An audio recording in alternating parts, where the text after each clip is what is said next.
Gentlemen, welcome back to some more Beyond the Summit Pro Series number 5, Infinity Esports versus DogChamp in this, and I quote, double-header game of Dota 2. I'm your play-by-play caster party, PD. ET, how we doing? There's no keeper picked up, just quite damp. Yep. Never mind. Mars is going to be picked up, and Undying is actually the first response out from Infinity. By the way, Zexorus is the one that told me to say doubleheader, so if anyone wants to be mad, direct all attention to that mod in chat. Ladies and gentlemen, Wow. Keeper of the Light is still in the game. Rousing the ire of Twitch chat. Very, very dangerous game you're playing, Pete. But, yeah, first picking up the Mars, giving Lukey, I mean, he's got a few heroes in the bag, and Mars is definitely one of them. They've won all of their previous games with him on it, I believe, and getting Yarn Coddle again. But Undying is a very, very good answer to that. You keep the Tombstone outside of the arena. All the heroes that you want to kill are in the arena. You heal everybody up. It's really quite annoying in lane. And the Wraith King as well. I mean, it's good versus the Skeletons, but Wraith King, you don't want to spend those big ultimate abilities on the Wraith King. So I wonder what DogChamp are going to pick up to counter reincarnation in that facet. I mean, the usual response is actually like the PL. Or even the Weaver slot now, because we saw it yesterday. They were even considering that Weaver. Well, no, actually, it doesn't even matter anymore because the shard is the free res. So if he ever felt like he was having problems with that, he would just get the shard. When I'm assuming that might see a Monkey, I'm guessing it's going to get banned out, but Monkey on DogChamp, Monkey is one of the best heroes versus Wraith King just because you kill him once, then you run at him, you pop your BKB, you put a ring on top of him, and then even if he stole his BKB that he didn't use in the first life, he's got a bunch of monkeys hitting him, and Yeah, the monkeys, no doubt, the monkeys hurt. Aghanim Scepter, he'll have the extra little chakrams of the monkeys there. Yeah, I mean, that makes the suitable response. They banned the Stark first, which might be like lightly hinting that they might want to go for a beefy offlaner they haven't picked up yet. But it is another one of the heroes that is good against the Wraith King in the same retrospect, just not the keeper, or not the keeper, not the ring, more or less. You would just lasso, or not lasso, leash every time the Wraith King just dies. And I'm very happy finally taking out that puck hero. Mars Coddle, already with that opening, you're not going to have enough lockdown. You just got to get rid of that guy, and finally he's gone. But I'm guessing with both teams, they're trying to lean into that Tidehunter pick. Maybe not DogChamp, but Infinity Esports I'm guessing that's what they're gearing up for because we've seen that hero be so successful in every single team comp. And with the Troll Slark ban, I mean, I can imagine it here, but Monkey got through this phase actually. Yeah, this might be a Monkey pickup then. I don't know if you want to insta response Monkey King. I think it'll be based on what Infinity's pick's going to be right here. But it's still one of the better picks available for them. Like, you don't run Jug against Wraith King, that doesn't work. Monkey King is the best, and the Slark is already banned like we talked about earlier. So it's oh, they pick up Tusk. Okay. Solid pick. Yeah, so I think the Monkey is still fine then. There's a save now, which might have light complications, but that means the Tusk has to be likely in the middle of the ring on a reincarnate. Well, interesting enough, they might even just be hesitant to pick it because there is still the Enchantress in the pool. Maybe they don't want to deal with that. It's interesting how different a lot of these teams draft, though, where in one series we see Enchantress Coddle first phase banned every single time, and then an IO gets through, and with these guys, it's so specific with what they're playing against. Like the first phase Mirana Alk. I mean, of course, Alk makes sense, but not too many teams banning that Mirana, I feel like. Even though the merits of the hero are still there. The hero's so strong. Yeah, it's weird actually, because I took a gander at like what Mirana's Ags is now, because it's not the continual Starstorm burst leap in anymore. It's the arrow. You throw an arrow and then it starstorms everything around the arrow. Yeah, that's a weird one.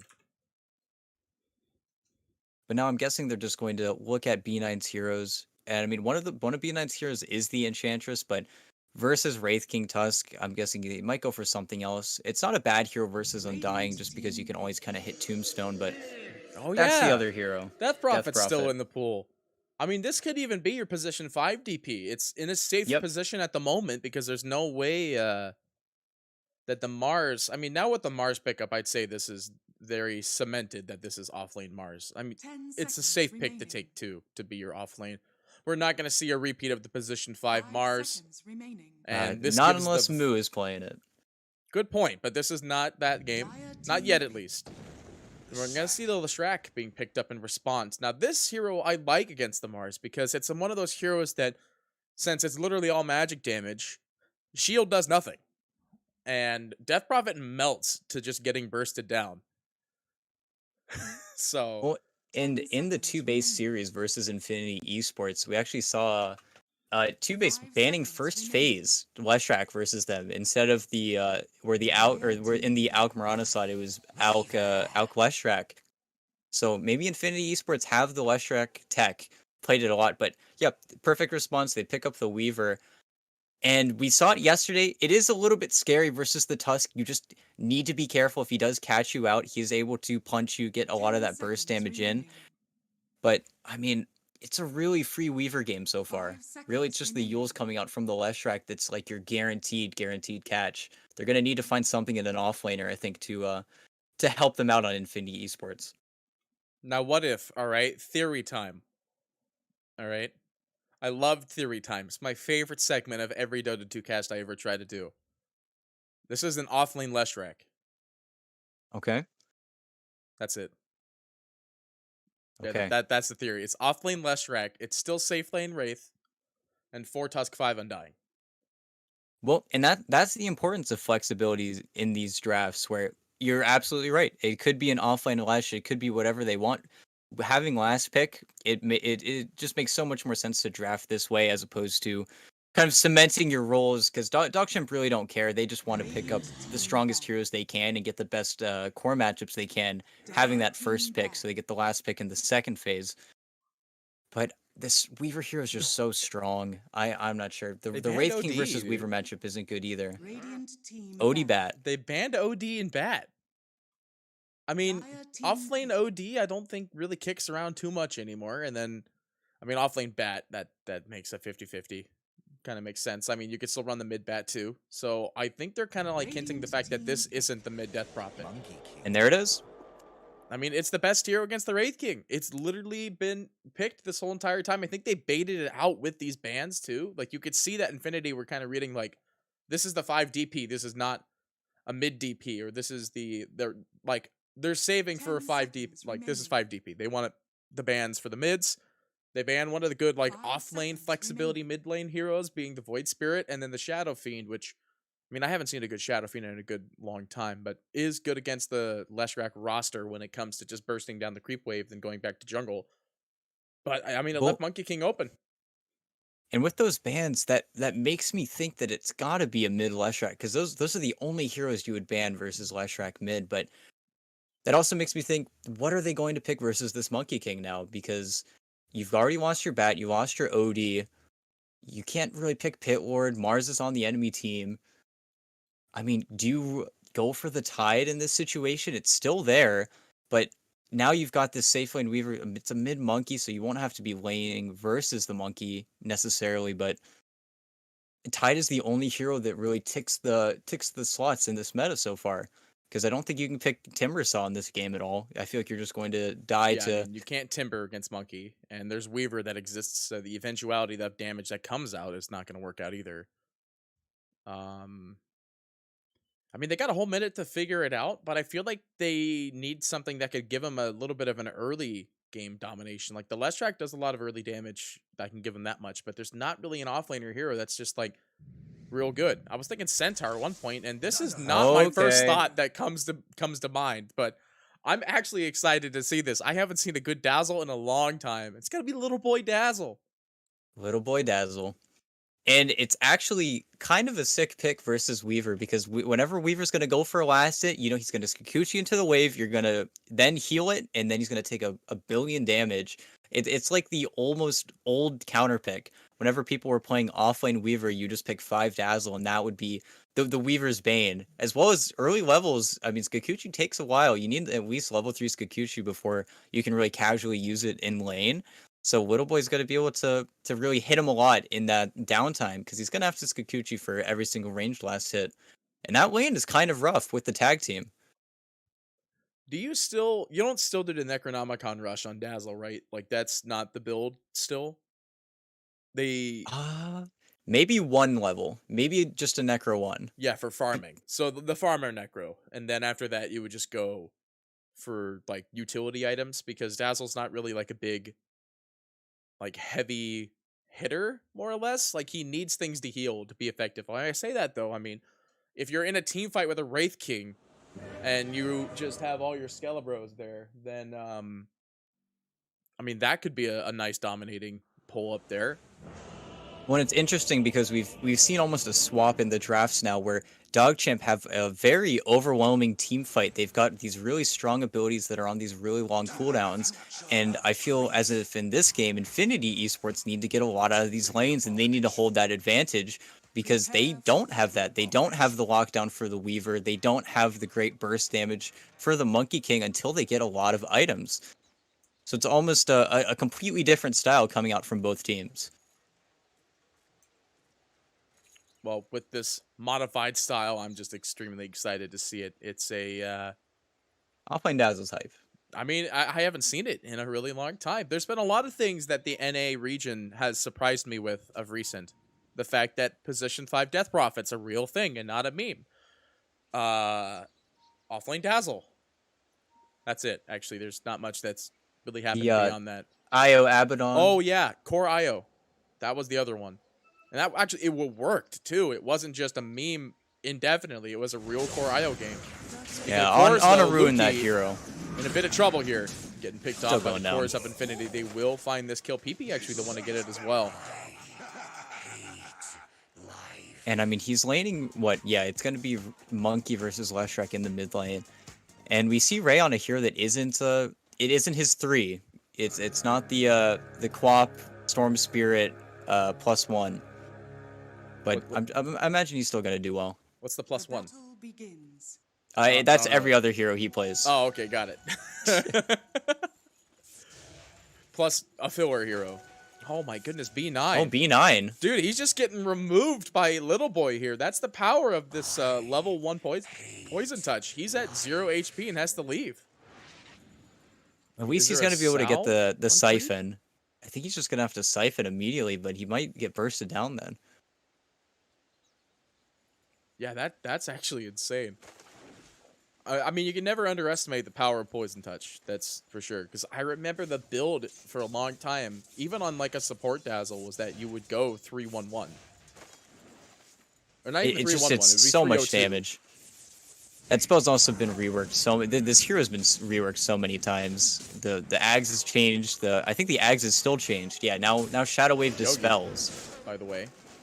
Might be in a bit of trouble by Luki here, but they might be able to turn this around. Oh, the block. Now finds the lock, and the Quelling Blade not available. They will find the kill.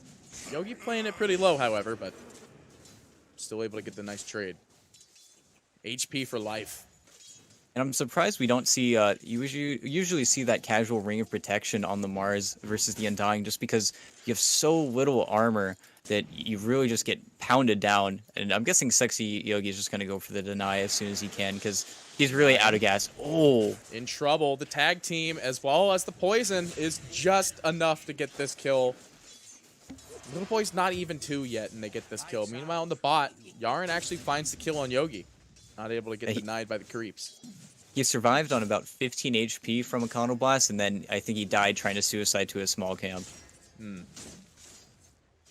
Yeah, in this top lane, they just don't have... They've got... Everybody's even armor-wise, except for the Tusk, but once you get that Poison Touch on it, I mean, this might just be the counter to Death Prophet 5. You just hound her down with the Poison Touch, and there's not much she can do. The physical damage is really strong in this top lane. Yeah, it's just going back to the original thing. Can't underestimate. I mean, it does 28 at 2. Likely, I think we're going to see the 3-0-2 build. Because they don't need to shallow grave if Pamp goes for the snowball at 3. I imagine it might be tag team at 3 though. Yeah. Bot lane. Yarn in a bit. Okay, well, was losing a little bit of HP there to some aggression, trying to get a aggressive counter pull. Yeah, they're just getting walked at a little bit. And yeah, in this top lane, they're going again. I mean, what are you going to do? You could see B9. Even this life drain is just not enough. Siphon soul. I mean, there's hardly a soul to siphon, and there's not enough soul to steal. Yeah, in the top lane, the only good thing going for Creep is that he is getting levels, and once you do get that level 5, it does feel a lot better to just play Weaver in general, but at the same time, I mean, EgoBoys is getting kills, getting a lot of XP, and you see the Necro queued up, and I mean, he's just rushing it straight away. B9's courier getting clipped as well. Another little bit of gold going out to everybody there. I mean, it's a hard game for them. I think it's just going back to kind of what we had in game number 1, where the keeper just kept on dying. It feels like this might be another scenario that if the DP just keeps dying on this, he needs to leave. But he can't really do that, because if that's the case, then the Weaver's going to have problems. It's not a great trade. Yeah, it's like little ripples, and I mean, they just keep running at him. Oh, it's a little bit of a bad block off, but EgoBoys just here. All right, I was looking at bot. The bot was a little bit hot as well, but I mean, yeah, B9, EgoBoy, he's clicking into him. Doesn't have another heal, though. Does have Wand and Fairy Fire if and when he gets low. We'll use the Wand, the Fairy Fire's there, the heal, and he specs the shallow grave out of reflex. Oh, he didn't hit it. Maybe he wasn't expecting the double down there. The Geminate, yeah. Interesting pick there. A little bit of a surprising death, yeah. Did he try to Fairy? Oh, he did Fairy Fire. So it just, he didn't account for it. And I guess in this kind of situation where you have a wave coming in, Tusk tanked it for you. Maybe he just wanted to die and come back. Because now it is rough. What does Weaver do? He has to wait for B9 to come back to get the pulls off. So he's just going to be watching Dazzle farm for a little bit. So a tactical death, we'll call it. Tactical death. I'm always afraid of, like, when I play in a ranked game, whether or not I can define something as a tactical he's got to be death. careful. So, speaking of death, Creep in trouble. The snowball will be there. The ice shards will launch him in. And they will keep clicking him down. And I believe he still has the poison on there. So, yeah, he's just dead. Tag team to confirm. And, I mean, it was like you were saying. He had to wait till B9 to kind of help him out. But there's no help to find. And it's perfectly done from Pamplona. Just having the sentry in lane. They know he needs Siskakuchi for last hits. Oh, Yogi. Yeah, Yogi was trying to get for the bounty rune there. He did end up getting it. He might try for... He gets the deny. Wow, he bought a lot of time there. Now you see... Oh, and he's got to run. Here with the haste. They've got the stun, but he breaks the wrong set of trees. And his Tango is actually in his backpack. You see the fear, though, and I mean, that's just PP getting a slight lead in the mid lane, where you just hit 6 a little bit faster on the left track, and now he can't really be there. And with the cart, I mean, he's going to have to glyph or something. Yeah. They'll glyph it up. I mean, we haven't really been talking about it much because there's been action in all the opposing lanes. But, like, it's just immense amounts of damage that come out from this lane. I mean, who is the opposing? Oh, Yaren. Oh, it's Ray. Well, Pam comes in. They do drop the ring. It's a pretty good ring, actually, but if they just quell some trees, they'll be able to walk out of that one. Deny the tombstone? Nope. They just want the tower, but meanwhile in the top lane again, B9 picked off once more. They were trying to dive EgoBoy, and I think EgoBoy actually just didn't even look at B9 dying. I think he just Shallowgrave TP'd out in front of their faces. I mean, he already has Necro, and that's the problem. There's been so much action in the side lanes. Everybody needs to be dedicated that PP's just had free rune control both times. Alan. Okay.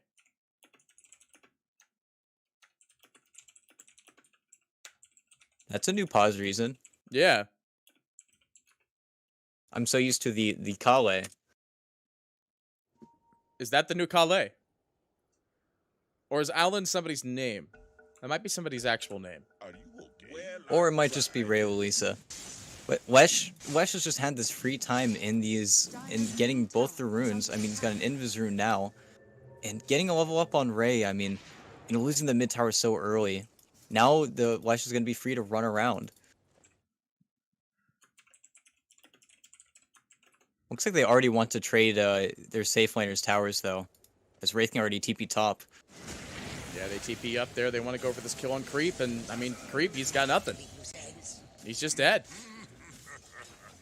That was actually, I can't believe that worked almost. Like, they just rotate up almost on a whim. Now just says, I'm done with bottom, I'm coming to you guys. They kill Creep before he hits level 6. Like, that's such a tight play. And now this is going to be another tier 1 tower falling. Yeah, this tower is dead. They've got the tier 1 Necron as well. It's at very low time at the remaining, but oh, and now they're PP's coming here. in. They want the dive. Pamp goes straight to B9. He's looking for Clix more. Is there with the stun, but the arena is here in response, but it actually gets nothing. PP, he does get skewered, but I think to the air, basically, and they find this kill on Yaren, and Luki unable to do anything. They have to let it go. The arena did literally nothing. And PP was so patient. He actually he didn't even break his invis. He wasn't content with just B9, and they would have gotten Luki if they saved like one more stun, but everything is coming up Infinity Esports. Yeah, Infinity are having a real easy whale of a time here. I mean, I can't believe how well, no, I can believe how well the Dazzle performed in this off lane, but it's just the stacking of DP5. You're right, it might be the counter to DP5. I mean, again, with all this pressure put on the map, you're missing 2 of your tier 1 towers. You aren't able to push into this bottom tower without the cart, and PP gets another rune, and Yarn's just gone. Yeah, there's nothing this poor man on a horse can do. He stops halfway through it. He's like, I'm just gonna die. I guess I'll just die. That's a good meme for Dota. And Infinity are playing so proactively. They're always looking for Yarn because he's really the sole hero that can defend these towers, and he's getting him pretty much every single time. Creep just finished his Javelin. Like, they're just running out of plays. B9's level 3. I'm up here watching Ray at the moment. Like, they've got 3 people on this tower, but they're 3-man rotating to bot. Oh, they need to be careful. I mean, this could be a hot. They have fight. Arena. Exactly, the arena is up. They know, and they throw it out with the snowball save. It finds the skewer technically, but not really. Tombstone does go down, though. You see B9 trying to apply some pressure in the backlines, but the stun lock goes out onto Creep. B9 falls as well. Monkey King will throw down the arena. This is going to be their big team fight kills here, but Little Boy actually gets picked up by Ray. They will get a 2-2 trade here, but he actually has to be really careful here. PP, though, Necro Creeps. no mana available walking through this ring. I know, no. I saw the Dagon hit Ray, but Little Boy actually still finds the kill with the help of the Necronomicon Archer. Yeah, he just suicide his Necro Creeps to get Ray so low, and then he just had to hide in his own trees. But that was Yule's reveal on Leshrac to catch the Weaver off guard. It's not even 10 minutes into the game, and he already has this item, and that's their only catch for Weaver. And if it keeps on going this way, the snowball, it just keeps going, because you've got this Wraith King that's farming incredibly fast while all of this team fighting is go down. He didn't show up to that fight for a good reason. I mean, Wraith King is so confident in his team that not only is he leading the top of the net worth because he's just farming literally anywhere, but he's going for the Radiance build, which in this game it actually is something that makes quite a bit of sense. You've got 2 physical damaged heroes that are going to be burning consistently in a team fight. B9 is going to be in trouble here, does get found by this Wraith King. The double silence is going to be there. They see the Keeper Blast being charged up. And actually now it's going to be if the they one get in the Wraith precarious King situation here. Looking at his specs. Okay, he just killed his ulti. Yeah, he just spec'd it now. Oh, but the cavalry's They here. don't even need it. Like, Horseman comes in, they find this kill, PP getting a double, B9 falling actually to now. And they're not done yet. I think they want to maybe try for creep here, but they're going to let him go. And it looks like Dazzle's actually just going to finish the full Necronomicon. I mean, Like it's not bad. It's always really good vision, and you do just have bad juju. 26% CDR. But it's 10 minutes into the game, Pete, and they're already pressing up against this tier 2 tower. They haven't even gotten the tier 1 bottom yet. I mean, take your advantages where you know you got them. And they'll take it home for sure. I mean, you do see that Luki, I mean, yeah, you're right. Dog is lining up for the bot tower trade, but you're trading a tier 1 for a tier 2, and not to mention Little Boy is going to have a good portion of his Necronomicon up. Oh, again, mid. Yep, another little transaction It's here. the Weaver getting snowball. stun locked. Snowball with the punch. Follow-up. And it's these combinations of heroes. They're playing so well around each other. the Wraith King and the Dazzle sync up because they know they need the Skeletons and the Necro Creeps to get the tier 2. At the same time, PP and Tusk playing the Weaver. They're playing so solidly on Infinity. I mean, like game number 1, it didn't feel like this was going to be one of those series where it was going to be a one-sided feel, but I mean, we're coming into the second game of the series, and it's completely different from game 1. It's terribly one-sided. It's 19-4. They just got a tier 2 tower, and they're picking off Yaren yet again. B9 to follow as well. He's actually going to pop Exorcism because the supports are trying to burst him down. They will have Ray come in there. The arena does go through. It does manage to catch both of Infinity's supports, but this Tombstone's been up for a little while here, but won't save anybody today. The supports are going to get picked, but the best thing about this actually is that the Exorcism went down and the arena went down for 2 supports. And B9, oh, he's got to be careful. Oh, no. B9, chainlock stunned by PP. What do you do? And I mean, he wants to force something. He wants to get into the game, but I mean, that even if he wanted to hit that mid tower, it's a full HP T1 mid. They just have not gotten around to that in their schedule, and I don't know. Radiance is done on Wraith King. I feel like no matter what pace they take this game, Infinity Esports have just such a good framework for the rest of the game. They just need to keep making arena plays. That's the only thing I can imagine. They need to keep on finding successful plays, but there's so much net worth right now on the cores. It's 13 minutes into the game. It's crazy the items I'm seeing on some of these heroes. Yeah, I mean, you're seeing the Bloodstone already being, like, lined up for this Leshrac. The Radiance is done on the Wraith King. The Dazzle, he's just finished Mach 3 Necronomicon. Your Tusk is actually going for drums. He has more than one item, and your Undying... They see Yaren. Undying. And Yaren, I mean, he's just dead. I mean, he'll be able to push them away, actually, but the Ice Shards will reveal information. But the Ring being used for Necronomicon creeps and actually puts Ray really low here. He's got to be careful. There's no E9 versus Wraith King. Though. Oh yeah, the Wraith King, he's all the way in the back here. No. He gets this kill on B9, no ult expended. And that's the show of the Radiance there. But Creep, not going to let this one go for free. Luki does get used up on the sidelines, and Creep is actually going to be getting clicked on here. They will end up breaking the first life. Skewer does go through, but it misses. Luki going to be diffused by the ranged Archer Creep. And now finished up by now with a stun. And I mean, they had to use everything. They're just forcing everything out of DogChamp one at a time. He had to use Monkey Ring bottom, even though they got the Wraith King ultimate mid. I mean, he doesn't feel like he's gonna die in the next few minutes because he just is so strong. Manning up versus Creep. I mean, they don't have lockdown for Creep, but they have this one Yule Scepter, and he just has no farm. Like, yeah, it's not great. That's for sure. I mean, looking at all of DogChamp's overall items, like your Death Prophet, not much going on here. Your Mars trying to finish up the Yules. He's very close to that. And Ray just needs this Axe. But I don't think even an Axe is going to be the one to take this away. You got double Fluffy Hat on the Keeper. It's just like the farm's just not there for Dog, and they just keep getting picked off. And you can see how effective these supports are alone, picking off heroes in this bot lane, as Ray just dies immediately with the open from Pam. And it's so casual. Like, Pamplona is just running around. He's like, pings the monkey. Oh, no. He gets hit one time with one crit from now and loses half of his HP.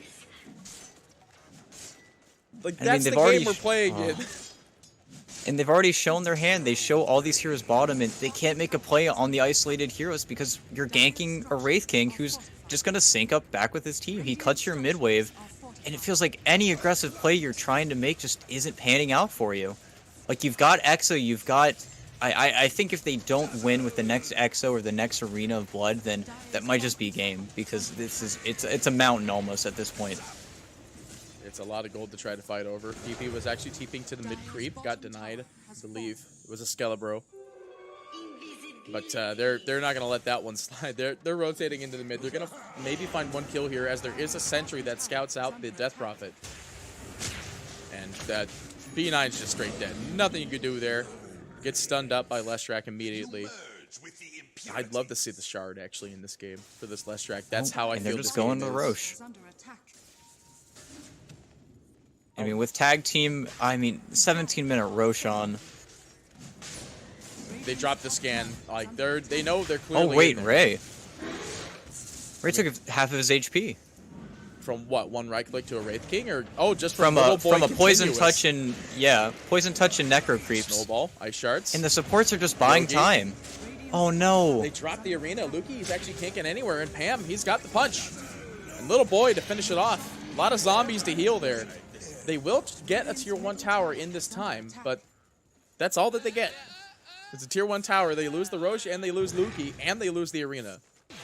And I mean, they don't even care, and it felt so discombobulated because Luki wanted to get into that fight, but Ray was so low. Support's going out for another pick again. However, PP, very low HP, is the Aegis carrier, however, so if he does go down, it's not the end of the world. B9 will be the first one to be traded off here, though he actually is going to live.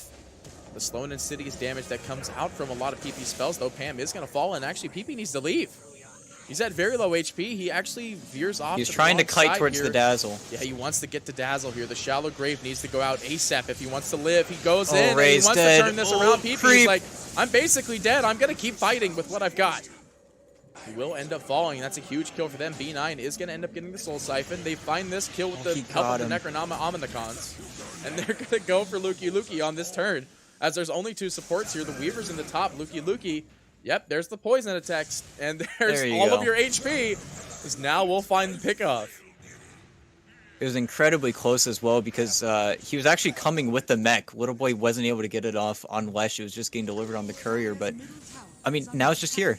He's just here hitting your tier 3, 18 minutes into the game. And the supports have just done so much for the side of Infinity Esports. Pamplona has found so many kills, so many pickoffs, and they're just running at them. Just because they feel so confident with how much they've gained, their advantage is massive at this point. Yeah, it's a 12k net worth lead. Their advantage is beyond high. Yeah. I saw that too. Very close.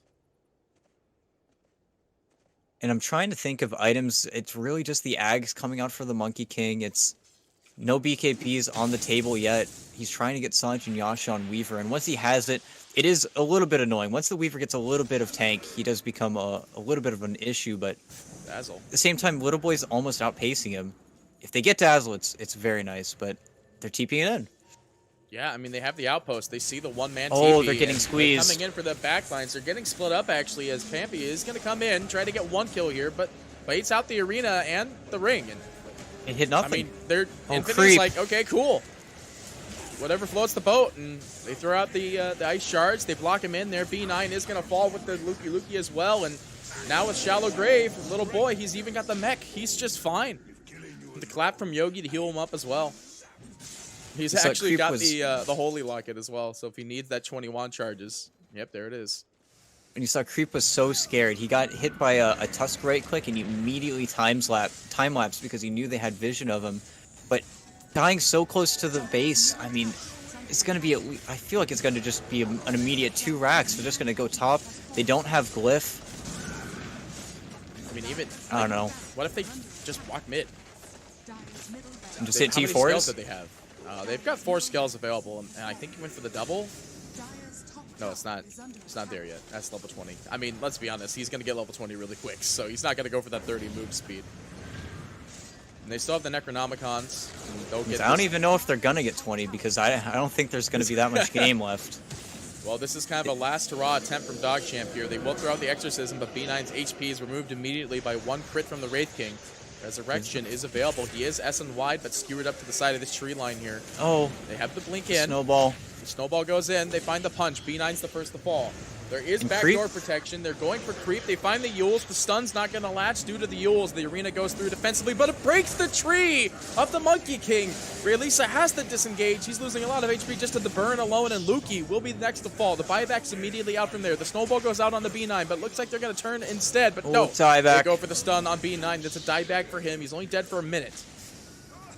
They still have a chance to make that good team fight, but I mean, with an 18k net worth lead and your racks going down, this looks like, yep, there it is. The GG has been called, and Infinity will take this series 2-0. The doubleheader, easy pickings. And they just played their lineup so well. Everything was so clean. Pamplona played out of his mind. He actually just, I think, carried the game on his back. him and PP just made so much space, got so many kills at so many junctions in this game, and they just had no plays. Their only playmaker was Luki. He was the guy that needed to do everything for his team, but even in that situation, as soon as top went the way it is, then they immediately rotated mid, and then suddenly your monkey doesn't have a game either. And losing 2 lanes out of 3 in Dota, it's so hard to come back from that kind of deficit. And then I don't even know how Wraith King had like a 12-minute radiance. That was just absolutely crazy. So I went over to the graphs. All right, it's a very scary graph. According to the good old fashioned Dota, you know, there's these specific heroes that Dota really likes that gives them an automatic little bit of a win percentage. And you could see that the win percentage they were already kind of giving it with the win probability was at like 15%. Yeah, I think that's the highest the pre-game win probability I've seen. I mean, is it the Wraith King Lesh? I think Because it's I got to know be that Mars Undying and Wraith Monkey King is the Lesh. respawn. It had to be the combo. Yeah. Maybe even just the Dazzle thrown in there, because I know Dota Plus really likes healing, but even with the Dota Plus, it was never not in an Infinity Esports ball game. Like even the fights where they were able to get 2 easy kills on the supports are just running at you because the cores are so strong they don't even really care. Even when they lost Aegis in sort of a bad way, they weren't able to do anything off of it. There was no objectives to gain, and I don't know. They just countered this DP perfectly. They made Bloody Nine feed on Death Prophet. I think 214 and 2 Yeah, I before. think the Dazzle is the answer. Like you were talking about at the very beginning of the game, where it just felt like Dazzle was breaking down this DP5 fairly effectively. And it was kind of like in game number 1, where you don't want to be throwing your support multiple times, but it wasn't like game number 1 in the sense that Luki was able to survive because he was the Timbersaw at the time. In this game, there wasn't that option because Tusk plus any combo, especially one where it capitalizes with tag team, is the hardest lane to fight against. It brings me back to the good old fashioned Kunkka Necro days. That's how like synergistic a Tusk plus any hero is. Yeah, and there wasn't even that hold in the draft. There wasn't a brittle bone in the body. Like last game, we got the Timbersaw versus the Dark Wolf 5, but even in that one, they just focused Yarn. They just ignored Luki.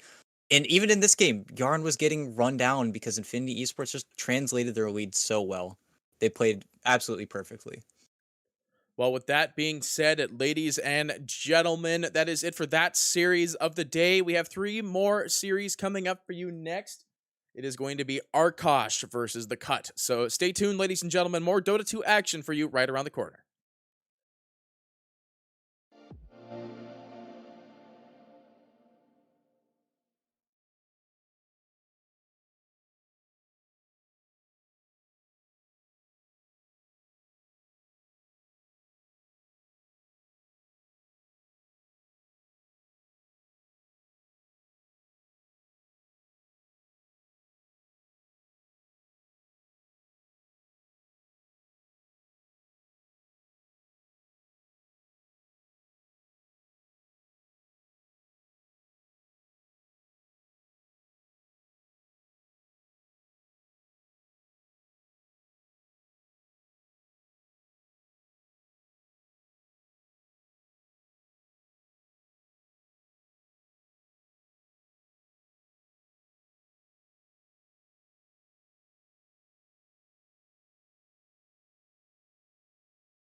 Any of the other unidentified humanoids watching Arkosh Gaming and the cut for our second series of the day of the BTS Pro Series 5. I'm your play-by-play caster, Party PD. And ET will be my co-caster. ET, how you doing? I don't want to see Coddle anymore, man. There's been too many Keepers of the Light. But they didn't ban it, and they did steal it, right? They've got first pick.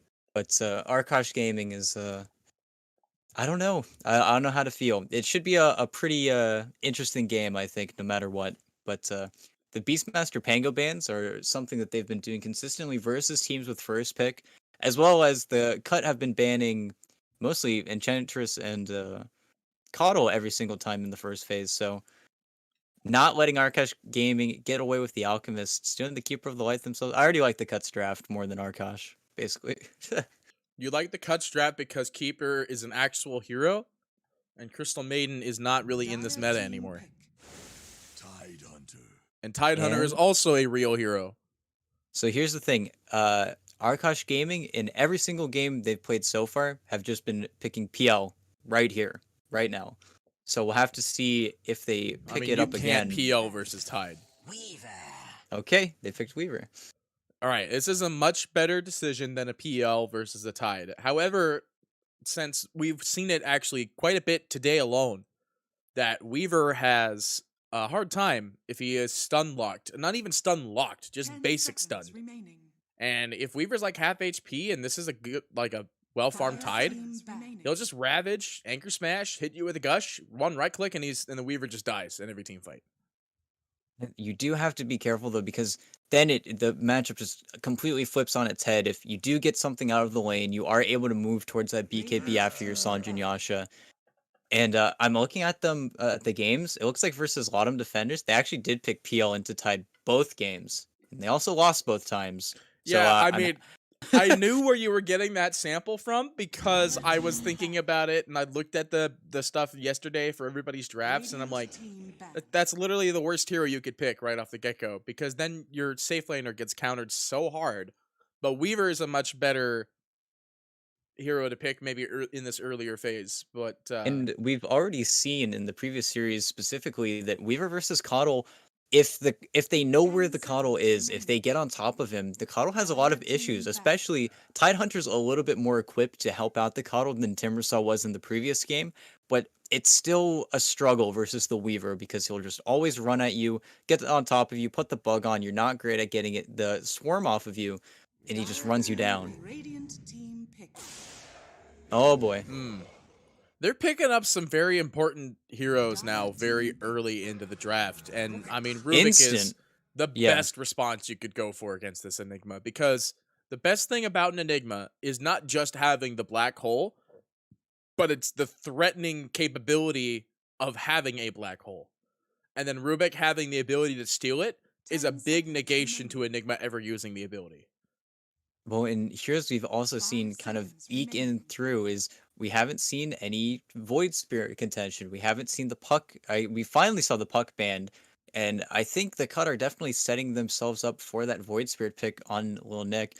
And I wonder what Arkosh should, because they should definitely be preempting that pick.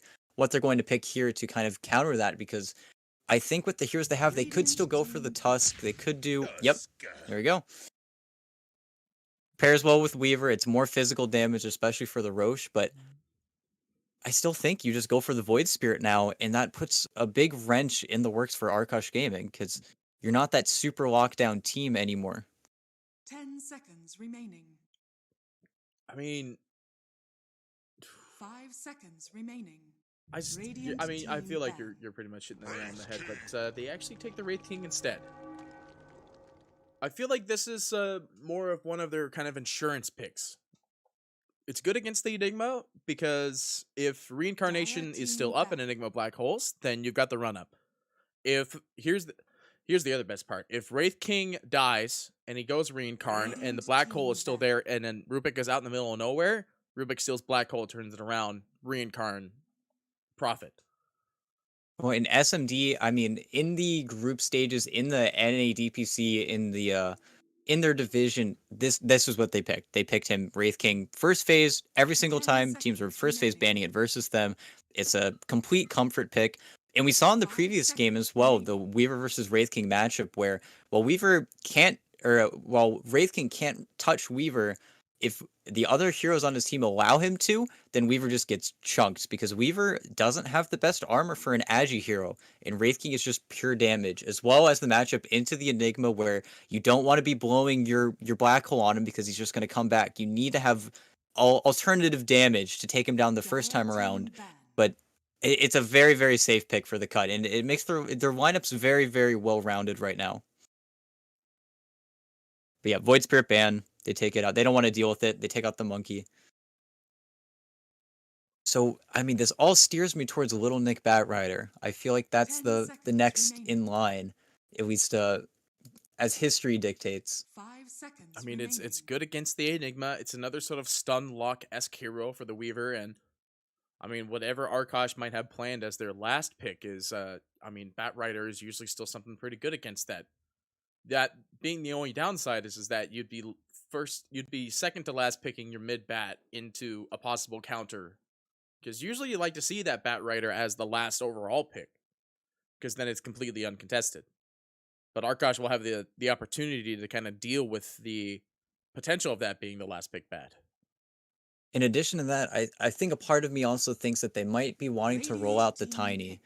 Maybe with the Ember Spirit ban, that'll be enough for them to say it's time. Invoker, okay. All right, well I guess it's another sort of deny for the Enigma Black Hole overall. Because you'll have the Tornado to work with, the Cold Snap to follow up, and I mean, if Arkosh is ever fleeing a battle, it's just going to be a meatball.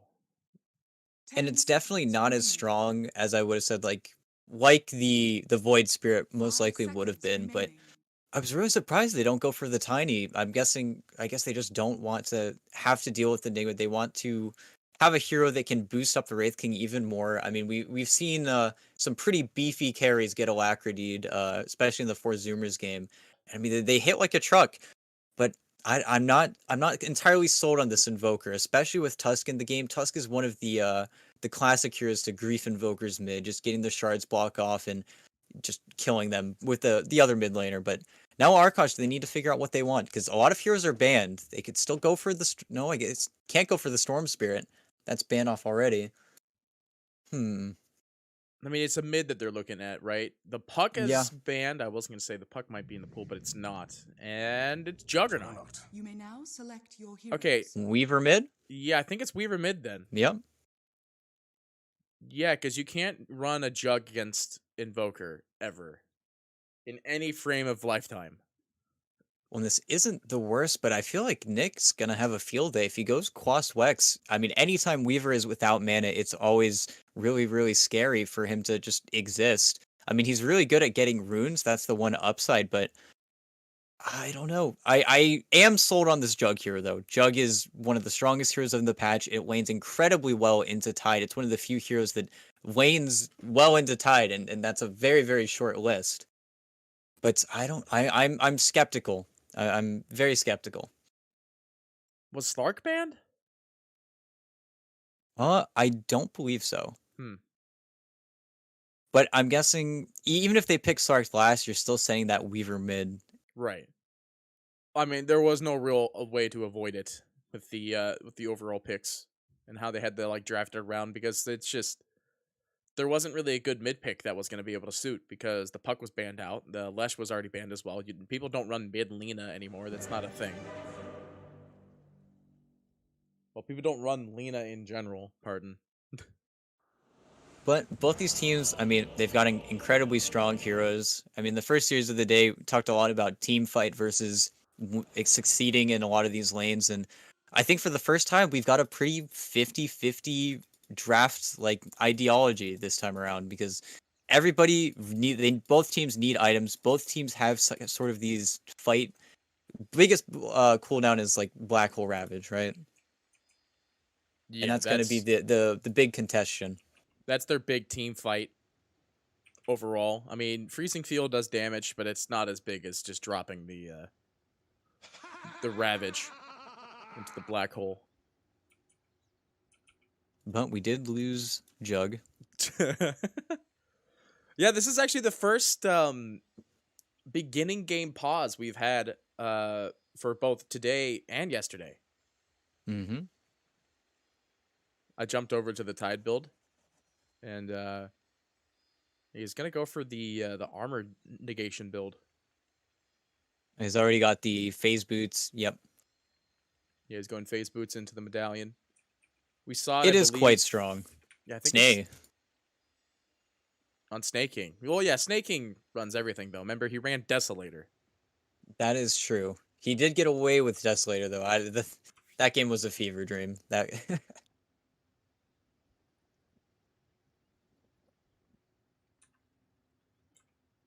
But I hope that this is the first game. I mean, I hate Coddle. I hate what Coddle does and what Coddle allows, but I hope for once this Coddle is actually going to be able to exist, because in the previous games we just see him get run at and die, and it's not fun to play Coddle when you're 1 in 8. It's fun to play Coddle when you've got, more net worth than your offlaner and you've got 200 last hits. Important. Yeah, so the wrong way. That's what you're saying. Mm-hmm. That's the pub mindset of a keeper of the light. Or that is the pub mindset of keeper. Though, But to be at the fair, same I mean, time, that is the fun version of playing him. well, at the same time, I feel like SMD, you're just always going to have a slightly worse time versus the Enigma. Enigma's always going to be just this annoying hero who's just going to take away your creeps. But if he's ever able to right-click Eidolons, I mean, that is a reason why this Keeper of the Light is kind of decent versus the Enigma. You're just always able to illuminate, right-click him down. They never really get to split, I think, very cleanly. There's always some contention, but then it's all going to be all up to Crow to be able to find this Keeper of the Light and be the Pamplona of the previous game. Oh, look at the map. I wasn't paying attention to that. Why did you draw attention to it? Now chat's gonna look at it. Yeah, I looked at it.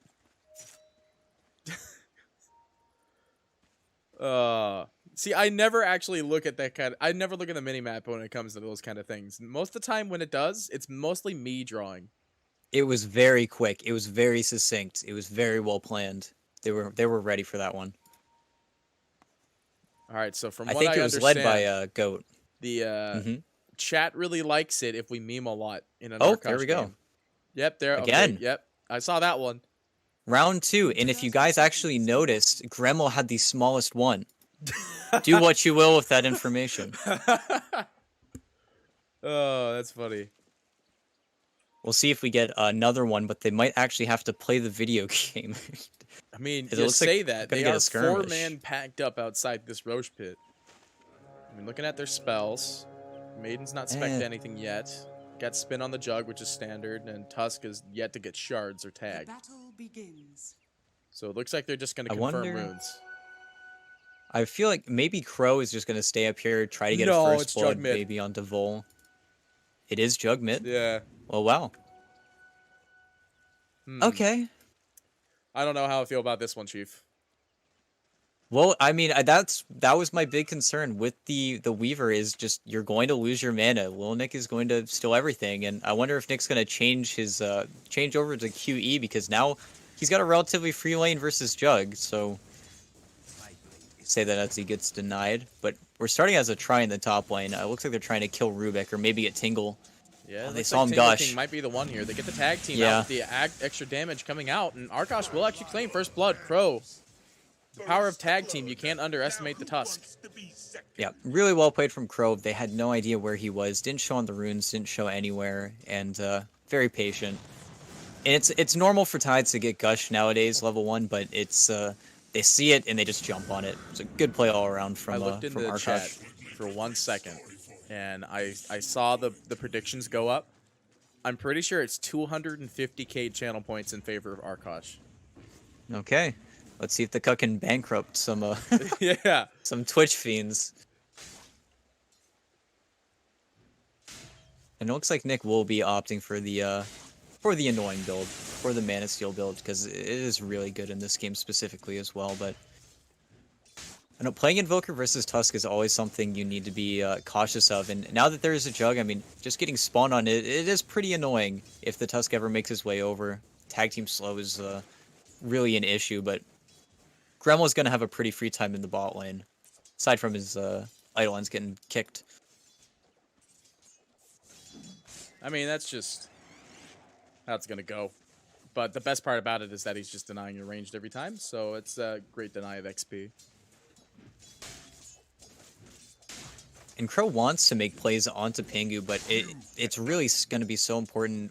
They've got a ward to scout him out, which is something the previous really made sure to get. But I mean, he's just gonna tag him and click him up a little bit, but there's not as much kill potential in this lane in comparison.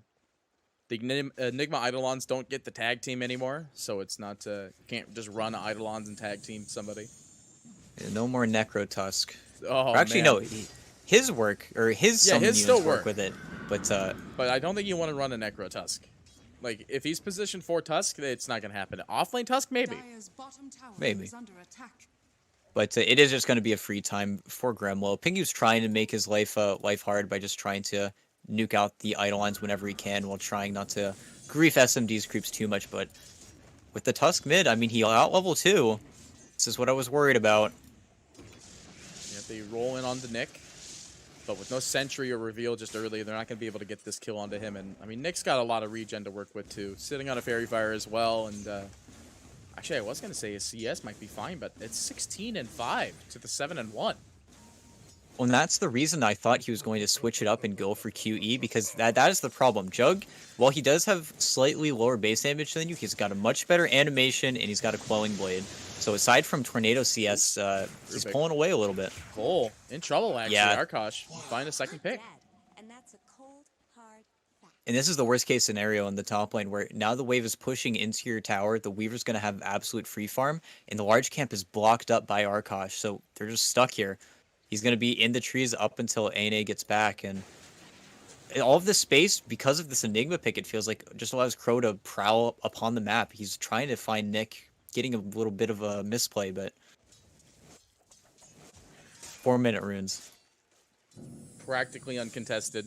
However, neither of these heroes are bottle carriers, so it's not the end of the world. It Well, just I feels mean, like they need more levels on the cut before they can really make any plays. yeah, I'm not saying they're discontent farming, but they just need some time. Yeah, I mean, you want some more time in the lift.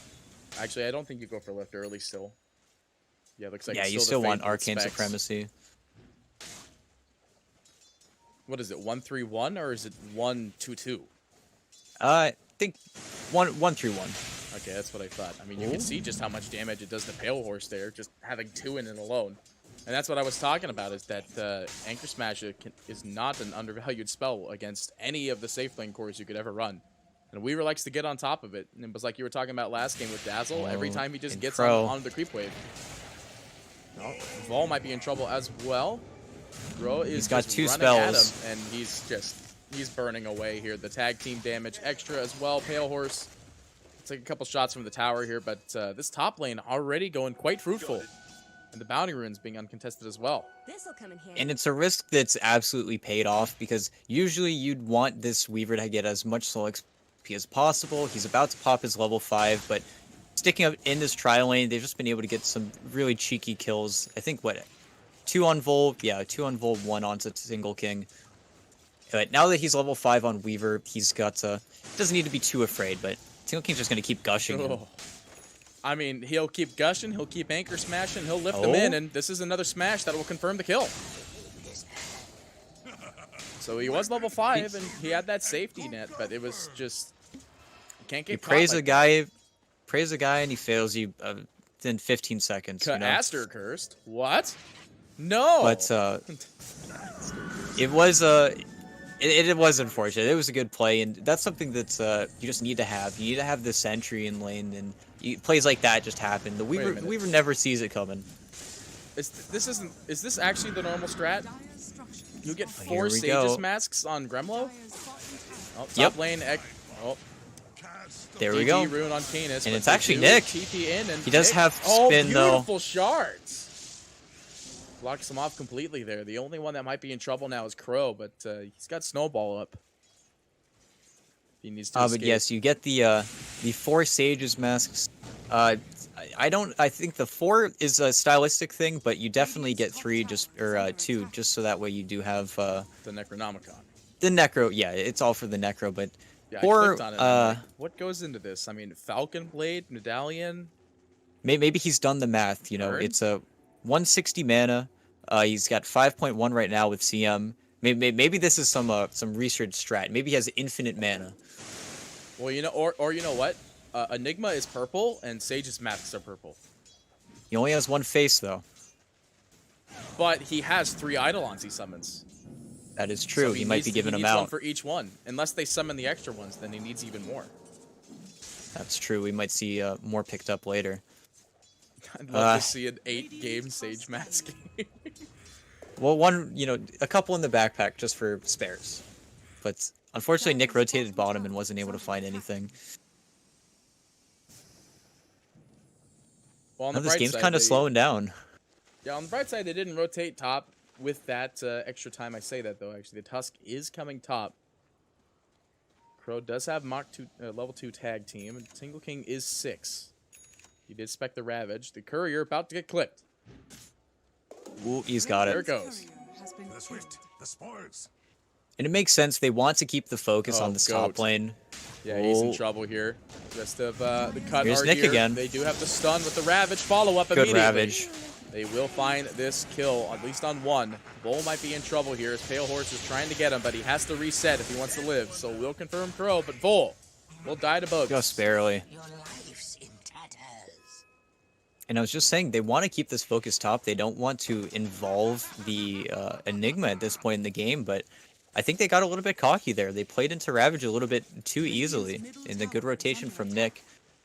I mean, Jug is running away a little bit. Jug is literally just solo. He's farming. He's playing like as if he's like a TA or something, but I don't know if I'm sold. He's got a Battle Fury queued up. He is going to be very farmed, and he's got a good start, but I don't know if I really believe in this Jug just Ice yet. shards.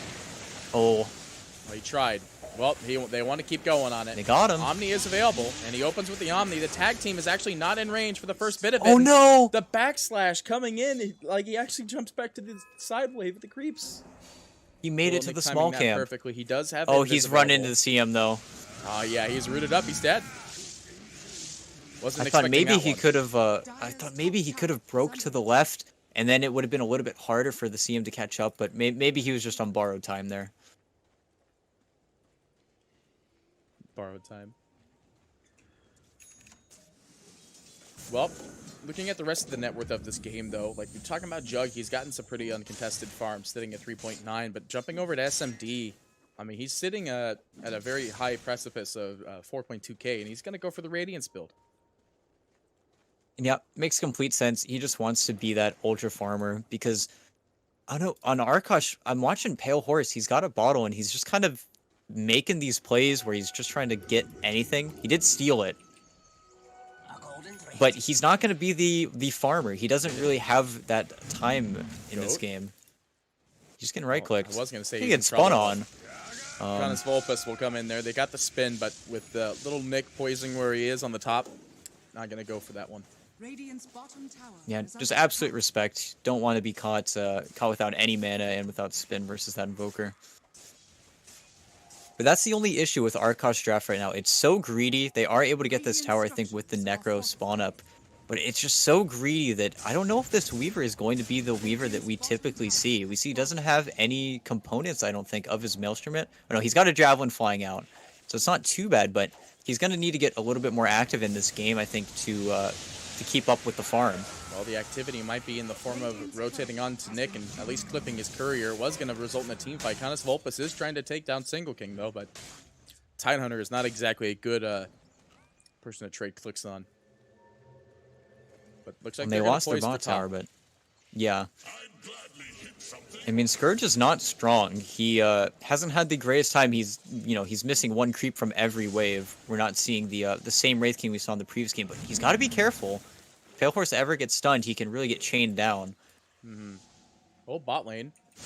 We Oh, see Nick. little Nick is going to go for Gremlo here. Black Hole is available, but losing all of his mana to that EMP and getting body blocked by Vol. They will get the kill. Actually, Oh, and Nick. Gucci and Nick going for another, but actually he's going to be the one in trouble here. Gets picked off by Crow. That He just walked the wrong way, and Crow he threaded the needle. I don't even but- know if they get Crow. It's a little bit hard. I You mean, have to he's got ravage him, maybe? Snowball in 8, and there's no shards available. And with Sakuchi on Vol, it feels like it's a well and given that they'll be able to get this kill if Vol just Sakuchi's into him. But good shards will slow it Snowball. down. Oh, but okay. Radiant structures are With fortified. no Snowball for Latch. They have to let it go as well. Still trading 1 for 1, though. I mean, you get the Invoker kill. A solo kill as well. I mean, he's extremely happy. He got almost a level and a half off that. But giving Vol is Kikuchi, it's always going to be something annoying. It's just so strong. Aside from that, though, I mean, it's been Skikuchi and Black Hole. Otherwise, this Rubik is really just meant to lift the Weaver, I feel like. He really doesn't have too much of a use in this game. There's no Fisher to really steal. There's no big spells. It's just kind of nice and convenient. In that regard, I think we're really going to be seeing Pingu, who's going to need to pick up the slack, but Kado's definitely Radiant's adept top at that. tower is under attack.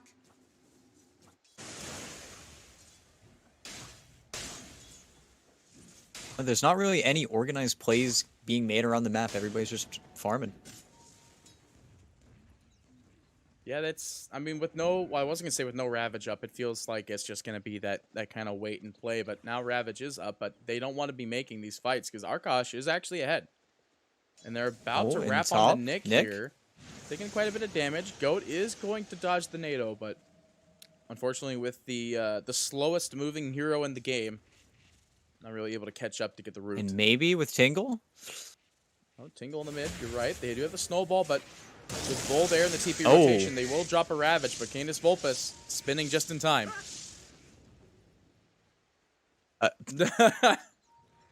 Oh, I love it.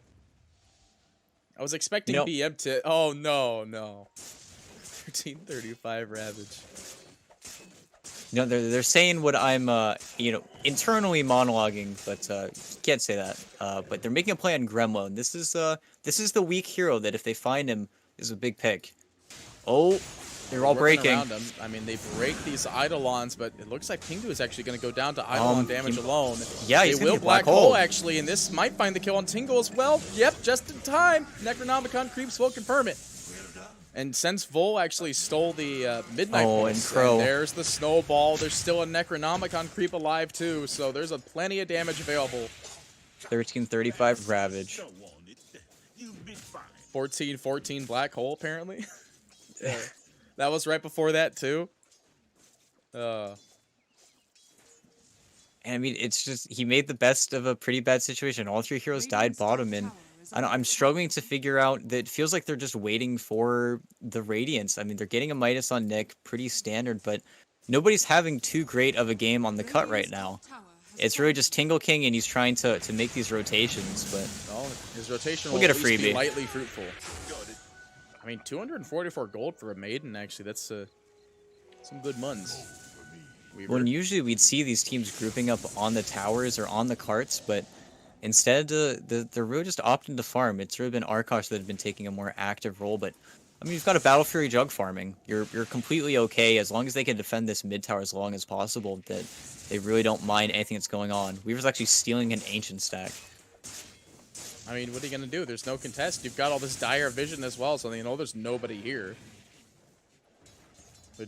They're lining up to try to get towers. And SMD's they gonna can't. walk on it, but Yep, there it is. SMD's like, oh, this is damn what they need to creeps do. Gremlo's a little bit too far up. yeah, it looks like he's getting jumped on here. With no But Black Jug Hole is already available this here. time. I mean, Jug can't really help a turnaround here, especially getting hit with that blinding. Like, they need to be careful. The supports are incoming. They see Tingle King. Ravage in one, though. I mean, they got to play it right. There's the Ravage Oh. response immediately, though. They will find two, and the Jug is nowhere to be seen. They will kill off Goat, and eventually Crow will fall as well. No 16-13 Ravage. I guess they felt a little bit worse about that one, but Yeah, I'm waiting Same for- thing, though. I want more alt chat, man. Like, every time I watch an Arkosh game, they say so much stuff in the alt chat, and now we're casting it, and I'm like, come on. it's, Where is yeah, it? I wanna react the to it. pokes. Yeah.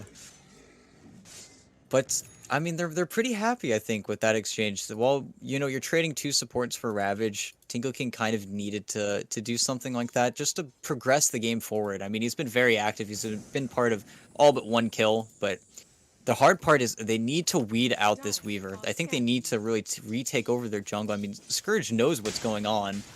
He just needs to get a little bit more organized and maybe take him out, but he's got that Sanjay. Look, he's just literally farming in front. He just stole the big one. Sorry, I was watching the Jug down bottom. It felt like there might have been a little bit of a fight going on there because Camus Volpus is standing on top of Bull, who steals all of its gold. But you're right, the Jug is practically free farming, and there's not much they could really do about this Weaver on top of that.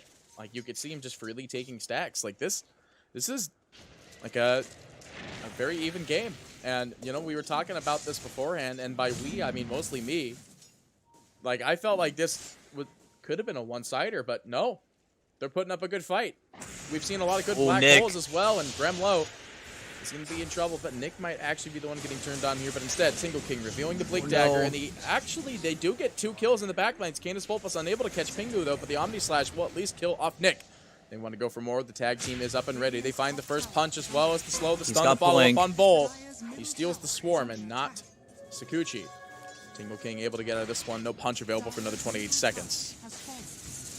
Well, and while this is just farming time for Scourge, it was really unfortunate. He actually broke his own, or he started that all off with Ghost Walk, so it was still 17 seconds whenever the Jug inevitably omnied him, but I'm surprised Pingu was able to survive there, but so they haven't really, neither side has really been able to make these sweeping plays, and I feel like Arkosh are getting ahead, getting the better end of the deal in a lot of these situations. They're pinging out this mid tower. They still need to take out that objective, but once they do, I mean, then it's just going to be a field day. Their vision's already been incredibly solid for the past, or for the pretty much entirety of the game. I mean, they've known everything that they could have been up to. Radiant's middle tower is under attack. Mo, the game now slowing back down a little bit. Everyone's going back to farming. I keep on checking Gremlo to see if he's doing anything with these last 2 Sage's masks. Oh, and they force the TP out. He TP's right back to the tower, though. Maybe he was trying to bait the TP? Jug moves pretty fast. That is true. And that's the thing with these super long cooldowns, where you don't want to necessarily use them. I think they got him. Yeah, they get Goat. I was looking at Jug to see if they were going to do anything with that one, but he spins off the cold snap. Yeah, they're just splitting up the map, and neither team necessarily... You want to use your ultimates, right? You want to get them off cooldown if you can get an objective, but... It's found by SMD. It's just so much damage. Yeah, I mean, that's the power of the Wraith King now. It's, he got the... Oh, and I think they got Crow. Yep, with no snowball. Well, they got it now, but it's plenty of team support nearby. He actually gets out of the Keeper Wave just in time, and he's quite he's fast. got the Essence Ring, actually, so he's got a lot of HP to work with, but with the Ice Wall down and the Keeper Blast through, Pingu will find the kill, and they're going to wrap back into mid here. As they see that both Jug and Pale Horse exist in this area, the Ravage is available. When they're taking the Wraith King back mid, they don't want to give up this tower as long as possible, especially for free. I mean, Gremlo has just seated himself in the bottom lane. You see him circling. They want to start playing in the enemy team's jungle. Oh, and if they get Pale Horse... No, they're going to swing a little low. I mean, they're going to get Goat. If they want anybody that's going to be real easy, it's going to be Goat. But now, Arkosh, they have to get back from mid, or get back from bot with the Tide rotation. Top, you just see Little Nick just stalking this Weaver. And it's still a very 50-50 game. We haven't seen the like gigantic 2, 3, 4, 5-man black hole yet. Of course, we have yet to see the 2, 3, 4, 5-man. No, we've seen a 2 and a 3 Ravage, but not a 4, 5.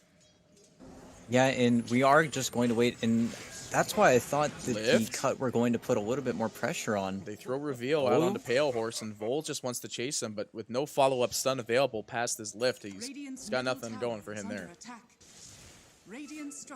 Now they're going to TP back in the mid. Try to I mean, defend this tier they're 1. getting It's a this very important tower. In Oh. comes the Ravage. The immediate jump in, the EMP, and the Keeper Wave actually confirms it.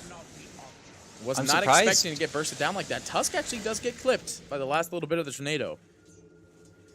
Yeah, he just didn't think that there was a shot that he could just get immediately ravaged. I mean, that was just a sick play from Tingle King. He actually just caught him off guard.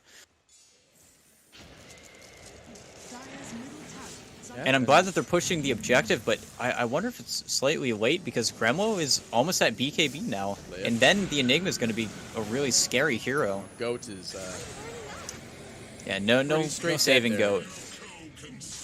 Oh, Oh, hang Pale on. Horse. Nick. He's got a haste through, and Tornado goes through. under attack. On Quicksilver is so broken on Weaver. It's actually just not even fair. I mean, there's a lot of other heroes that use it, but Weaver is definitely one of the nicer ones because, you know, it affects the Geminate as well. SMD is here, though. Gonna put some pressure on the Pale Horse just to get him out of there. Hit him with that one-shot crit there. It's more so just Skikuchi breaking the movement speed cap already, so you're just an even Ran better low. version of that. This is a good Be kill. in trouble here. This is a good single-man black hole Oh. because he knows he's not getting out of it. The Tide actually blinks in, but there's enough damage here that it gets cut up a bit here. Candace Volpus actually coming in. Oh. They do manage to find the jump in there, and they will find And this Nick? kill with the Omni Slash while Nick is being picked off on the sidelines by Pale Horse, but Lift is going to be there with the spin, the follow-up. The Ghost Scepter not going to save you, and Little Nick goes down with the follow-up of a Keeper. Going to go down next. Yeah, and that's a four-man wipe. They just poke their heads out a little bit too much, and the rotations, I mean, 2 or 3 heroes were already on their way there, but with how fast this Weaver moves, he just was able to get there and finish off Nick, and they don't really have a great solution to the Weaver. Radiant's middle tower has fallen. Oh, you know, I realized that, like, in my mind, I'm like, I wish they would just do all chat lines and stuff. But then then I remembered that these are all level 0 heroes with no Dota Plus on them. You know, I saw 6 people, Radiant's bottom tower. some tactical drawing, actual drawing. Yeah, I saw that. Well, earlier I saw them just draw. Like, they drew everywhere on the map. Like, maybe 30 seconds ago.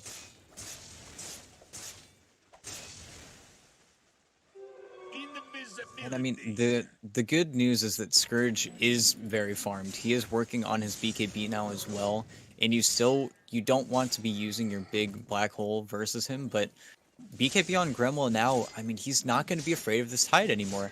I'm sure Weaver probably going to be in the same vein sooner or later, and I mean, he's got 288 last hits. He's on par with the Wraith King with a Radiance, and I don't think there's any sign of him slowing down.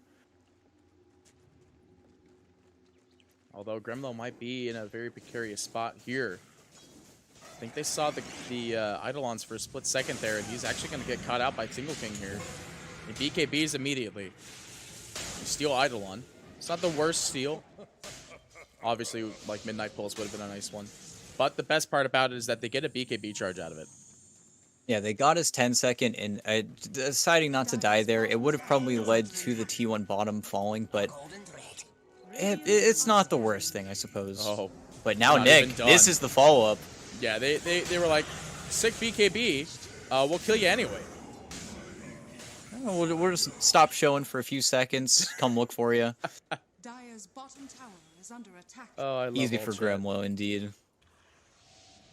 But now, Nick's got to be a little bit careful if he bumps into the Tide, but that's the problem. And I guess it's not too big of a problem, but it really is just the Tusk making these plays for Arkosh. And they got to catch wind of this Roche. Well, they sunstruck the pit, but with tag team available and, I mean, Candace Wolf was not actually Nope, lacking in the nothing damage they can do. department. They got it, but the Tornado goes through. They still can team fight, and they will do exactly that, but the rest of the team was kind of disengaging for that one. They steal Healing stole Ward and Healing Ward. Snowball out.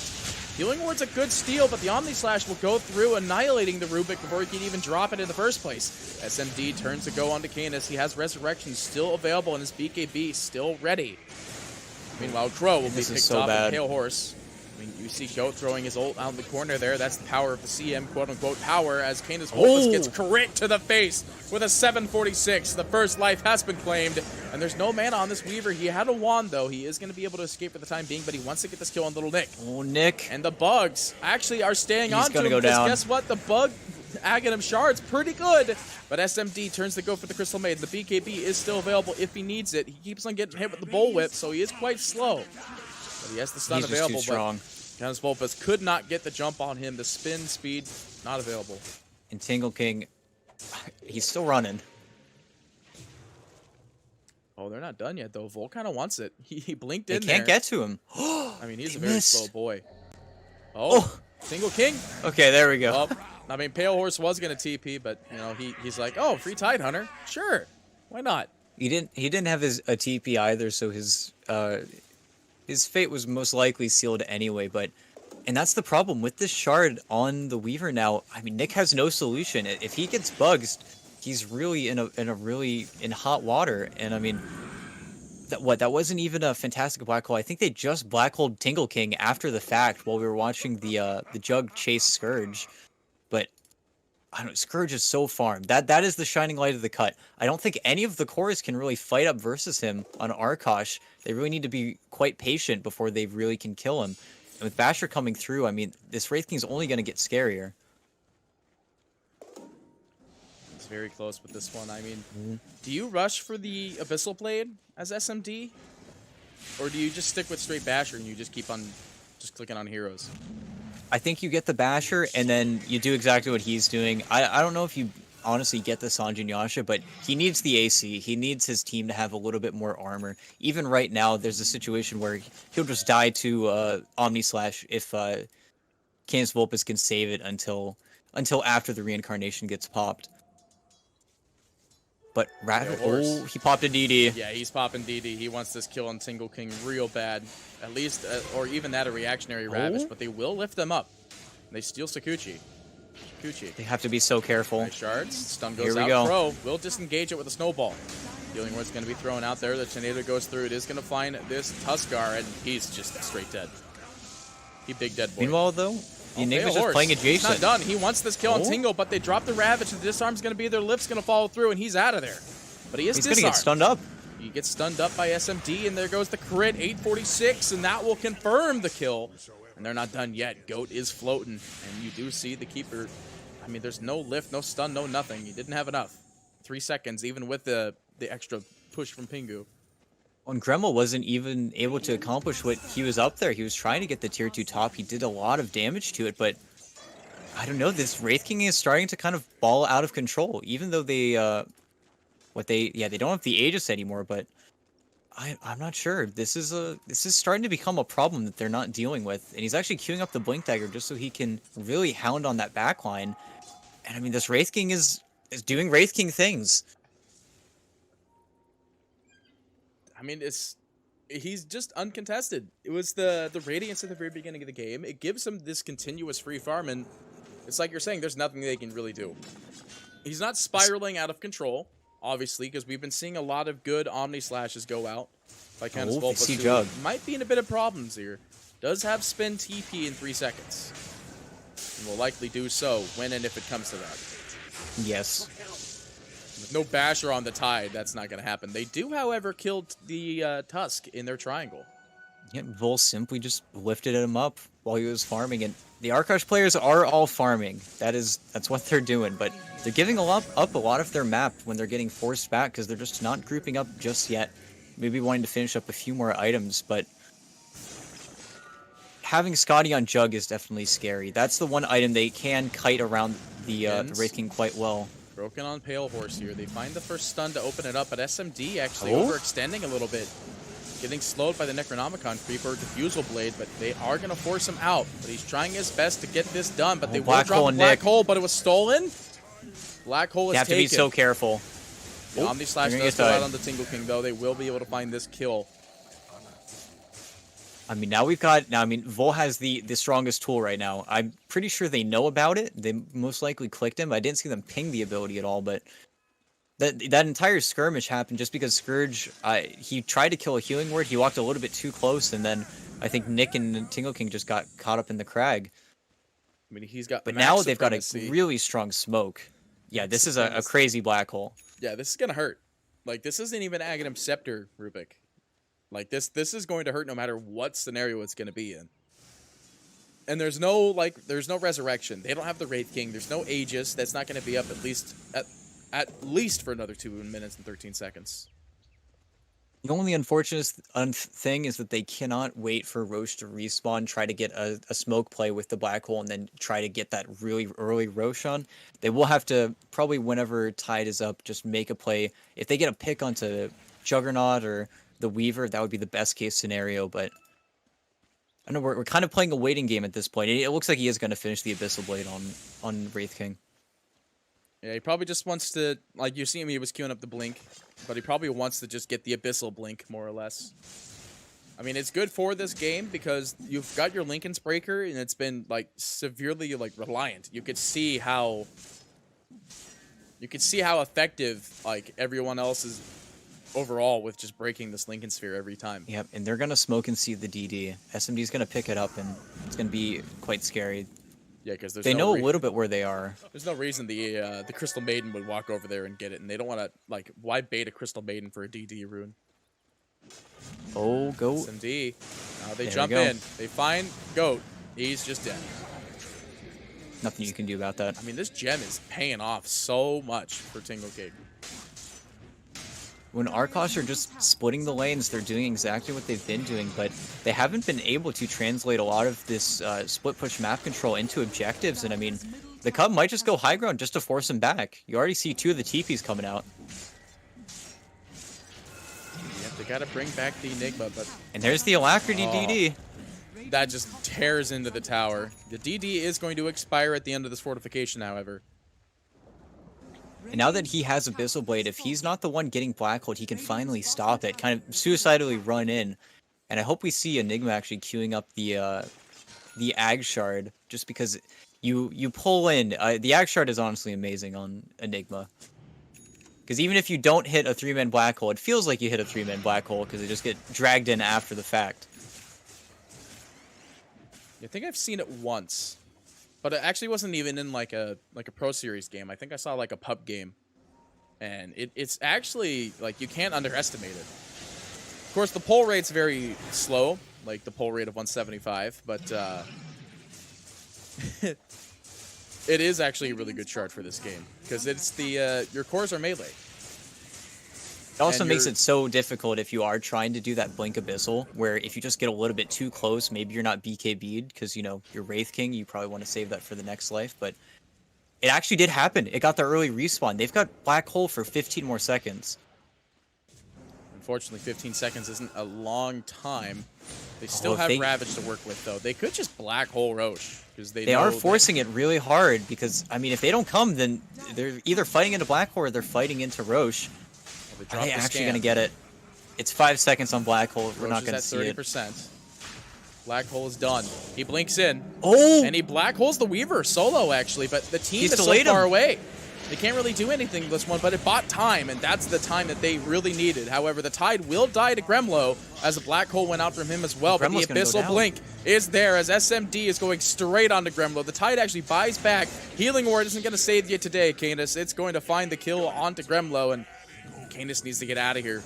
SMD gets 4-stepped up, Superman style.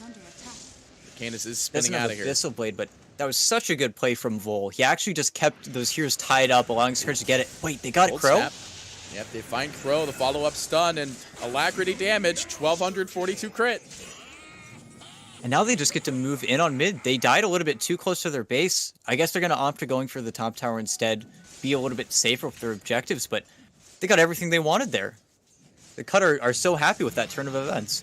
Yeah, they still have the Aegis as well. They still have the cheese. They didn't expend a single thing. And I mean, sure, you burnt your Black Hole, but I mean, it, like you said, it had 1 second on it. And it was like the best play they could have done with it. Well, and even though Tingle King did die and buy back, he still has Ravage. They don't have Black Hole for another minute. I mean, if Scourge wanted to, they can really press the issue here. I mean, you can see them. They're lining up. Their Skelebros are here, and they're bringing in, I believe, the Invoker. Yes. And this is the power of the Coddle. You get to play in so many lanes at the same time. And, I mean, Coddle has a Hex. He's so farmed. Same with Nick. They've got double Hex. It's so hard for Arkosh to get into these fights now, and I don't think they can stop this. It's a crazy game when your Rubik is severely farmed. Looks like the Ags Canis Vulpus jump will be in there, but the Abyssal Blade jump will be the response. Oh, they're They watching do the have hexes. the first life. They have the Ravage that goes out, but the BKB is there from Enigma, but he's got 37 seconds until Black Hole's available, but Crystal Maiden is putting a lot of damage here, but SMD just doesn't care. They find the kill in Canis Vulpus. No buyback available. They're getting ratted, though. Back. Yeah, Oh, they they are get Pale getting Horse. ratted. Radiant's bottom They trade tower tower for tower, but not kill for kill. But this is the power of Coddle. They TP one hero back, they force the Weaver to give up all of the pressure, and now they're just going to recall him as soon as it's up. Grimlow jumping in, gets the stun, but 7 seconds until Black Hole. They can't get this initiation just quite yet. But you're And I right, can't now believe that they Weaver's kept not him there, up. they could just kind of reset, and once the wave's all done, they'll just go straight for mid, because SMD, he still has Aegis, and his life has been reset.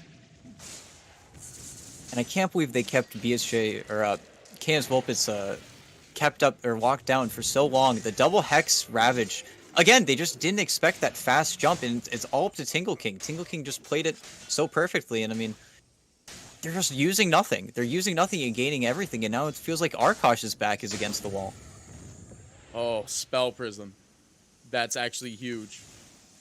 I'm going to get this Yeah, and Ravage T4 up even is- quicker. I mean, it's Oh, still Goat. 75 seconds. Goat is going to be in trouble here. The Abyssal Blink is going to find the jump, but Watch Pale Horse, there. Oh, Pale no. Horse in the back lines, he's actually trying to go for a singular pick, but he gets hexed up, and he's just straight dead. The Keeper Wave to finish. And SMD, still in the base. They've been whacking into him, but with no gain. They didn't kill him. First life still They just- available. The Swift Blink. Giving him so He much just got space. pulled apart. Dyer's middle tower I mean, it was literally Scourge McDuck 1v3ing the other heroes, just almost pretending to kill the CM. And this double Hex, he doesn't have BKB, he got greedy yet again on the Weaver, and he's paying for it. You can see how just unfazed SMD is by this. Oh, big- But they do have the good Black Hole, in fact, but the Rubik stole it. He's hanging on the outlines. He still has his, and he will find the return, but he will get stunned up immediately. SMD is still getting clicked on by this Juggernaut in the backlines. He still has one life available, but the rest of his team can't really rotate in to help him in any scenario. He's got Tingle King has Omni. to walk out. Omni is available, but there is a Ravage in 10. They want to be able to split it, and it goes to the creeps and jumps to Tingle King, and it looks like it's going to matter that Tingle King will go down, but SMD finds at least one trade, and he needs to get out of here. The Reincarnation in buyback 5. comes from the Tusk. They need to disengage as soon as possible, but SMD, he's dead. Pingu, he's going to be next to follow as well. Ghost Scepter not going to save him today, and the Cut lose all of their heroes, but they forced multiple buybacks, but it's still at the end of the day, you lost all your cores. Yeah, and I think Vol he blew the whistle a little bit too early. If he was able to get out, use that Black Hole a little bit more effectively, I think he just got, I think Gremlo simply malfeiced him after it. And I mean, we've got the mini-map covered, but he just wasn't able to find that big Black Hole, and they just used a little bit too much. Nick fell to, I think it was the buyback on Weaver. Or no, I think he just got hosed down. Oh, just looking at the net worth graph with this most recent transaction of events. It is shifting back down. It looks like it's actually back into Arkosh's favor, only slightly, but it is there. A golden thread. And that's something that you need to worry about if the game does continue to bleed on, is just that Jug is going to continue to be this very scary hero. He's not even slotted yet. He still has that Aghanim Scepter slotted in. And I mean, 40 minutes into the game, they're finally getting their tier 4 items. I did actually see for a split second that not only did Jug buy Ags, actually, he bought the Blade Fury shard. And It's so good. I saw it actually in action. I'm like severely. Oh, they find the Spell Prism for Enigma as well. The CDR is real. They've got the personal smoke ninja gear, Spell Prism, and then, I mean, I imagine again eventually we will see the shard. I mean, the shard is still really good in this game. I mean, now you have to be a little bit scared if you're the Cut. After that wipe, I mean, you are 2 racks ahead, but they're not the most important racks. The furthest lane from Roshan is usually the most important one to get, but still, they're very confident. And now Weaver finally getting that BKB, and once Weaver has BKB, he's going to be that really annoying hero that we know Weaver to be. He's just always going to be running at your backline with the 25 as well. That's almost a 900 movement speed Weaver. with a casual Minotaur on top of all that. Do want to point out that the cut did smoke up. I think they were trying to go for a specific pick there, but they just can't quite get it. The mobility of Arkosh is very prominent. They're just so fast. They're just in and out constantly. And it's They actually gonna be the return counter smoke, smoke. though. Pale's, of course, he does Pale? jump in with the BKB, but the Abyssal Blade Blink is going to be there. But Oh, he's the going to black be limited hole? up immediately. The black hole is there. They find two, but the Rubik is on the outside. Where is he? Where is the Rubik? Does manage to get in there just in time, but he didn't manage to steal it. He gets it off, but it just doesn't get anywhere. The Ravage is going out, but it doesn't get anything with that damage. Tingle King eventually goes down ever so slowly, and they expend the first life of SMD. Nick's They will back. get this return kill. But they're just... Oh, wait, Weaver. Weaver, he gets bashed with the follow-up stun. The Hex is there, actually. That's This a fight can dieback. turn around immediately. This is dieback for him indeed. SMD, they want to turn around. They get the follow-up stun. The Abyssal Blade, continual bash. And you see the Rubik spinning in there. It's a rampage for SMD and Arkosh. And that's We'll it. throw out the GG. GG. None of their cores have buybacks. SMD is like, I'm running down mid. This is game. And Vol does it again. He's able to get that black hole stolen. He didn't even get his second black hole off on the Enigma because he died so fast. It was almost picture perfect for Gremlo. He kept the two. He forced Nick to die. He got him on dieback, but Nick was just there. The hexes were a little bit too strong. And it all goes back to this Weaver's decision to greed out for not getting that BKB. If he has BKB there, he doesn't need to worry about these hexes, but as soon as he gets it popped, I think it was just by a Fade Bolt. He gets lifted, he gets hexed up, and then he needs to be incredibly terrified of the double hex coming out. And Pingu is the most farmed Coddle I've seen in a very long time. He was just orchestrating that fight beautifully, and then there's just nothing they could do. I really felt like they were going to 2v8 in that game, the Canis Vulpes Pale Horse combo, but the farm just didn't matter versus Scourge. The Wraith King prevailed. Well, with that being said, though, ladies and gentlemen, it is still a best of two. Crap. It is still a 2-game series. Arkosh, they did really well, and like you were saying, there was very specific points at which the game was kind of theirs, and I don't know, their team fights were just kind of everywhere. But Well, and it kind of goes back to Wraith King. You have one extremely farmed core versus two sort of farmed cores, and he was just way too strong. Well, with that being said, ladies and gentlemen, there is another game around the corner. As you can see, we already are in the lobby in our chat. So stay tuned, ladies and gentlemen. Game 2 of the Cut versus Arkosh is right around the corner.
Welcome back to some more BTS Pro Series 5. The Cut versus Arkosh Gaming. Play-by-play caster party PD and ET is here with me for our second series of the day. After an exciting game number 1, we're back in it Radiant team pick. with the Keeper ban. Keeper is no longer able to be played, and they pick the other good ones. They pick all the other guys. The Marana and the... Well, in Ruby. Enchantress, you saw in a lot of their other series where just Enchantress is easily one of the most contested picks, and they go for the Arkosh Gaming special. Phantom Lancer, they've played it, I think, almost every single game. It hasn't been getting first phase banned because they're the only team that really does it. But I don't know. They don't have a fantastic win rate with it, but this is like their ultra comfort pick. Okay, pardon me. They have a 50% win rate with it. They got 2-0'd and they 0-2'd. 10 But seconds I don't know, until Marana back. Enchantress, there's a big reason why we see teams value this Marana so much. In getting first phase banned is just the start of it. I mean, it lets you get range creeps, it lets you pull these waves, it does so much in the lane. And if they get a good setup here with it, then I mean, I feel like they'll just walk away with it. But I mean, with the early pickup, won't they just be able to have like the best possible counters for a PL? That's the other part. I'm assuming we're going to see. We already see the Jug, but the thing is, you have to 10 ban so many seconds heroes. I believe we saw the PL pick. I think it was Undying that 5 picked it, and seconds Tomato played it. remaining. It was a very niche pick. They Dire picked team it back. at the end of the second phase, but I feel like that's when you need to pick that hero, when you kind of see everything laid out before you, because there you kind of run out of bans, because Nick could be playing a Void Spirit, Nick could be playing Leshrac. There are problems on the horizon if 10 you pick this seconds PL this remaining. early. And I'm looking at what the Latam defenders did for it, and they just they simply picked Tidehunter versus it, and then your PL does very little damage. He has no real good items that he wants to buy, so you're constantly trying to burn the Tide's mana. But I'm looking at this Latam Defenders game, and they do exactly that. They picked Grimstroke, but they picked Tidehunter, Grimstroke, Leshrac, Ember Spirit, and then it does really get difficult, I think, for the PL to exist. As well as the Rubik. I don't feel like Rubik is necessarily the strongest hero to pick up whenever you're... Like, that was a response to the Mirana pick, I suppose, but you don't really have anything to steal yet, and now the cut can just completely draft around it. So I'm curious to see if it is going to be a Rubik 5 or 4. Radiant team pick. Okay, they did that. All right. Well, they'll take the Pango then. I don't think that's one of... No, that is that I've seen Little Nick play Pango as well. I mean, here's the thing. Like you were talking about, like Little Nick has a hero pool to pick from, and a lot of those 10 heroes we seconds remaining. see at least one of them, 2 of them banned right now. Because I don't think 5 he seconds plays remaining. Puck, but Puck's really good against both the Pangolier Well, and and the Rubik. Arkosh very heavily favor this Pango. We've actually seen them ban it, I think, 100% of the time. They've not let it through the first phase, so I mean, they must have great respect for the hero. And I mean, I've got great respect for the hero, especially in some of those NADPC games where we see like Saberlight just absolutely 1v9. There's nothing you could do about it. The Ag Shard just makes the hero so much more stable than it used to be. Because Roll up. before, if you missed your roll, it felt so bad. Right. It felt so bad if you missed your roll or you got stuck in terrain. But with Curl Up, you've got that that solution to those kind of mix-ups that happen. But yep, they go with the Ember.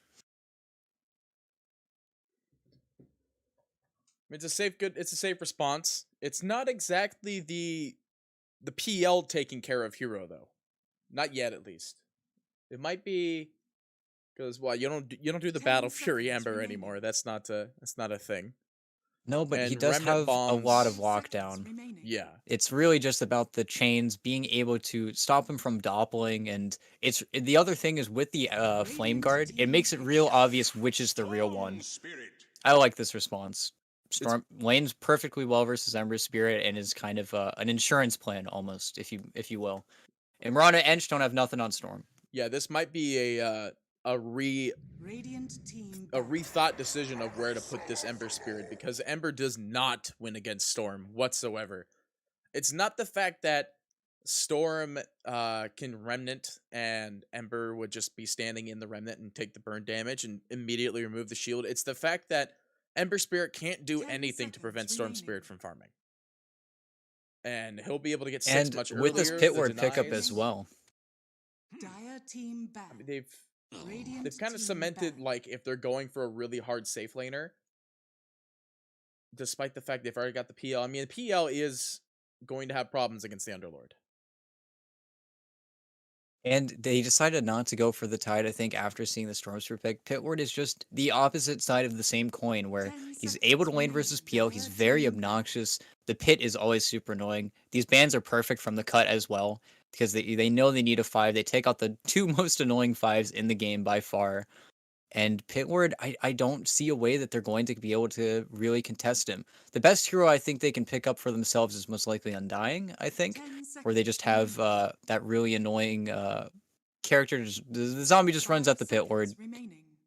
Pretty easy. Maybe PL gets some farm in that lane, but I think Arkosh have some holes in their draft that the cut have been able to exploit so far. But they don't have last pick, so Arkosh can, they can flip the script here on us, but I'm not sure if that will come to fruition. I mean, we've seen crazy drafts. This could be theory time. This could be a support Storm. No. Okay, no. got it. No more theory time. I mean, I support think Pango is the thing, though. That was the Yeah, thing yeah, for a little while was pause Pango. I was going to say that's most likely the case. It could be what could flip the script, I guess, after we see this the safe lane pickup for the cut, which is most likely just going to could be your troll. Troll is probably what I'm thinking of for them.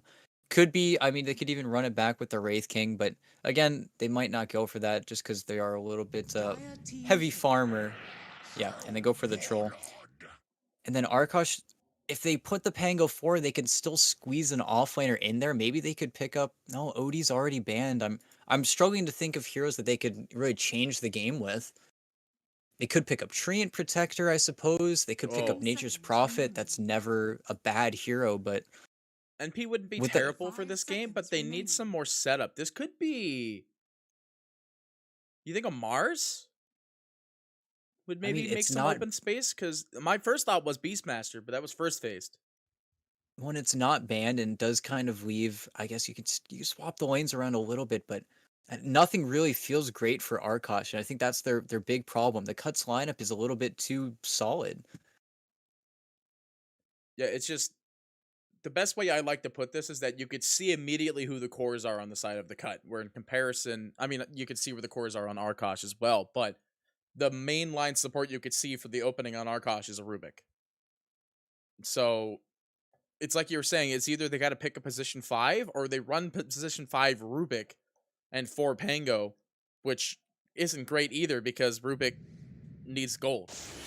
And they pick up the Venomancer, and I'm still 50-50 on it. It is great catch, more or less. You get the continual slows out on the Tingle, and it's one of the more insurance-based damage against an Underlord in a lane because it'll just slowly tick away with the poison damage. And I mean, it's a kite for for SMD, but it's still just a big 50-50 up for Arkosh's draft at the moment, I feel. Well, you there, Pete? I heard you die. Am I dead? Are we both dying? I think we're good now. I think we got over the hump. But yeah, I agree with a lot of that. Where it's just this Gremlin pick. I mean, they picked an offlaner that doesn't lose to troll. That's winning half the battle. But unfortunately, versus Pitlord, it's just one of those heroes where if you ever use your ultimate, you ever try to keep them there, they always have the option to rift out, and that's the prevailing issue I think that Arkosh are going to have versus the cut in this game. That and it's just this Enchantress pick. If Pingu gets too much done in the early game, Arkosh need to win they need to get so much out of their lanes, I think, to set themselves up to not be rolled. Because otherwise, I think the cut are going to have a very dominating perspective in this game. I mean, the other point is that, like, they have a lot of heroes that people are first phase banning in just normal overall drafts. Like, it's been a long time since we've actually seen a Mirana be able to pop off because people have actually been first phase banning it. And I don't know like whether or not the Mirana draft is based around like if people actually go for the if people actually go for Ags on Prepare Mirana. for Like I'm battle. excited to see where the draft will go for the cut. But I mean, going back to your original point, it just feels like Arkosh don't have that beefy boy that's gonna be able to work the game for them, much like the Underlord game. Well, and I think what most people do on Mirana, you see he's already got the urn queued up, but most people after the urn just queue up the Yules, and then similar to the Leshrac versus Weaver game we had earlier, that's just your catch. And how fast or how successful you are in the lane really affects this Storm's game, because if he has to worry about always getting Yules arrowed, and if you get Yules, you're going to get arrowed unless somebody throws their body in front of you. Then you need to be really scared if you're that Storm Spirit, because then you're talking about BKB timings, and at that point, how is your PL going to fit into your lineup? Because they just need so much farm and time on Arkosh. I really love all this opening chat. It felt like we didn't really get that much in the last game, but Slacks only speak money. Slacks only speak money.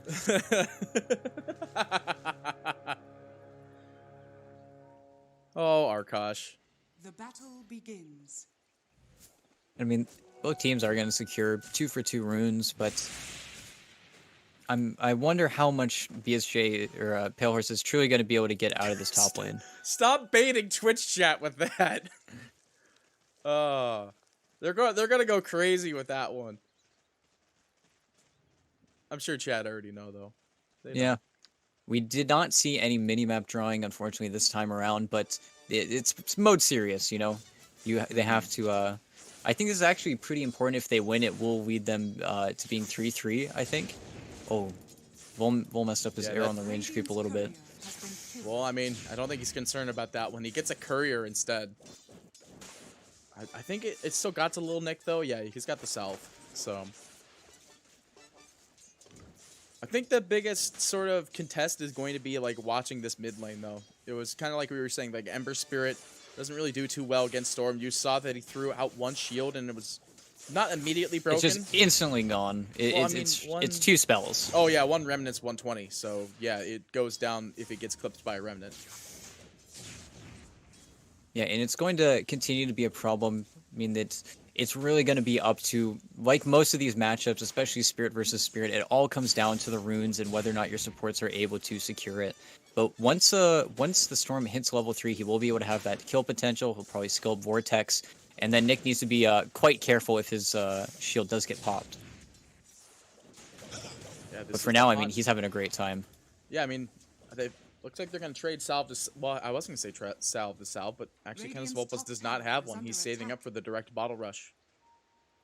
And he's going to get away with it, too. There's not much that Nick can do. They're going to get their bottle at about the same time. They're one CS is the difference. But still, you need to be careful if he is able to get some of those cheeky denies, because the level advantage is really tight-knit in this mid matchup. That's why you see Nick forcing the wave in, just so that way he can try and stay even with him. Well, let's go ahead and take a quick gander at some of our other lanes. It's going to be the Underlord versus Pale Horse, and you could already see that it's not really going too well. I mean, I say that, though. It's 11-2 and to 11-0, so it's even CS. Yeah, it's just what Tingle King's going to do. He's just going to be able to push in the wave. There's not much that that Goat can really do on this Rubik. If anything, he needs to be always cautious of where Vol is, because Vol, one arrow, he is just a Rubik. He's not the tankiest of fellas. But everybody's going to farm in this top lane up until Tingle King maybe gets level 3 in Firestorm, and then it gets a little bit more difficult for Pale Horse to farm up there. I mean, you can already see how difficult it might be with 2, but yeah, down in bot. It's one of our other lanes here. I wanted to know how good Gremlin was going, because I saw that it's actually going to be the off lane Venomancer instead, and they were going to support with Pango. Or are they actually? I'm not 100% And it looks like it. Yeah, the CS is quite. Yeah. They're having a rough Nobody time. knows. But they are doing a good job. They're keeping Pingu's creep camps blocked. He can't really he can't really do any plays right now. He's got that small camp spawning up at 4 minutes, but we'll see. I'm guessing, yeah, Vol already rotating mid, trying to get the runes, because it's simply the most important place to be on the map. Even then, he can apply some decent pressure just by tossing an arrow out there to ensure And that Tingle the King rune is will be just taken. so self-sufficient. If it becomes a 1v1 top, Pale Horse is going to suffer, especially once he's able to get more levels up in that Firestorm. But this is a pretty big fight. Oh, he got it. Yeah, he will end up grabbing this DD Nick rune, might be and in that trouble, could cause though. a lot of issues. Goat will be traded off as first blood, but Nick will go down. But You're that is- happy with that if you're Nick, though. Oh yeah, 100%. Like that's 300 gold in comparison to 185, and the XP was split between two heroes. Structures are fortified. Exactly. And Storm, I mean, yeah, he just got his XP split. He lost it on the rune. Looks like Rubik will be able to fill his bottle, but Nick's got the gold. The only issue, though, is because of all that sapping that the Mirana, she did rotate a little bit sooner, Storm Spirit will be popping his level 6 a lot faster than Nick will. That's something you always need to be scared about in this mid matchup, and something we've seen a lot of teams punish is just the tick when heroes are level 5 and you have that slight advantage. You just run at them. You just try to kill them with your ultimates as fast as you can. Oh, And they got him bottom. You did your best. I mean that's the power of this Enchantress. Wasn't really paying attention to it. He had the enchant. He got the slope. good creep too. He got the satyr. Everybody likes the Kamehameha. The I mean, Hadouken we know is what just it so actually much is called, damage. but that's literally what it is. Has been Yeah. I mean, what is it? Oh, I was gonna look at it, but it died. Is it still 150 or is it more now? Believe it's still 100. It's just a crazy amount of damage for what it is. It's that and the Harpy creep, or even the Centaur. These are just all fantastic creeps to have, and we haven't even seen him rotate mid yet. We might see it whenever the carts are up, probably at the 10-minute mark. But Storm's trying to gank. Yeah, looks like they are going to look for Vol. Vol is got to leap Too out much of this mana. one. I mean, yeah, Hannes Volpus is a bit low, but Goat is on the back lines, can hold him Oh, over. Nick but is here. Little Nick is rolling on in, and he does have one in the Remnant and Shackles. The arrow goes through, will find. Meanwhile, Gremlo dies in the bot lane. He needs to end up zipping out of this one, but it's a lot of mana to expend. Wasn't expecting He needs to a be short careful, zip, Nick. Radiant's top Well, luckily he has the Remnant ready, but they find the kill on Hannes Volpus with the help of the Firestorm. And Little Nick is actually going to get the bot rune in the same time. Radiant's top That tower was very is under fortunate attack. for Nick. I was worried for his life a little bit, but he did have that Remnant out, and defending their stacks, I don't think they saw that there was a ward placed there, but so that's a death that hurts on the Storm Spirit. You just hit your 6, and then you immediately leave your lane to go gank. It's space given to the Ember Spirit that didn't need to be there. And this bottom lane is really taking a turn for the worse for Arkosh. Well, He's trying to looks save like it. They want to do save it indeed. He just hit 6, though. To SMD, and yeah, he's 6. He's ready to just run at them. The only problem is that he can't control his running. So, I mean, SMD Yeah. is dead one way or another here. At least trying to get a trade on the way out, but nothing he could do there. And just had slightly too much mana on the Storm Spirit. He was able to fully zip in and fully zip out. But PL... Pale Horse Oh, be in trouble here. He starts the TP. The arrow was actually ready, and he can't Oh. juggle the illusion enough. Pale Horse does actually get hit with that, and Firestorm it's in going to one. be going down.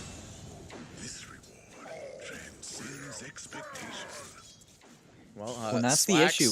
I don't know if you're in chat, man, but you might want to be teaching these guys how to do early game, as well as a little bit of spelling. Maybe have them spell early game, or have them do laning phase. No, remember, Slack speaks with money. Oh, that's right. So get a like a $20 bill, all right, and then put a piece of paper on the front of it saying win the laning phase. Because right now Arkosh is And- having a real hard time keeping up this laning phase. PL's not Well, and it terribly looks like- behind. Like he's only 300 gold behind just overall with the net worth department, but I mean, just dying is one death. Usually sets it in a very precarious spot, and you die second time as your core, that's the scary time. Well, and now, I mean, because he's level 6, he can farm the jungle. He is, you know, that self-sufficient PL, but this means that you see that he's already rotated to the top lane because Gremlin needs to defend that tower as long as he can. And as long as he can keep his T1s alive, that's kind of the strength of the Veno. He's always able to play in these side lanes and extend the life of these towers, but Troll is just going to push in the wave, and Scourge is going to 100% outpace this PL just because that's the nature of the hero. Once he's able to get his Maelstrom, it's really just Maelstrom plus 1 or 2 items, and then the PL really can't contest with that. The only way for him to purge the blind is to Doppelganger, and you never want to really do that offensively versus the Troll because he'll just ult you. And more little picks. I mean, the cut need to get picks like this as well. Because it is a very sort of raffle stomp lineup for both teams. It's a net worth fight overall. But I feel like at the end of the day, like if you could just make it to where the PL can't doppel, and he is a 2 in doppel as well, but I mean, you know, 10-second cooldown. Oh, and they want to dive Grem. Yeah, they scan Grem low. They drop the TP, and they do end up seeing the fact that Canis Vulpus is TPing in, but they're not concerned need about more. this one. They want to go for Gremlow, and Gremlow with no level 6 spec'd up. They will end up losing Tingle King to this, and Canis Vulpus, actually, they might be able to get this turn on Little Nick. The Remnant is up here. Like, this Remnant will get you nowhere. He's got roll as well. Oh, he's pumping the Oh, he didn't realize.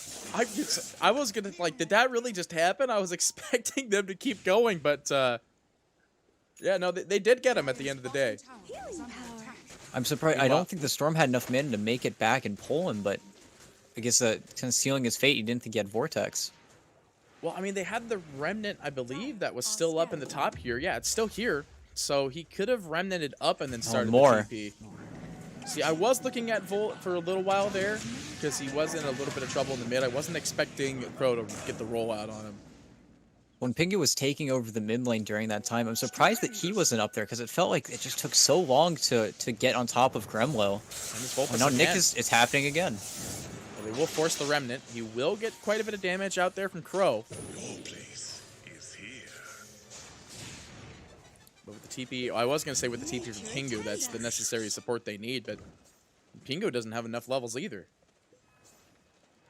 However, I do like the rotations cuts made. With the 10-minute rune, Tingle King is now going to pressure a tower that he can actually get, as opposed to trying to dive any more heroes. And Goat actually stepped a little too far forward. Yeah, he's going to burn away. Actually, Vol to be the one to claim the kill on him. But it looks like Pale Horse is nearby, and Vol already very low HP. Well, the raindrop will save him for now. The Doppelganger will be expended. And with no ward on the high ground there, those illusions will not be clicking into him. And there's not much they can do about Tingle King unless the Storm rotates, and I think he needs a rune pretty much at this point to kill the Pit Ward 100-0. But Kreml needs to be so careful at all times. If Nick... Oh, he just barely missed the slate. See that well, Cut is lining up for wanting to confirm this tower ideally Here in we the go. mid, and that might cost him his life, actually, because he's going to get brought down by the rotations from Arkosh. A little bit of a brazen position being on the enemy high ground, and they do get the deny, but he was able to claim a tower, and really his rotations are going to be a lot stronger once he gets that Atos that he is rushing.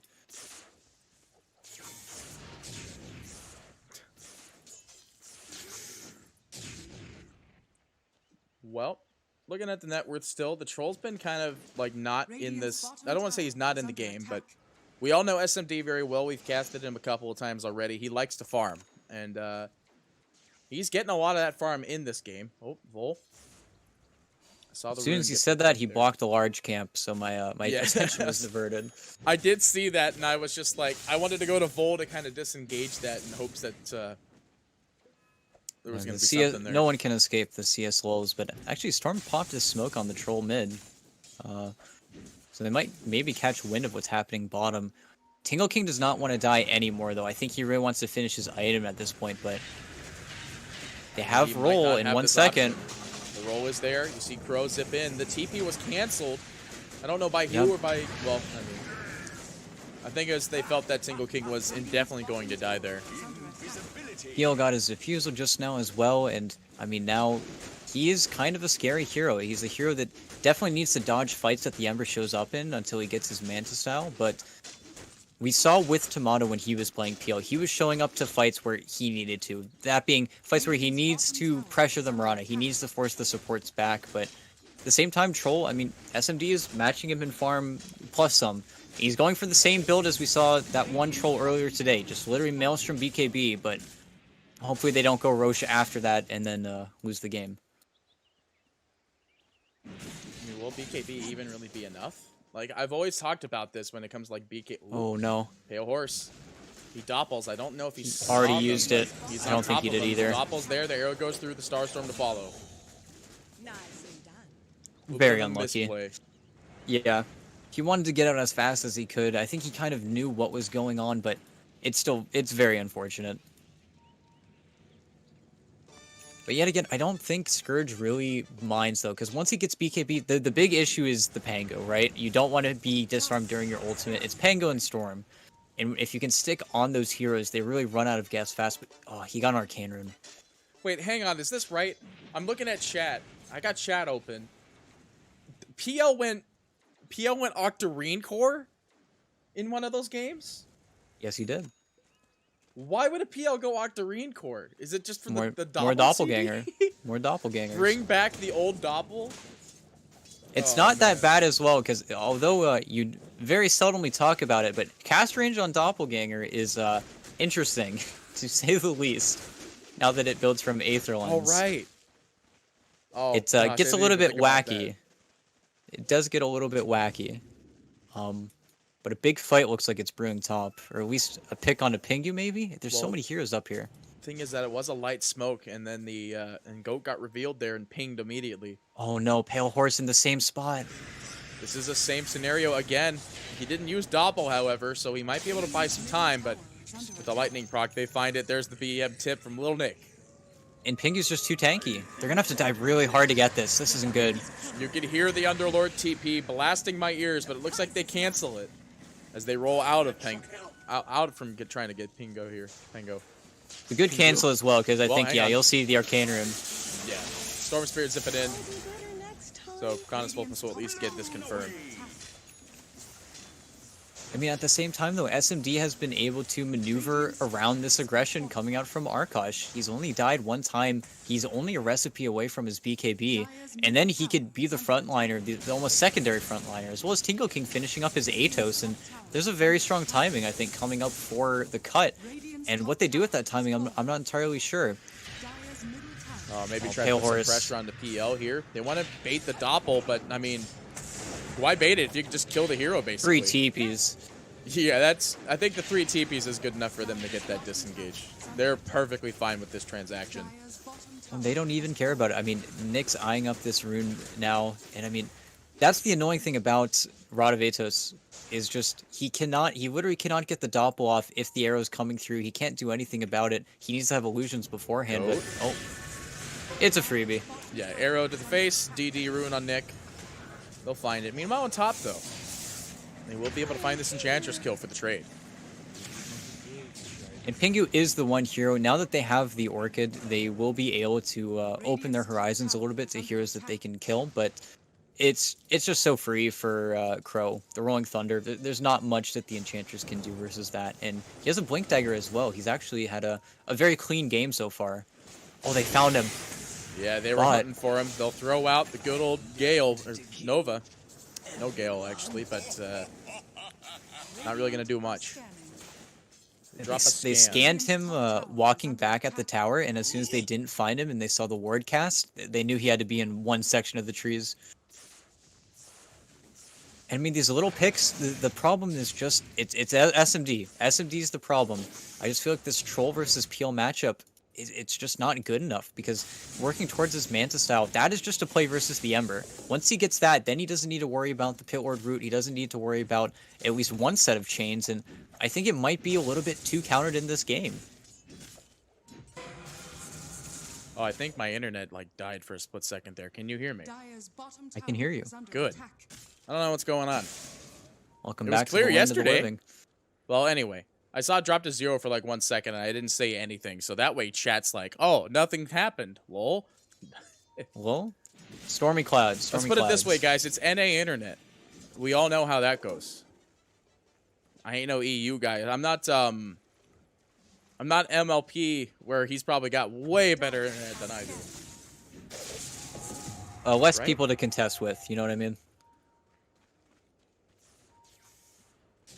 But now BKB on Scourge, I mean, they can just pressure these towers. They can just start walking it down a little bit, and it's really just Gremlo. And if they see Gremlo set up in a lane a little bit too hard, they can either decide to kill him or look for PL again. You know, every time I see a lag spike, I'm not very happy about this. And they saw the Flame Guard, so he was able to just walk away.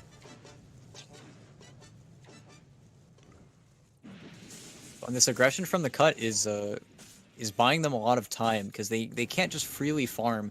You see, anytime you see both your 1 and your 2 in the same area, it feels pretty bad because he wants to just continue to farm, but I feel like if he doesn't get active in some of these fights, they're never going to find a fight that's just going to be pick off after pick off. Okay. Oh, I mean, this is a good BKB pickup off for though. them. The BKB is available on Troll though if they want to turn this around. Meanwhile, in the back Yeah, they're lines, running. Yeah, they don't want to be around this anymore. Pale Horse is trying to get out of here. The roll goes out from the Pango, revealing the blink.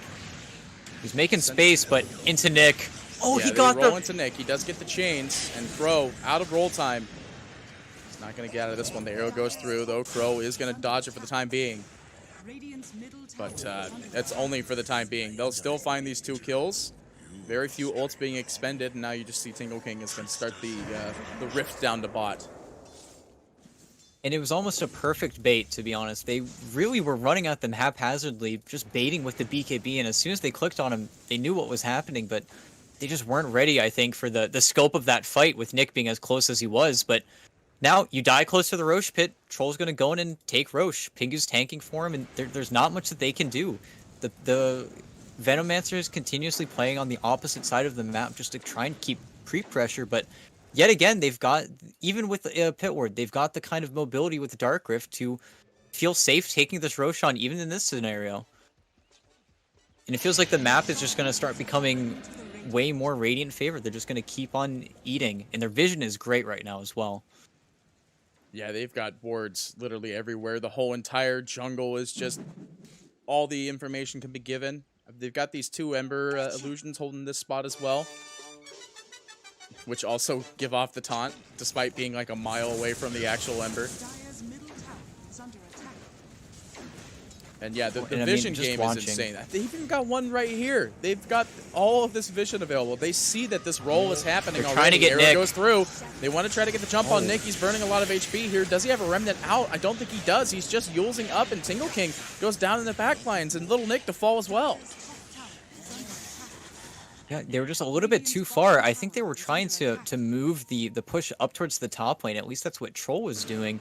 But they just got caught. They got completely caught out, and it was all Crow. Crow kept the lockdown there to keep Tingle King's hands a little bit too tied. Oh, you need to be careful, though. Arrow. Yeah, well, they do find this Rubik. That's kind of a given, or is it actually? A little bit of a stretch. Yeah, they can't get him. They've got ranged whirling, but they're not. He's not agsed up yet, so he's not going to get that extra little buff from that.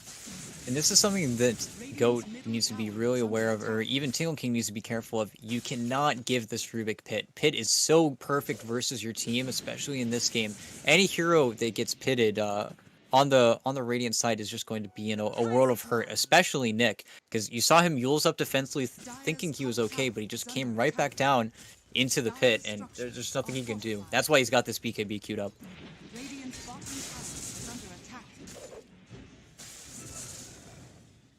An Orchid? Oh, I heard the Orchid. Yep, it goes straight on to Vol in the mid, but Little Nick, he's here with the root, and the follow-up root on the Tingle with the secondary root coming out from the ult, and they got him.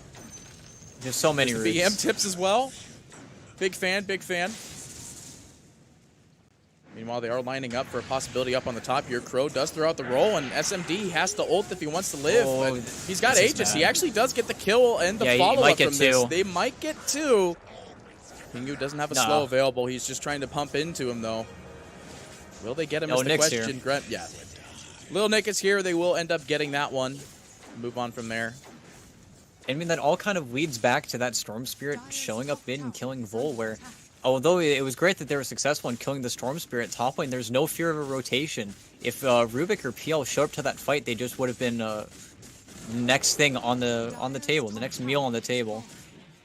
And I mean, they just are going to be able to keep running down these lanes. And I mean, BKB's coming up for Storm Spirit, but once he gets that, I don't know if he has enough mana to really... Oh, he's trying to kill Pingu. Oh, yep, they do find the jump on him and they get him. I mean, he's a very good kill to get. You just go ahead and drop everything on top of him, and Orchid Malevolence will just burn him up anyway, so... A kill I don't think Pingu was prepared for as well. That was like a 1,000 mana jump. But the good news is all of these deaths, all of these kind of happenstance kills have been making space for the PL, but it just takes so long for you to feel like a real hero in these PL games. I mean, even the Tamano game we saw with like Heart Manta Diffusal, he still only did about 174 damage or right click. And there isn't a hero that he really wants to be controlling up and burning the mana up. There's no Tide in this game. There's no Timbersaw for him to kind of DPS race against. It's really just him versus the Troll, and you don't win that matchup. Especially now that he has Ags, he's going to continuously blind you during these fights. PL, they TP out the PL. He doesn't want to be anywhere near that smoke rotation. I don't think the Cut's going to be able to get anything with the less of the smoke time, and we're waiting. I mean, the Aegis is still live. Oh, no, it's not. They removed it. Yeah, top lane. Yeah, it's gone. Right, I watched that. I physically watched it. Speaking of watching something, we are going to see a bait go out there, actually. The BKB is going to be thrown up by Canis Vulpus to not get hit by the arrow. The Pit of Malice was stolen by Goat. Crow, though, stuck on the low ground. He starts the roll up to figure out where he's going to go, and just curl up to stand there at the time. And now this is scary. Yeah, you need to be careful. You need to run out if you're the Cut. Root time. They'll bring him back in. It looks like it's a very bad spot for Nick, but they actually turn it around as Canis Vulpus will die instead. Pale Horse needs to get out. He's trying to disengage from the right, but there's so many Venom Wards up, slowing everybody down here. SMD, if you want to get something, you will at least get the Purge. And Vol? Looks like he's dead. Yeah, they find Vol on the sidelines here, and SMD is just dedicating all of this resources to try and kill the Rubik. But they get the Storm. It's still a good pickup and trade-off for them. They were able to get the Storm, and it was really... it's funny to see two Pit of Malices down and Build Spirits stuck in it, but that's why Nick has the Yules. He has the tools to play around it, whereas the Storm does not. He doesn't have those items, so once BKB's committed, he really needs to be cautious. Oh, Crow. Cautious. I mean, Crow just gets nuked down by the damage from Little Nick, but mostly from Pingu there. Can't underestimate max level Impetus. Impetus is just such a strong spell, and it looks like they are going to do a hard reset. Actually, Nick... so much for the reset portion, actually. He's going to be in a bit of trouble here. They have to get the Rift out. And they cancel the Rift. They get him off. They do a quick little play on him there, but I don't think that was the play indeed. Like, SMD has to BKB if he wants to escape from this one. I don't think they were expecting the Underlord to cancel that one. But at the same time, the cancel was not a great play. No, maybe like a double click or something. There was something very, very strange that just happened. Because that was the reset. They were all out. Maybe they were afraid of leaving one person behind, because then that person really is doomed. But definitely closer than I think it otherwise would be. I also think if SMD knew, he would have BKB'd beforehand, and it would have maybe been able to stick onto Goat or even the Storm Spirit there if he got enough roots, but he was just too slowed up. Gotta love them. But nothing gained, nothing lost. So I took a quick look at what we're going to go for all of our next items. I like to go from top to bottom, not being top of the net worth, just like left to right. Little Nick's building a Radiance next. Like, he's going for the full magic build. The old El Clasico. It's really obnoxious if you're PL. And I mean, you see him, he's queuing up this part, and it's just what you have to do, because there aren't, all of the best items of the patch aren't really something you can rush on PL. You can't go Basher after Manta Style Diffy. You can't get an Agi Blink, necessarily so fast. And you're not a flash farmer. You're just a PL. You don't have a Battle Fury. You don't have that Maelstrom that we see so many Weavers, Trolls, or Ursas are able to use to their advantage. So he's kind of just stuck doing PL things. I mean, he's been getting caught out on top of that with his current build quite effectively. And wait, hang on. What goes into this? Oh, no, he's doing it. He's got the Ag Shard. I just realized he had it. He's gonna do the build. I'm excited to see it. I want to see it so he's bad. getting the Octarine. They're doing the Octarine. By the way, back up in the top lane. Do see that Goat is going to be going out onto nobody. His little Nick is the one to claim that. Still Whirling Axes. There's not really a lot of great S-tier spells to steal. I mean, I guess you get the Mirana Invis Remnant Bursts. Yeah, the only really good Rubik's, it's really just Pit. Oh, yeah, Pit. It's Pit and Arrow are probably the... Oh, no, Storm. In mid. He's got Storm 500 mana. Yeah, Storm is continually getting pitted up here, but as you can see, Tingle King is trying to escape here. He's got a lot of burn on him, but will at least take off some. BKB being popped though for Canis Volpus. Yeah. He wants to get out of that one. I mean, now it's a 7-second BKB. They've been using their BKBs so much in this game, but still going to the advantage of the cut. I mean, you have to be a little bit scared if you're Arkosh coming into this next Roche. If it respawns in 15 seconds, then you're not going to have BKB on Storm, and at least he found the headband. Oh, he's actually sent it back. Oh, Yules onto Crow. Starts the roll up. And now the real roll. He's just out of there. There he goes. And he misses the jump. Well, it looks like it's Roche time. It actually respawned. There's 25 seconds where the Storm can't show up to a fight, even if he wanted to, and I think it's just free again. I mean, in the meantime, they're going to put some light pressure into the bot lane here. But, I mean, with the Underlord existing just in the mere vicinity, it's very hard to get a good push onto the tower. And I mean, this Aegis goes down for free. And they are rotating out. They smoke up immediately. Yeah, they want to find picks. They want to punish this Venomancer, this Rubik. If they get both of them, oh, they're looking for... So Yules, the arrow, Canis Volpus it. has to BKB ASAP. Couldn't end up grabbing that Arcane Rune. It goes on to Goat, and Goat is going to fall. Meanwhile, on the backlines here, immediately Gremlo is TPing out of here. On top of a ward, no less. Oh, full. Oh, Canis Volpus. 2 seconds. Yules. Wait, he saw him, arrow. though. BKB is not there. We already saw it. The root goes out and the silence follows through. And that's it. And you're right. He did see it. There's this sentry that's literally right here. They even dewarded it. I don't know if he was trying to be coy or what was going on there, because he had no backup coming. That was just it. If he let himself get Yules, that was just going to be his death. And I mean, his death, it shall be. And this is going to turn into a high ground push, assuredly. Well, the creeps still need to catch up a little bit here. Got 40 seconds till Storm.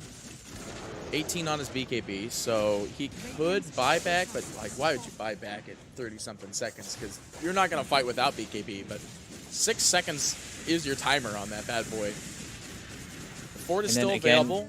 PL is trading time with these illusions down in the bot for the time being. It just feels, though, as if the pressure they're outputting just isn't enough. Rubik stealing Firestorm is going to be annoying. They're a very difficult team to push high ground into, but you're going to start claiming all of these outer towers, and we might be going to a third Roche, just because this Aegis might just be to take full control of the map, but so this is starting to become a more and more cut-favored game, I believe. Well, I mean, to be fair, the draft kind of felt more into the cuts position. Definitely. Like, the Troll just feels and has, like, a much stronger safe lane potential in comparison they do have the smoke to the up. PL. I mean, PL can overwhelm the Troll, but, I mean, you only need 25 mana to use Whirling Axes. Well, maybe they get Nick? Yeah, Nick is just straight dead here. There was literally nothing he could have done there. And now they might be able to find two with this one, the Underlord. I mean, the arrow goes through, Canis Volpus pops it, so he doesn't end up getting hit with that BKB. Underlord disconnecting from the game. Interesting. That might have been why there wasn't really a big reaction there. He did use Lotus Orb. Well, and that's something they always need to be scared about. They weren't really set up for that. I mean, they were Moonlight Shadowed. I think that was after Nick had already been jumped, but didn't even have the cheese slotted in, so he just dies. There's nothing he could do if they start the fight off with just telekinesis. That's something he always needs to be scared of. But I mean, now they get to kind of walk over the map for 70 seconds because they're not going to want to buy back on any of their heroes, and I don't think they can really respond to any of the tower push. I think now PL just gets to hit buildings. Yeah, And if Arkosh can do that 2 or 3 more times, then I think the game starts to flip. they could do that 2 or 3 more times, and ideally pick off the troll when he doesn't have an Aegis sitting on him. And then yeah, I imagine that's going to be their their walk down mid lane 19. Oh, I love this meme already. For those of you who don't know, when Black and Yellow said they had to dip out due to some circumstances, the Arkosh Twitter had responded that they sent their $19 gift card in the mail to them. Oh boy. So that's where that comes from right now. Might have came from somewhere else before that, but wow,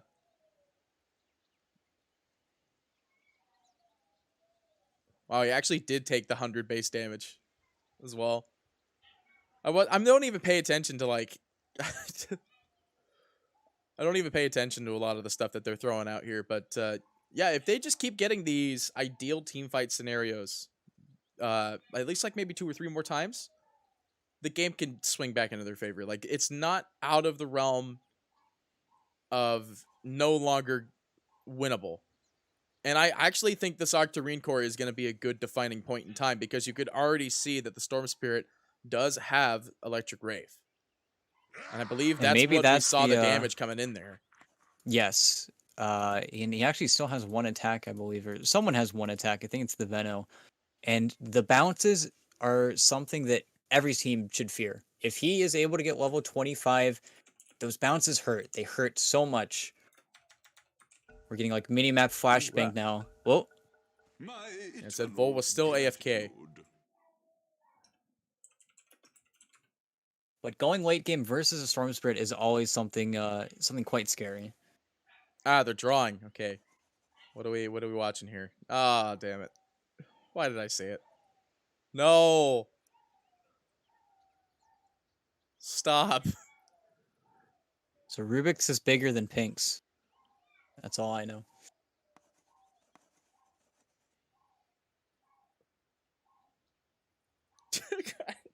Why? What is, I don't even know.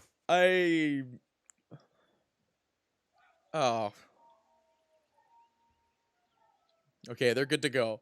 We don't have to keep drawing on the map anymore. So, ladies and gentlemen, we'll get back into it after that brief little pause. Oh, they are going, though. They want to try to go for Pingu here. We will have the bounce, and the eventual kill will happen here. So you see the slow and insidious click damage. I see. So his team was pausing on Pingu. That's what that meant. Oh. Oh, they were pausing to make sure they could confirm SMD just starts the BKB TP. Yeah. And, I mean, it's actually kind of strange. I guess it is good to get the kill onto the Enchantress, especially since it's just free. But with them kind of moving towards SMD, they aren't able to get this mid T2 tower, which I thought they would at least be able to force out Glyph. There's still 30 seconds, but farm is farm. I mean, Basher now on Pangolier as well. A lot of these heroes are really starting to come online on Arkosh, and it's got to be scary if you're the cut.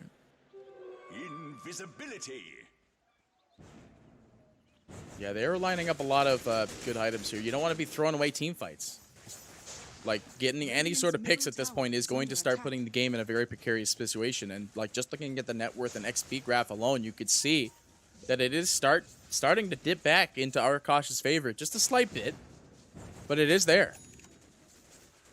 Please tell me. Yep, it's up. All right, Octarine is up and ready to go. You've got Doppel to 7.5 second CD. And you get the Spirit Lancer bounce. All right, I'm ready to see it in action. I'm pretty sure we already saw it in action a little bit there. SMD is going to be disarmed. We'll meet the tower here, though. Getting kited left and right because the pit was the thing that was stolen here, and he's already at half HP from all of this.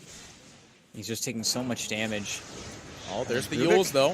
Out on the Rubik. The follow-up arrow, actually, the Force Staff saves him just in time in a 4-man route.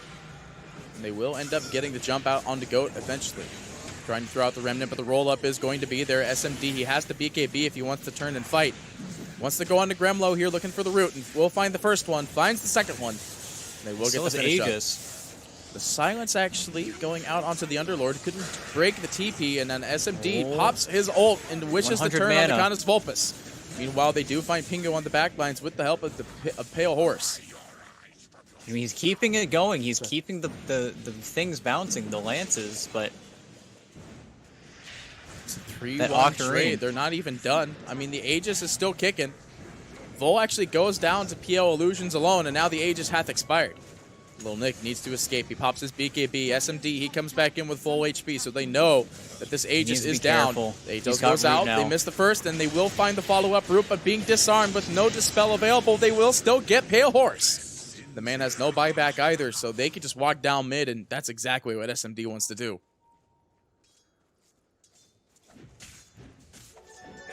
And I mean, now there's really just nothing they can do. Like, the game sort of reset a little bit there, but now they're just going to start going down mid. Oh, He's Goat. even trying to get Goat.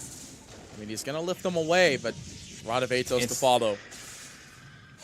I mean, he's getting kited left and right here. He's being, it's a little annoying, the Psychic Headband. There it is. They would get the kill. They bought some more time, though. You got 10 seconds until your Storm is up and ready to go. But, all right, well. Immediately. I mean, why not, right? Oh, he doesn't. They do jump in, though, and they don't have a way of escape. His BKB is not up. He's popped it now, though. He's going in. The Rod of Atos. He's used the all bash this is mana. there. He's got it. The Storm is dead. He can't buy back. The Rubik's bought back himself, though. Are they going to get it is the question. SMD, he's trying to get the jump. He's got no HP to work with. Lift after lift after lift after stun after bounce. They will finally kill off the troll. An important buyback. It's really unfortunate that the troll, or rather the Storm, just went in immediately after respawning and dying, but that's how it be sometimes. The only issue is that as soon as that happens, the cut was all pressure on buildings. They don't really have the hero anymore. They don't have any building damage aside from troll, so if Arkosh can continually burst him, or at least force him to die whenever they try to go high ground, this is kind of the prevailing issue with the Cuts lineup. It's really just troll. If Arkosh can stay on their high ground and stay strong, then the game's gonna continue to prolong, and that gives even more time for Pale Horse to get even more items, because he's got a lot of space to grow still. I mean, what do you... Let's go for the bash.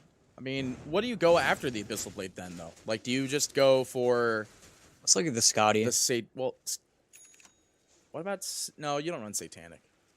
Scotty is a perfect one, though. You're right. Because it works up against the Troll ult as well. Or even that, or you go towards that those Agi Blinks, and you just be even more obnoxious. Because that is something he did, especially in that last fight. Even though he did run out of gas at the end, he did get booted up by the troll. The backline can't really handle the illusion creation. If he can just keep getting off lances, it gets very, very difficult for them to ever fight into the PL directly. And I mean, if there's one thing Arkosh can do, it's defend their tier 3 towers. The mid one is a little bit low, but if they can keep it alive with Plague Wards, with the spam, then it's going to get difficult for them to actually finish this game out, unless Cut's able to get some pretty big pickoffs. Well, they do steal the Firestorm, so that'll at least help them for any eventual defensives. But it is pick off Dota now. You're right.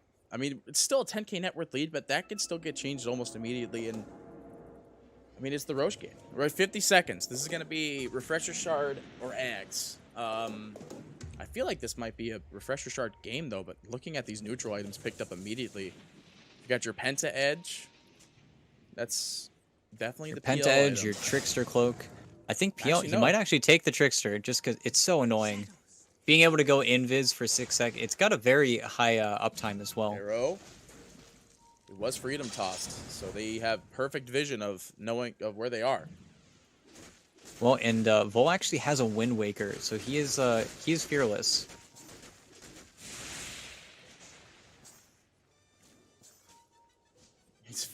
You'd be An fearless item I with a don't Wind think we Waker. usually I mean, you're not wrong. I don't think we've seen that item too much. It's a very fun item. I like the item quite a lot, but with Roche spawning, that's the objective. If they don't defend this, There then goes Enchantress Courier. Radiant's courier. Yep, has there it been goes. killed. Yep, there it is. Well, they know that there is a Plague Ward in the Roche, and they know that the Roche is up. So it's the Roche fight. This is going to be the key turn point of this whole entire game, and you could see that the cut is smoked up, ready to go. They want to get the jump on him, on anybody. Oh, Gremlo's very close. They're dewarding though. They're being patient. It's a good ulti. Gremlo did exactly what he needed to do, and that was to use all of his abilities and then die. And Scourge does not have any lifesteal. Pale Horse is looking for the jump. Nick. They got the roll in onto Crow here. The silence is going to be there. They start channeling the ult, but Nick is just dead immediately. They might be able to find one. They left full. Not in it. He goes down as well. And is that they can't contest it. Yeah, they all need to run back if they have any hope. They do have a lot of tier 2 towers alive, but the ultimate from Greml was just a little bit too good. Yeah, you see Canis Vulpes praising him because there's literally nothing he can do. There's no lifesteal on the Troll Warlord. He can't casually just be around, and he can't pop BKB either, so he just had to run away. It's unfortunate Vul wasn't in there, but as well, they just didn't have the vision there. Nick just got spotted out. He didn't get to cast really anything. He popped BKB very early in on that fight, and he was just able to find him with the Storm Spirit. Refresher Shard on the ground. Oh, I didn't. Just saving it for saving it for next game? Yeah, possibly. But most likely it's going to be the Venom that takes that, and that's going to be even more obnoxious. Alright, he's going to give it to Crow. I guess Pango will hold it for now. It's not the worst target to have it. I mean, double Rolling Thunder with the double roll up, more or less. Mostly less. It looks like Pale Horse is just going to buy out for the Abyssal Blade as well, and you have to be scary because they're just surviving right now. Arkosh are just able to exist, and as long as the opportunity is there, I mean, they have these very good heroes at capitalizing on the small mistakes the cut are making with their positioning, and they're really just always able to find a very, very good jump. And if the cut wants to win this, I think they need to really start cutting out BKBs from the Storm Spirit. He's bought his own 4-staff at this point. They need to get a reaction out of Arkosh, and then they need to get out cleanly and re-engage. Otherwise, I think this game is going to continue to tilt in the Arkosh scale. Well, Arkosh, they're reading that situation. They're going to smoke up. They want to try to confirm some more kills so they can take this game back, because you could already see in the net worth alone that it is a 4K now. Continually dropping. They will throw out the Yules with the Abyssal Blink out from SMD, but actually, he Gremlo missed. gets forced to the low ground by his own Rubik, so he's actually not getting any of that ult time off on anyone in this game. BKB goes out, though, for SMD. He's trying to leave, but the Abyssal Blade from Pale Horse to slow this down. SMD, unfortunately, pops his ult onto a Pango, but he finds the ranged bash. He wants to get this kill. He's very low, but jumps to the low ground, still gets it anyway. We'll be able to find the kill. Nick has Not BKB. done yet, though, Nick. Yeah, he's jumping in with the BKB, but only able to find these illusions to kill off. It's still a very scary game to enter into here. You got the Aegis still alive. And I do think they probably would have re-went if he did get clipped with that Veno ulti, but it was unfortunate. I think it was the telekinesis shard. It just pulled him away a little bit too fast, or maybe he precast it. He just wasn't able to get it off. By the way, the shard was used. I don't know if it was actually used on Pango or not. Because it got swapped over to Gremlo. He's got it now. Okay. That's what I thought. That's good then. I imagine if he wasn't forced to the low ground, you would have seen the double wombo combo. 43-minute game. I mean, this went longer than I mentally and physically expected. I'm sure as chat could very well hear. And maybe yourself. My dogs were not expecting it either. When we're in a very precarious state, I mean, any fight can go to anyone at this point. It's just Arkosh's high ground was just a little bit stronger, I think, than the cut were ready. The cut, in their endeavors to go high ground, it really goes back to that one death, I think, where Scourge was able to put a lot of pressure on the tower after Storm Spirit died, but the ult just brought him underneath the T4s, and all the aggression died out after that. And you don't have that secondary tower push. That's another place where it goes back to, where you don't have the Tidehunter, you've got a Pit Lord. And your Pit Lord, while he's great and he's strong and he's going to firestorm your waves, he's not the best aggressive hero. He's a hero for controlling heroes, and right now you're kind of running out of damage if you're the cut. Arkosh, they are smoked up though. You see Pingu. Yeah, they find Pingu, he's just dead immediately. Kind of Volpus the one to zip in, while Pale Horse be the one to confirm it. Just throw illusions at the tower, and you're right, the timer is up. Their damage is starting to scale down. You can only build so many damage items on Troll before it's a very hard game for Troll.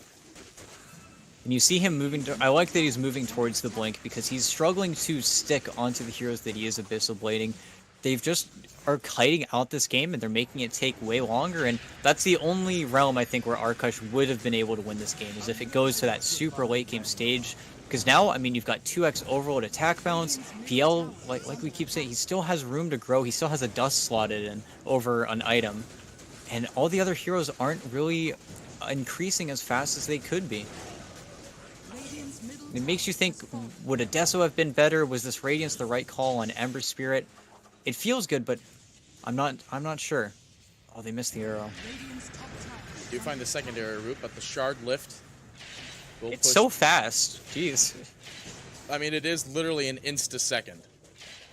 What is it? The throw delay reduced to 0.5. Yeah. So, yeah, that's a very quick bring him back home kind of scenario there. Radiant's top tower has fallen. Well, I mean, we're looking at it. We're counting down the minutes to the end of this game.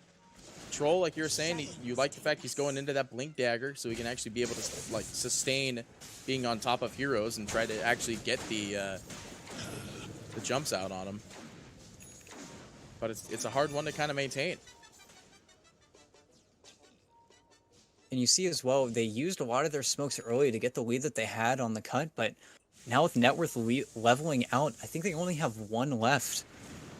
Yeah, they've only got one sitting on Vol, and if they can't get a fight started the way that they want to, I mean, any fight they take is kind of a risk, because right now, SMD doesn't have buyback. Neither does Nick. He'll have it soonish. But it feels like we're going very steadily towards that fourth Roche, because neither team really wants to take the risk of high ground yet in this game. I mean, this Roche can respawn in the next minute and a half, but here we go. Oh, The mid? zip in. If they find this kill on Troll, it's huge. The silence is there, but a defensive arrow. It is going to be the Stormcrafter. It's The going to be Wind the Waker. defensive heals as SMD. He's trying to get the jump on Conus Volpus. He cheeses his way out of that one, but at the same time in the backlines, they do manage to pick the up bash. Pingu King. The bash is there, but Grow rolls away. They want to try to get this kill. Pingu needs to escape. Pale Horse wants to keep on pumping out the illusions. SMD does find the bash. The Storm Spirit is going to end up going down for this, but the buyback's available for him where it's not available for the Troll. So if they want to go down mid lane and end it, they can. I mean, the PL can still very much end this solo. And I just don't think they realized how big a fight they were getting into. Nick and Vol were very far away. Vol got the breakneck Wind Waker off onto Troll. That was incredible, but now, I mean, unless Nick is able to cut these waves 75 seconds without your Troll Warlord, Pale Horse is going to be able to eat into these towers. Even with that buyback, are they really going to be that scared? Well, I mean, Underlord is They the might- primary defensive unit when it comes to holding them over. I mean, Firestorm does a lot of damage to illusions. So They don't want to be caught out either. They want to take this slow. Okay. they are going to drop the good route. They steal the pit. Roll up. Janus, as well as lifted by Goat.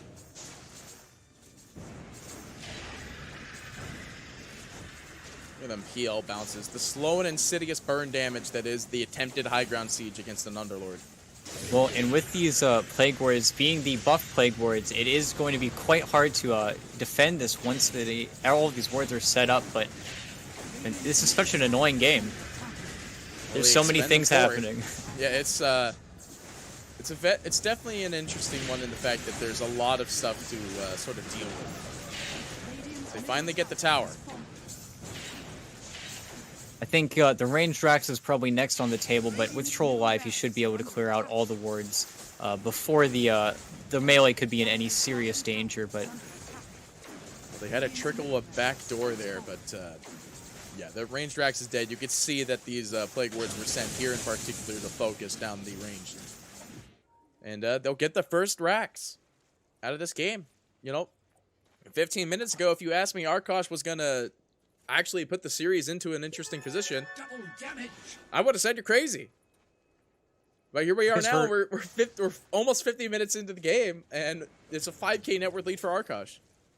Well, and it was such a long time that it felt like PL and Storm Spirit were struggling to find a game. They were struggling to find these targets, but as soon as the game gets extended, because you have this Venom, because you have this Pangolier, you get to seize these opportunities that you unlikely would have been able to seize if you had died just 5 minutes earlier. But now, I mean, if they get Pale Horse, they want to start the fight on a big core, but he's got a DD. Here we go. Abyssal blink range. The DD is still ticking away. It's got 1 second left on it. They'll find the kill on Goat. But Pale Horse, with the nearly infinitesimal range of his doppelgang, will get out. But Little Nick finds the kill on Gremlo. Troll is going to try for this kill onto Crow. He pops his BKB while in the roll, but he gets bashed left, right, and center. Crow will end up going down with the slow and insidious eventuality, while Vol, I say that, no, actually, Pangolier, he's out. Mirana buys back. Storm will zip in, though. Canis Vulpes, they want to find a return kill. SMD, though, very low HP. The Troll Illusion is going to get made from the Reflect, and you see Tingle King start. They're going to kill him and get out. No, they left Scourge. They missed him. They missed SMD. Oh, They're back to the high ground. That's a huge pickoff. I mean, at the same time, if he gets out there, then they're going to be able to pressure the racks. They don't have buyback on Storm. They don't have buyback, I think. I guess Venom would have maybe purchased if they were really under threat, but it goes back to kind of that Octarine core. He was able to get so far away so quickly with that doppelganger range, and I mean, I hover over it, and it really is crazy. But that's so unfortunate that he got left in the taxi.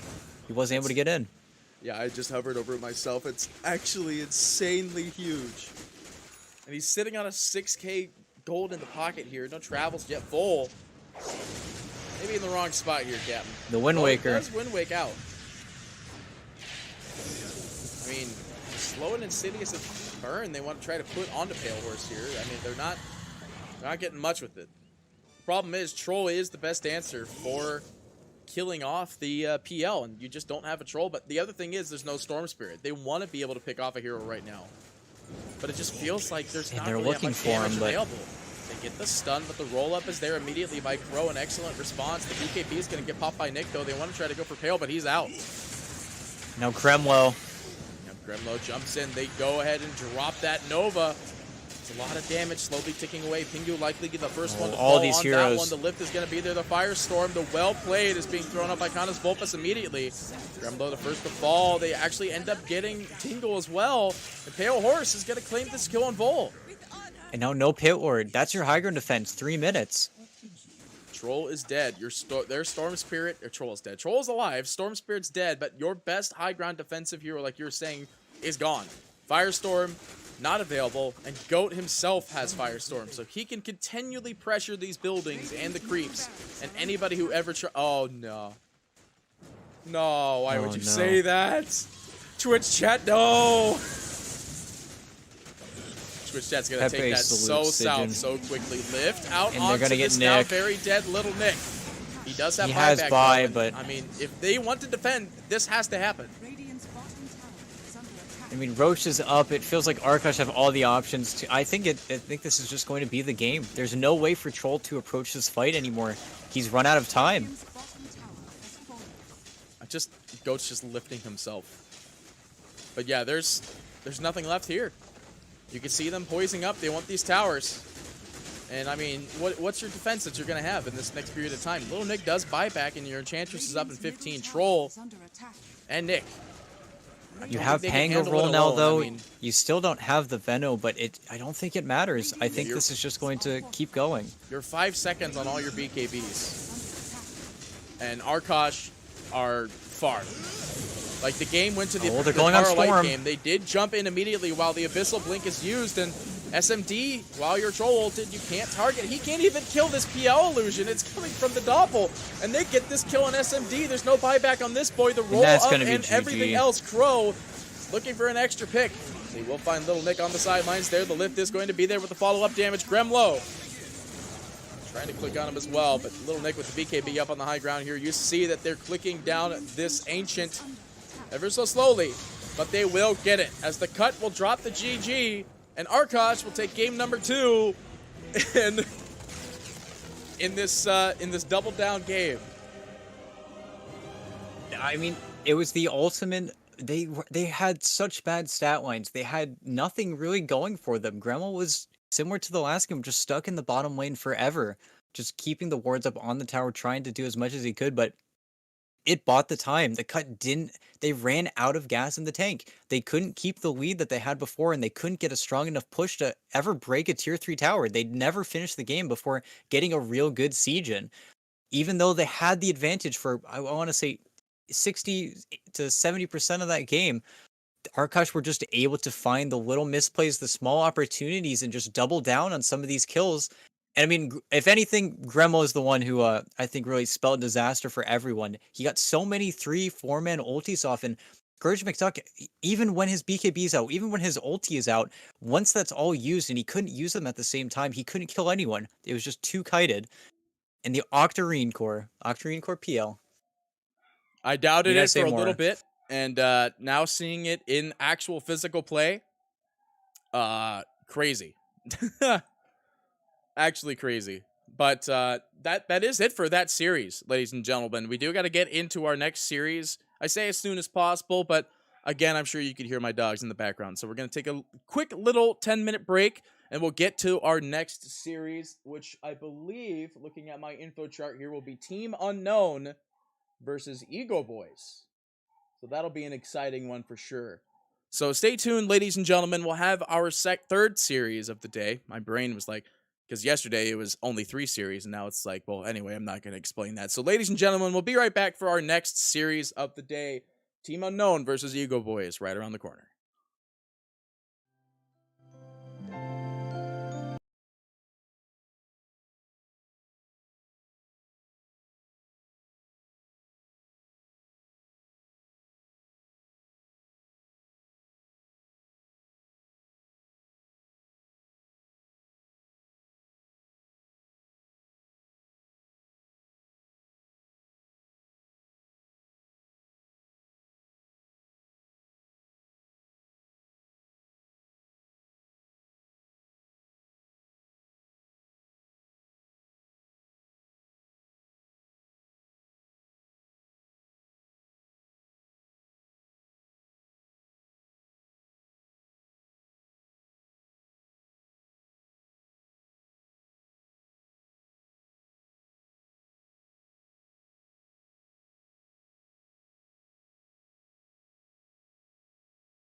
team ban.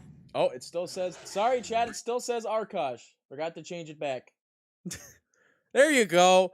Ladies and gentlemen, welcome back to the BTS Pro Series numero 5. I'm your play-by-play caster Party PD, and with me today is not Neff Sensei, believe it or not, guys. It is ET Dota. Same thing. Yeah, But, let's be honest here. That it's like both equal amount of memes pop out of you guys, and I just love the co-casting all together. He's the OG. He's the OG though. Never gonna forget him. The But, OG Mimi. Dire team ban. This drafts are a little bit weird, man.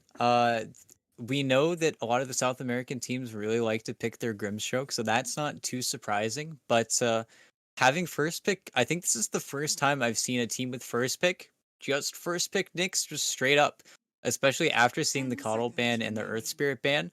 There are a lot of kind of heroes in the pool, but this shows how different a lot of these teams value different heroes. And at the same time, taking the Rubik and the Beastmaster, they're both unknown, team unknown heroes that are really, really, really good. They played the exact same draft, the exact same opener when they had second pick. So EgoBoys have swiped those two, the rug out from underneath unknown team in that regard.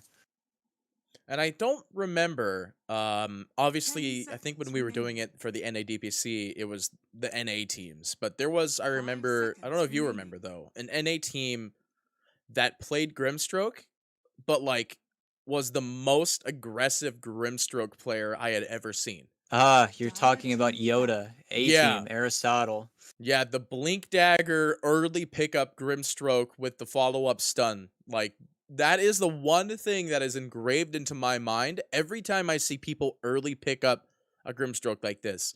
And we're looking at it right now is that you're looking at, it could be a 4 Grimstroke or it could be 5 Grimstroke, but people has been throwing the 5 Nyx around as much as the 4 Nyx, especially since it's got that little bit of that nerf recently. There's no break that comes from Vendetta, but still provides that kind of information that makes Nyx still a very powerful pick in this region. Yes, and we also see the Grimstroke. Thompson, the one who sent it to us, was the mid Grimstroke with the Blade Rush, where it was just absolutely broken. But I think nowadays that has kind of died off. But Enchantress, the other pickup, EgoBoys have a very strong team so far. Yeah, this is a very strong, like, very well-rounded draft off the get-go. I mean, Beastmaster, not really more of a niche. I think a lot of people are banning Beastmaster in second phase for opener, but it might be that the SA region itself prefers picking up an early Beast. I mean, maybe because they saw it left open, like the Nature's Prophet ban. I know that is an EgoVoice specific hero. The Timber Saw, not so much, but the Alchemist, And I'm there surprised we go. it was not banned in phase 1. They banned the Earth Spirit instead, and the Alchemist gets let through, and zero hesitation. I think Unknown really messed up. Letting the Alchemist through is, you just don't let it happen. Unless they have some kind of ace in the hole, some kind of play that can counter the combo with this Wraith King, I really don't think there's kind of hope at this point. Beastmaster, Enchantress, Alchemist, like, there's not a weak bone in that EgoBoys draft right now. They're just so powerful, and we see this hero banned every single game for a very good reason. We've only seen one team let it get picked, and then it was kind of okay, and that's when 2Base just picked Z-Freak Pause for AA versus it, and then it had a little bit of a rough time, but this seems like a big... this seems like a problem that Unknown really needs to assess. Is Tide the response, though? I still feel like an Alchemist runs at a Tide pretty effectively. Sure, it will hinder the laning phase. That is the given, that this Tide is going to do some adequate laning phase destruction, more or less. But an Alchemist, once Battle Fury's up, it's gone. However, I think, was that Alchemist game an L? It was, right? Yes, it was. They won, I believe, the series, but it was, they lost, or they beat an Alchemist, which is the the important aspect. But and they we might even see the meta hero. That's the important part, chat. That's the important part. But the only issue I see is that maybe what you do is you send the Wraith King and you try to get a trial line going, because we've seen in that one series where it was a keep in mind it was a Timbersaw versus Beastmaster, but I think Tidehunter is among those same lines where you lane it versus the Beastmaster solo. It's not the best, it's not the worst, but Tide will be able to farm very easily versus the Beast, and that's the only way I can imagine Unknown kind of salvaging these lanes, because if Alk is able to have too much of a free time, then it's just out. He just runs away. There's nothing you can do. It's the almost cheese hero. It's almost crazy that he was able to be picked up this late into the phase. 10 seconds remaining. Hmm. Dire team ban. Well, then it all just comes down to the mids. And they ran out the Void, which was good against the Alchemist.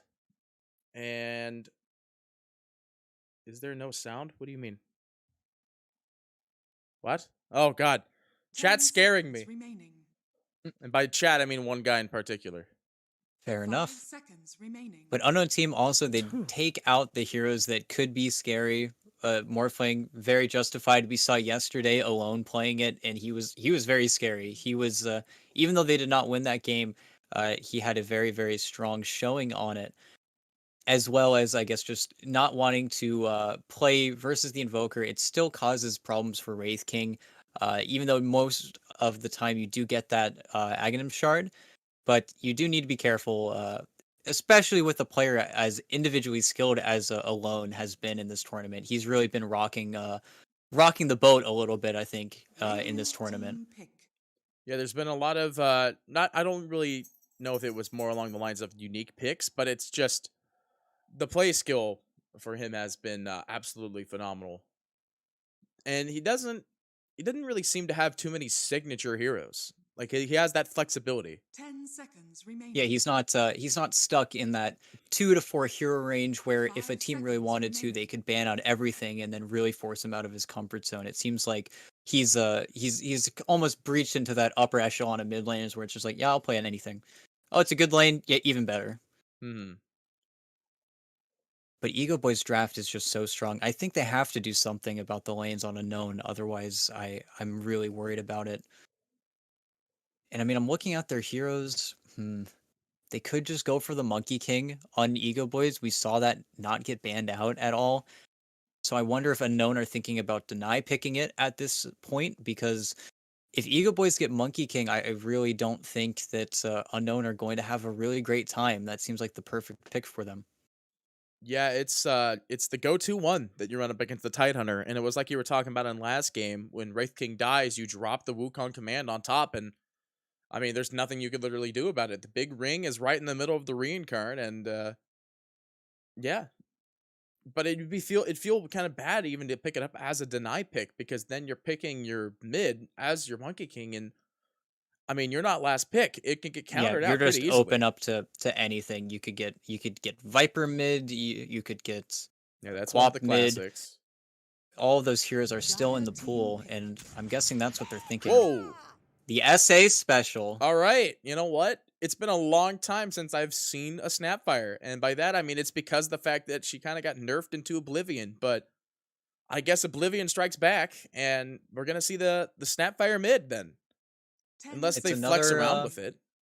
It's another tops in the special that he just 5 brought up. He seconds brought it out remaining. of nowhere, and then South America still really likes it. I mean, I like that hero a lot. It's very entertaining, but Konka. You may now select your All right. I hero. think That's this is a another like region specific pick, to be yeah, this is honest. another region specific pick. It's still really good, and seeing the lanes as well.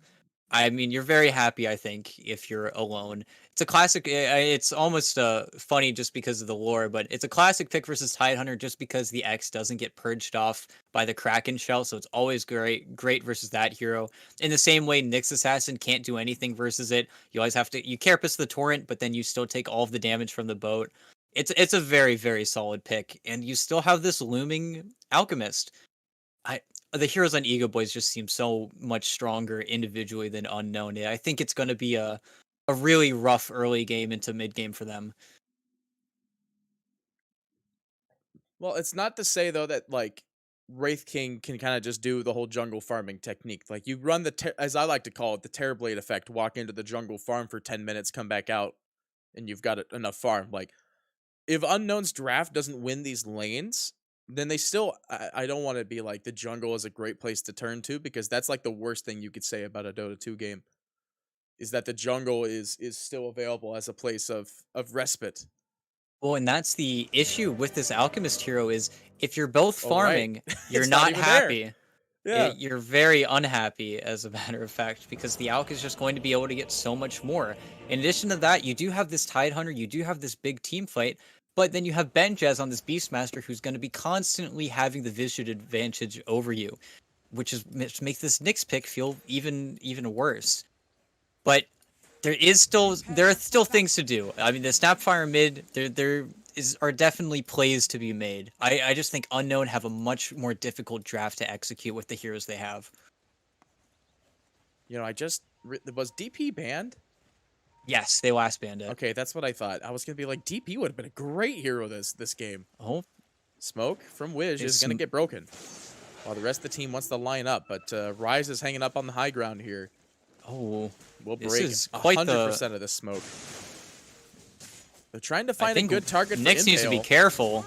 Yeah, this is actually Nyx going down first, and I mean, oh no, the EgoBoys Fade are Bolt as perfectly well. fine with this one. They might lose one, but they're gonna get Robo Z with this. A 2-to-1 pick. Yeah, this brings me back. There was a Dota WTF where the whole entire team got wiped, and we're looking at this now. This is 3 heroes dead. Enchant Tide's is gone up too. in 10 seconds. Tide's down, losing a lot of damage here. I mean, Burna. Nothing you could do.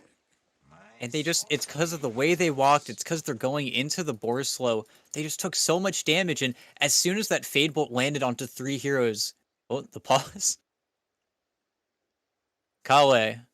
But as soon as that Fade Bolt landed onto these 3 heroes, they just had no damage, and you saw all those heroes turn as soon as that landed, but it was too late. The Acid Spray too, it was just so unfortunate, actually, that they walked up into that. I mean, 3 kills before the Horn, they don't really matter too much, but I'm looking at these levels, and Enchantress is halfway to level 2. That's the big one. Getting Enchantress level 2 before the enemy team is even halfway to level 2 is going to be a big problem in this off lane, which is already going to be kind of a sore spot, I think, if they let the Enchantress get a camp.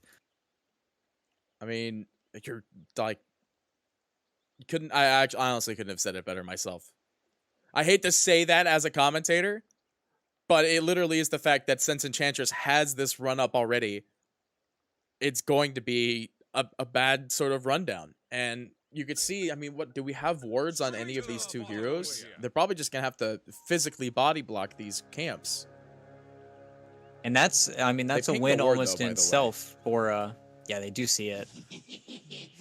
And that's just a win. I mean, after the first creep wave, I believe Kara is going to be level 2. No, top lane. I think Wiz was... Oh, actually, I know Wiz was trying to confirm the rune. He actually does manage to get it with the Impale, and they will still get a 2 even pickup. And they're not doing the thing with the lanes that I was discussing before, where maybe you want to try and aggro into the Alchemist, you're trying to cut off his farm, because Wraith King in lane, he's got Wraithfire Blast, he's got that strong single target, but going 50-50 versus an Alch, this is always the scary point in this game, and it's going to be interesting. I mean, this is still going to be a pretty good lane in the top. I mean, you could already see that Rises is set to below half HP. But at the same time, like, the cores of Unknown are all melee, except for mid Snapfire. But, that's you know, why you Scatter see Blast bonus Widge damage. taking this. So. That's why you see Widge taking this and immediately trying to block the camp as well. They're doing really good. He blocks the small as well. Wow. I mean, they know they have to. It was like you were talking about. But they're getting turned on. Well, I mean, Drakeel, he's slowly burning, but he is a big, beefy boy. He will have the salve to sort of reset that. Kara trying to break it, but doesn't want to overextend it. But He yeah, missed the the level wave 2. as well on Nyx, unfortunately. No, level 2, though, like you were talking about, is already up for this safe lane, and Kara having it very early is not going to be a great thing against Drakeel, because he doesn't even have Kraken Shell, so he won't even have the damage block. And it's sort of a dual-edged sword. While Nyx was able to steal the creep wave, meaning the Tide will be able to bring it back. I mean, Ikara's got nothing better to do. Both of his camps are blocked, so he's just going to hit you. And like we said, they weren't able to get an Observer Ward or a Sentry Ward up to the top lane. So Drakeel, who's already out of regen, is in a really shady spot. Well, it is a Tide Hunter, though. It is one of the other heroes that I like to say has an early jungle potential, but it's back to the original statement that you don't want to, A, go back to the jungle, and B, try to go back to the jungle in an Alchemist game. You let the man free farm, he will take full advantage of that. And you can see it now, like, EgoBoys are just trying to hold it over. You can see Ryze is pinging the tower. He's like, we got to make this pull. And honestly, Widge doing everything he needs to. That's a big reason why people like this Nyx Assassin still, is it does secure lanes. I mean, here's the downside, though. He is a very squishy hero. 7 armor underneath the tower, 4 defaultively. But, you know, if you get Enchant in a bad spot and rises when he eventually has the level 2 into Acid Spray, you're not going to be able to do those stand-in melee positions for so long.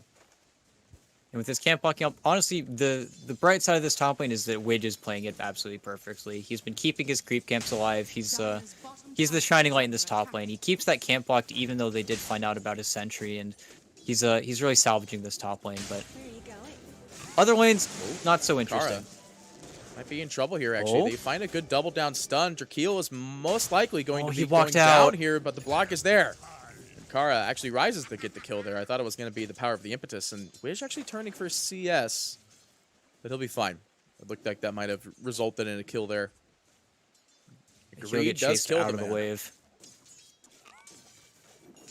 And the issue as well with this Enchantress pick is she's just so useful. Whenever this top lane gets a little bit too rough to the Alk, she'll be going, stacking camps, doing whatever she wants. She's trying to get the pull off right now, and we actually see mid it's Tano. Yeah, he lines up for a Fade Bolt. He's going to steal this creep, so Alone could walk up under the tower. Don't know entirely if it was intentional to steal it, because RoboZ actually doesn't have a hard time killing these creeps, but you can see the rune contest. Wiz finds the regen. Will find a good double stun, but the X mark was just in a great spot, and Tano, actually the one that confirmed the kill with the Fade Bolt. He did take away the regen rune from the Kunkka, which is important, but at the same time, RoboZ, he has to walk back to base now. And that's the issue with Kunkka versus Nyx, is you just X him, he has to guess the carapace. You can never really feel it out unless you really wait as long as possible. And even when you do, when the boat starts being a factor, then you take one tick of torrent damage, you take the rest, and then you get hit by the boat, and you're dead. You're just not a Nyx assassin anymore.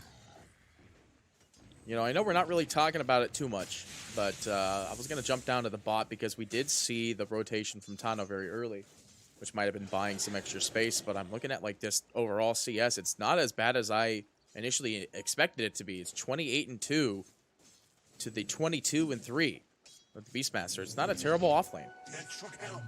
And Grimstroke, one of the best fives in the game versus Beastmaster, just because you always hit him with the brush, you always hit him with the Stroke of Fate, and if he's not too careful, he just has to immediately deny his boar. That's where most of his denies are coming from. So this Wraith King is having quite a nice time up here, but at the same time, you have to wonder to yourself, is this okay?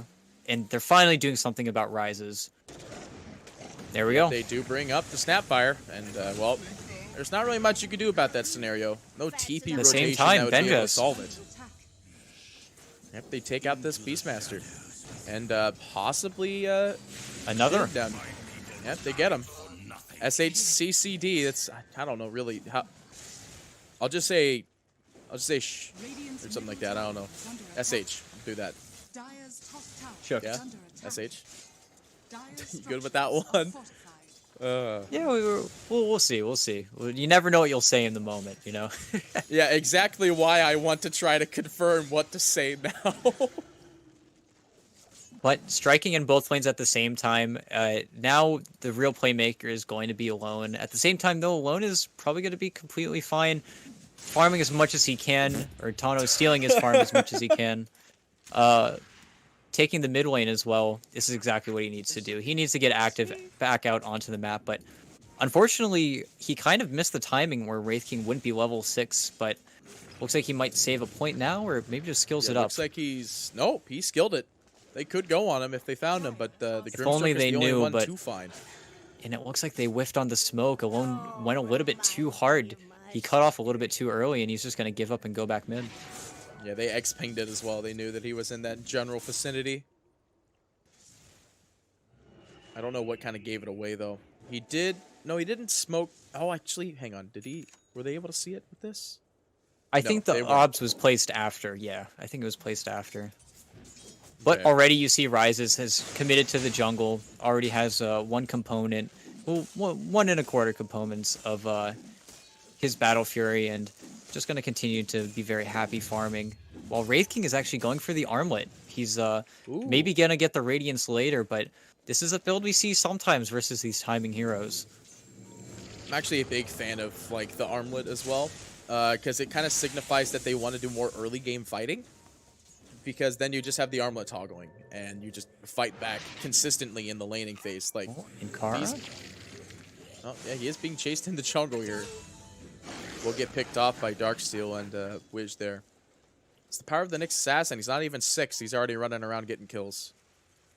Armlet's also one of those items that teeters on. It's just a really good farming tool, specifically on these melee safe laners, where it almost slots into the same spot as where a Maelstrom would go, where you can still go back for another farming item if you really need to. Like, you usually see a Wraith can go Armlet and then go back for the Radiance, or maybe back for the Midas, just so that way he can keep up. He's not all in on the early game, but 2 levels ahead of the Alk. I mean, his lane's been very fruitful, getting all that Boar XP as well. Yeah, I mean, it's not the worst game for him. He is top of the net worth, but again, we're talking about top of the net worth in an Alchemist game, so it's somewhat bound to happen. He actually TP's bottom. He's done getting his farm contested by this Wraith King. Yeah, I saw the 3 denies in the wave. A little bit sad. Yeah, it's big hurts for sure. Scanning. Well, the scan goes out. It does hit the top wave lane, so it looks like they're not going to recover any information from there. God, it's just, you could see how much damage Grimstroke is just able to pump into a lane, though, just continually casting Stroke of Fate. He gets out just in time. The Grimstroke, he's not. We will call him Prada from now on. His in-game name is whatever, but he's It's Prada. Top Okay, good. has fallen. Yeah, I'll call him Prada then. That's easy. That's way easier. Yeah, because I know that name. I've said and that at the least phonetic- a couple of times. Than the phonetic nest that is phonetic mess that is SCH is where whatever 3 C's in the middle. Yeah, whatever. But they're making plays again with the Snapfire. She was farming up for a while, able to get closer to that Aghanim Scepter and smoking up on the bounty runes. They're trying to get a greedy. They're looking for the Alchemist, if anyone. They know he's going to be stacking and farming. Yeah, they got the Ravage. They do have the Kisses. But with nobody around, the only person that's really just existing in a general area is Benjaz down here in the bot.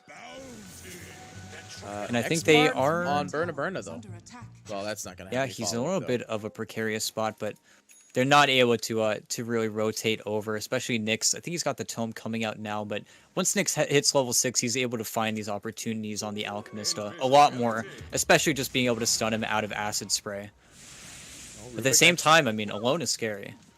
Yeah, I mean, he's got. He doesn't have that much damage quite yet. It looks like we're gonna see the Heavens build right off the get-go here. Like, what is it? It's Heavens. It was Heavens Armlet and something else, or it was Radiance Shadow Wave. Yes, it was like you either go Radiance and then just immediately get a BKB Ooh, nice. afterwards. Oh, He found Rises. I think Rises found him too, though. Well, there's a boat that went out in the mid, though, in the meantime, as they find the lift from the torrent Road onto the goes Z. Snapfire. The cookie's there, but the lift back. They steal a cookie themselves, but unable to the get it. The Ravage. Ravage comes in. It finds 3, and the Kisses will be expended. At least claiming 2 here. Letting Kara escape for the time being, though. Wiz will find the Impale. He tries to go for the body blocks. Is going to be silenced up. He wants to try to break it. The cookie is going to whiff.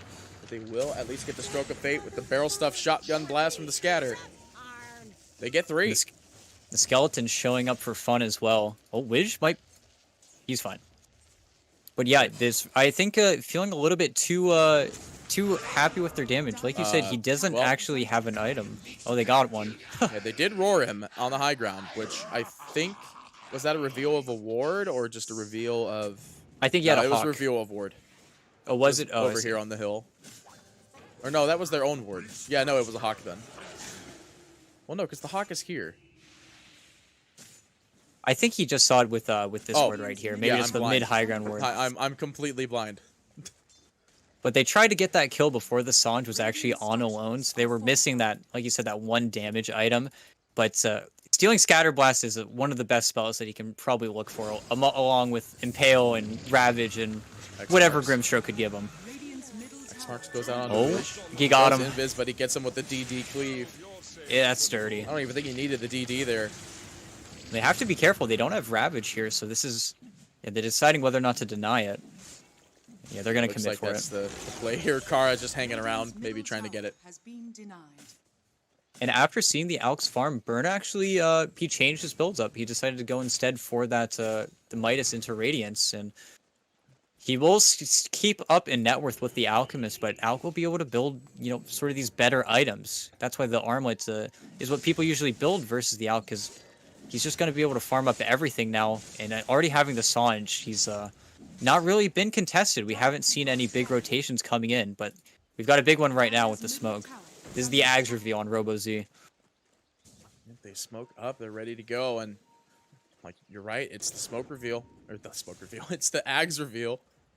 If they find Rises, this is huge. They chew him up and they spit him out. They got the stun queuing onto Rises here, which will disengage, but the silence No is there. ulti. Burna looking for a good stun. He doesn't have it yet. They find him. They will go ahead and throw out the leash as well, so the Soulbind will grab 2 in there. Mortimer Kiss stolen by Tano, Kisses. though. And they actually turned this around. That's 4 dead. Resurrection expended, 3 dead. Wish next to fall here, taking a lot of damage. Burna. X marked up. They do have just enough mana for a Torrent, and the Torrent does, in fact, latch. As alone will take the kill. That's a 4-man wipe. More or less, because Wish is invis and does not want to be there. They get the D ward, they get the kills. It was just a little bit too hopeful, I think. They got the immediate burst onto Rise, but it was 15 seconds till Ravage. They X-mark Wish, but unfortunately, like, eating 80% of that regen talentless. Ooh, Ooh, that's a good spicy one, dude. that's a comeback. That's a powerful spicy one. But that right there was kind of the power of Kunkka in a nutshell. Whenever he ghost shipped onto the Tide, it ran through, I think, at least 2 heroes. They were able to clean up the Rubik pretty much after the fact, but he was just so strong. And it's just, the Necro 3 is just so obnoxious. You just send it on an offlaner. I think we saw it in the cut game yesterday where Beastmaster versus Tide is just such a sad situation because if you're ever near it with the inner beast, they just chunk through your mana, and there's not much you can do about it if you're that Tide. Well, if you're anybody for that matter. Yes. Rip through the Wraith King mana. I mean, you got no resurrection. Dire's You know that, top like, is as soon under as you're in a attack. big team fight, you know the Wraith King's there. You're gonna throw those Necrons at him.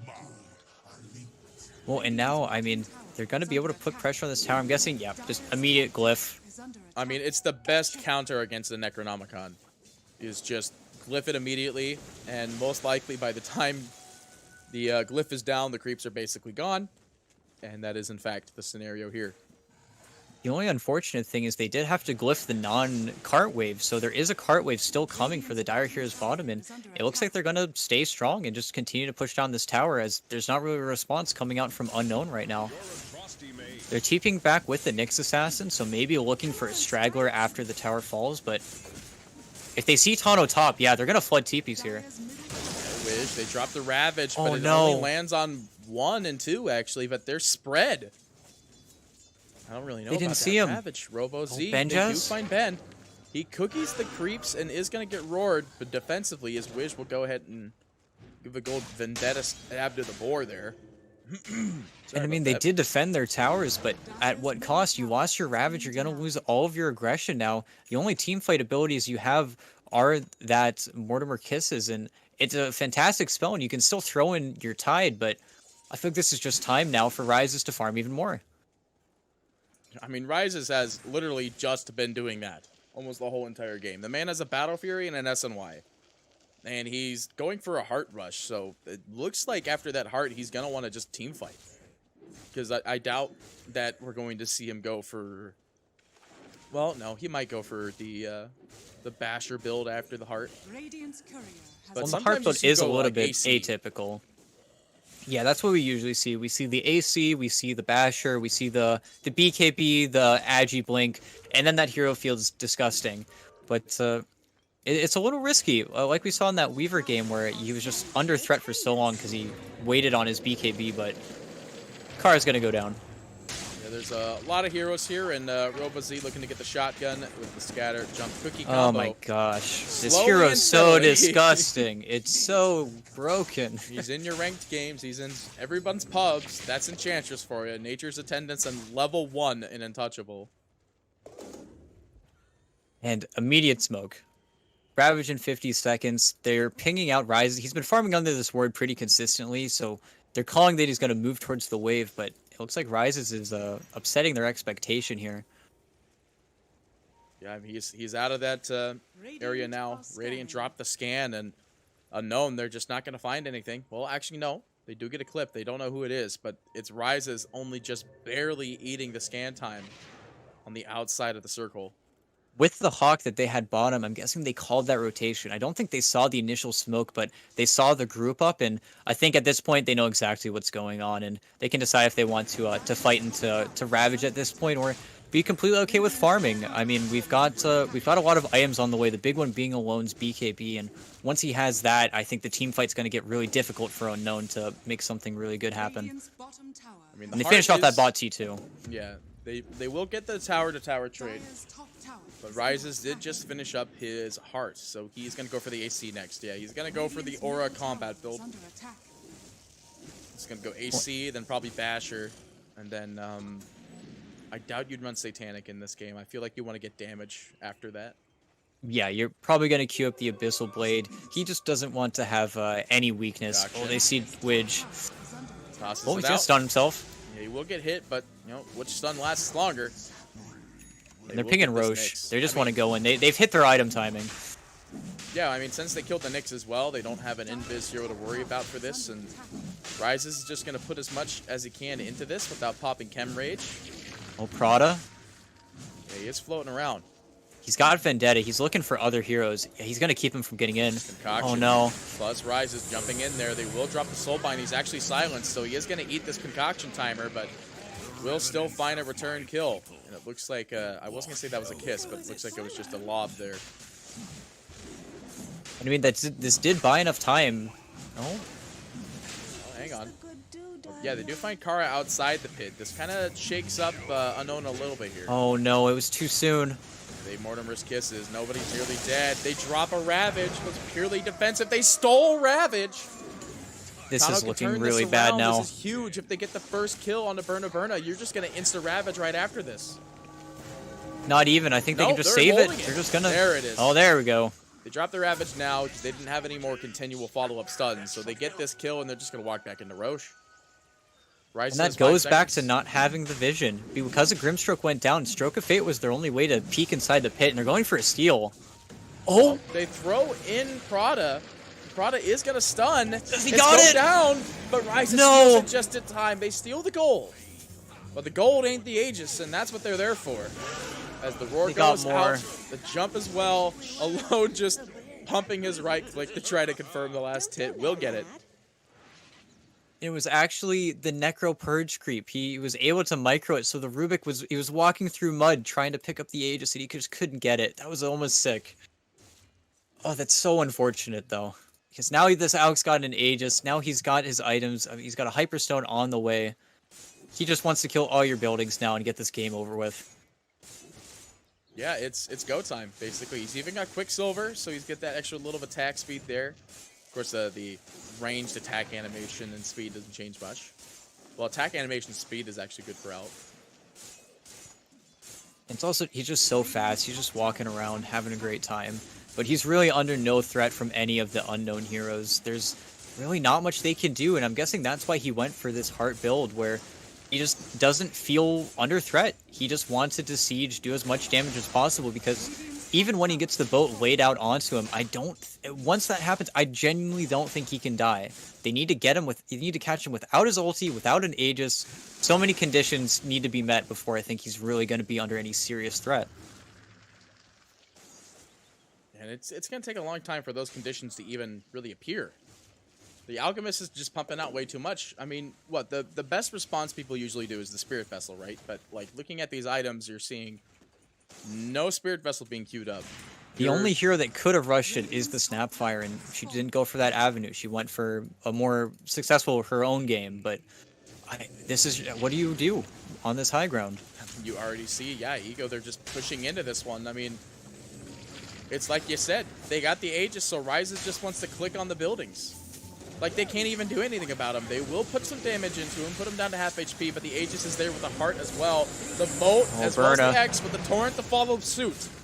Berna is losing quite a bit of HP here, but got the stun off. Stunned continuously. They will cookie him out, as well as a kiss setup.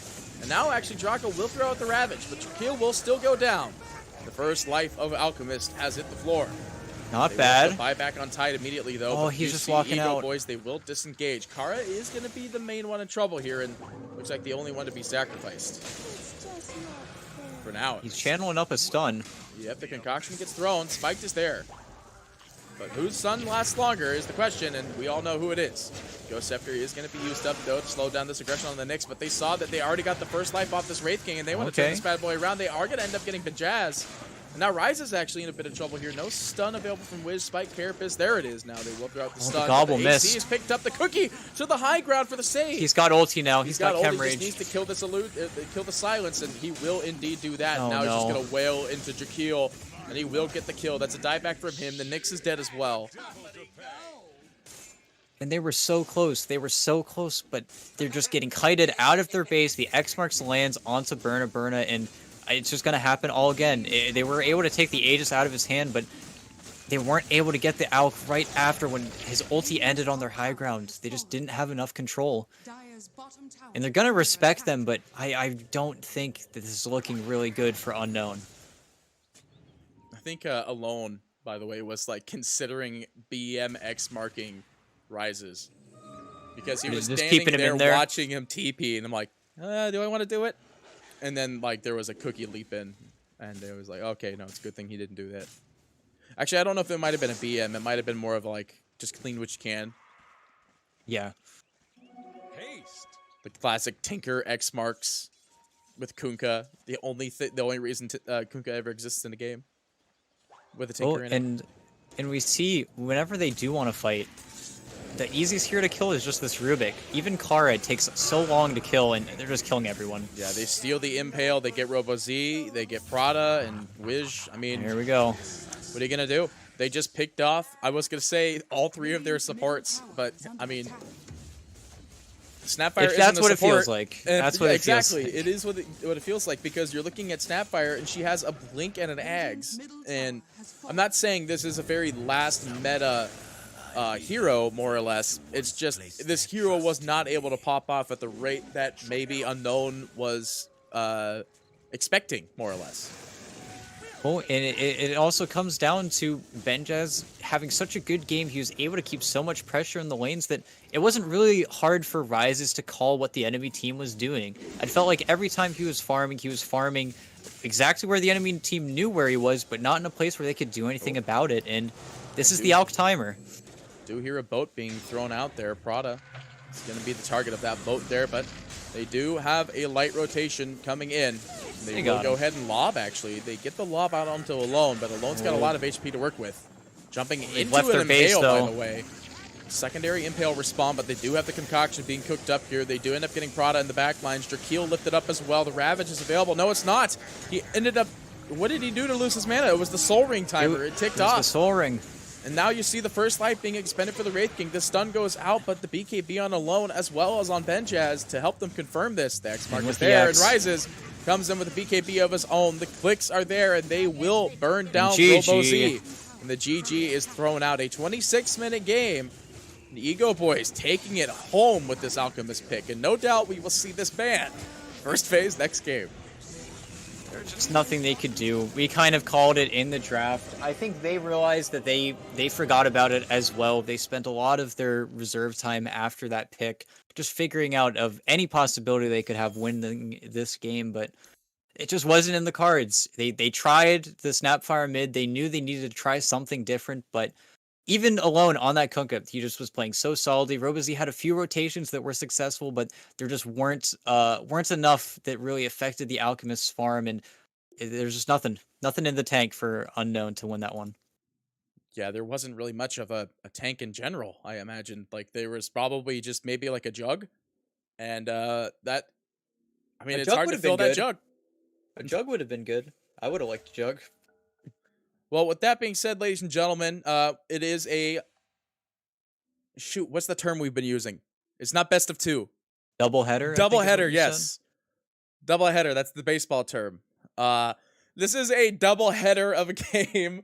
So we'll have game number 2 right around the corner for you. Don't go far.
2 of EgoBoys versus Team Unknown.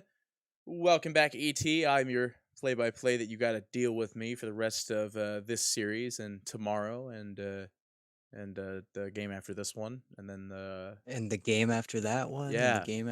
exactly. Yeah, you get my point. But already our energy is somewhat faded as yet again the Keeper of Light has made it through in another series today. People just like getting hit by Coddle Blast, and people like getting free mana and no CDs. What a hero. Um, but Beastmasters made it through. Pangos made it through. We've got Crystal Maiden. or CM made it through. Hmm. I mean the Arkosh only draft? the only team that really enjoys this hero is Arkosh on Goat. I mean, or sorry, not Goat on 10 no, it seconds is on Goat. remaining. It is on Goat. I don't know what that hero, to be 5 honest, seconds really remaining. brings to the table. I know in NADPC and earlier in the NA meta, in SA meta, people were picking it among like Witch Doctor, CM, and Undying, but yeah, they just picked Tidehunter.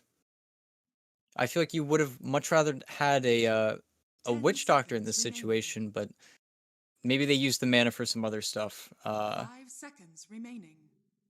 But now I feel like Beastmasters made it through the pool. Radiant Alex team also back. not gotten first phase banned. Yeah, it's But actually going to Timber's be not bad. Timber thrown in here. I mean, we saw Alk in the second portion for the pick phase, so they still have a chance to ban it right now. But, I mean, with I mean, they had Tide last time too. So, Keeper is a 10 little bit seconds better at remaining. being able to harass, however.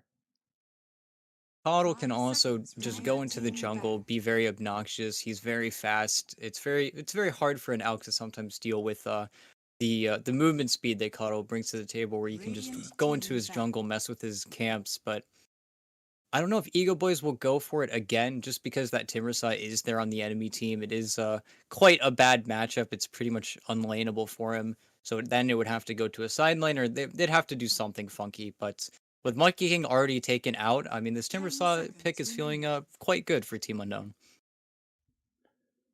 5 I mean, seconds remaining. they could still run the Slark. We have seen that Slark was banned a couple of Dire times team against back. heroes like this, but I don't think that with the Crystal Maiden already kind of being picked up, because, I mean, yes, you do have the Purge, but at the same time, you still take the initial damage that comes from all of CM's spells, and Slark is not a very heavy boy at the start of a game. I don't think the 10 pounce seconds cancels the remaining. ultimate Radiant anymore as team well, back. so it's really annoying. Mhm. You pounce onto her and then she ulties and then she's got 20 armor and you don't want to be there. You don't want to be in that Oh position. yeah, I forgot. She gets armor now from that.